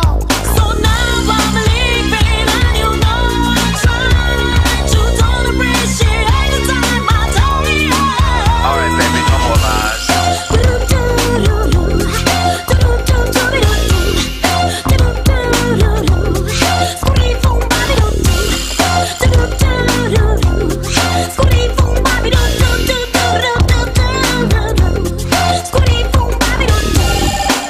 You're the only girl for me. Girl I think about. What's your only girl? Special. You're the only girl for me. Oh, I love. Girl I think. Oh, I love. Girl I know I love you.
Seal the deal every day with the all-in-one plan from Safaricom. Get data, minutes, and SMS all-in-one on-the-go monthly bundle plan from Safaricom. Tune into the Situation Room every Monday to Friday as we unpack the all-in-one monthly plan from Safaricom. Safaricom is for you. Hi, this is Janet Jackson. Hi, this is Lionel Richie. Spice. More of the classics and the hits you love. 94.4 Spice FM, Nairobi.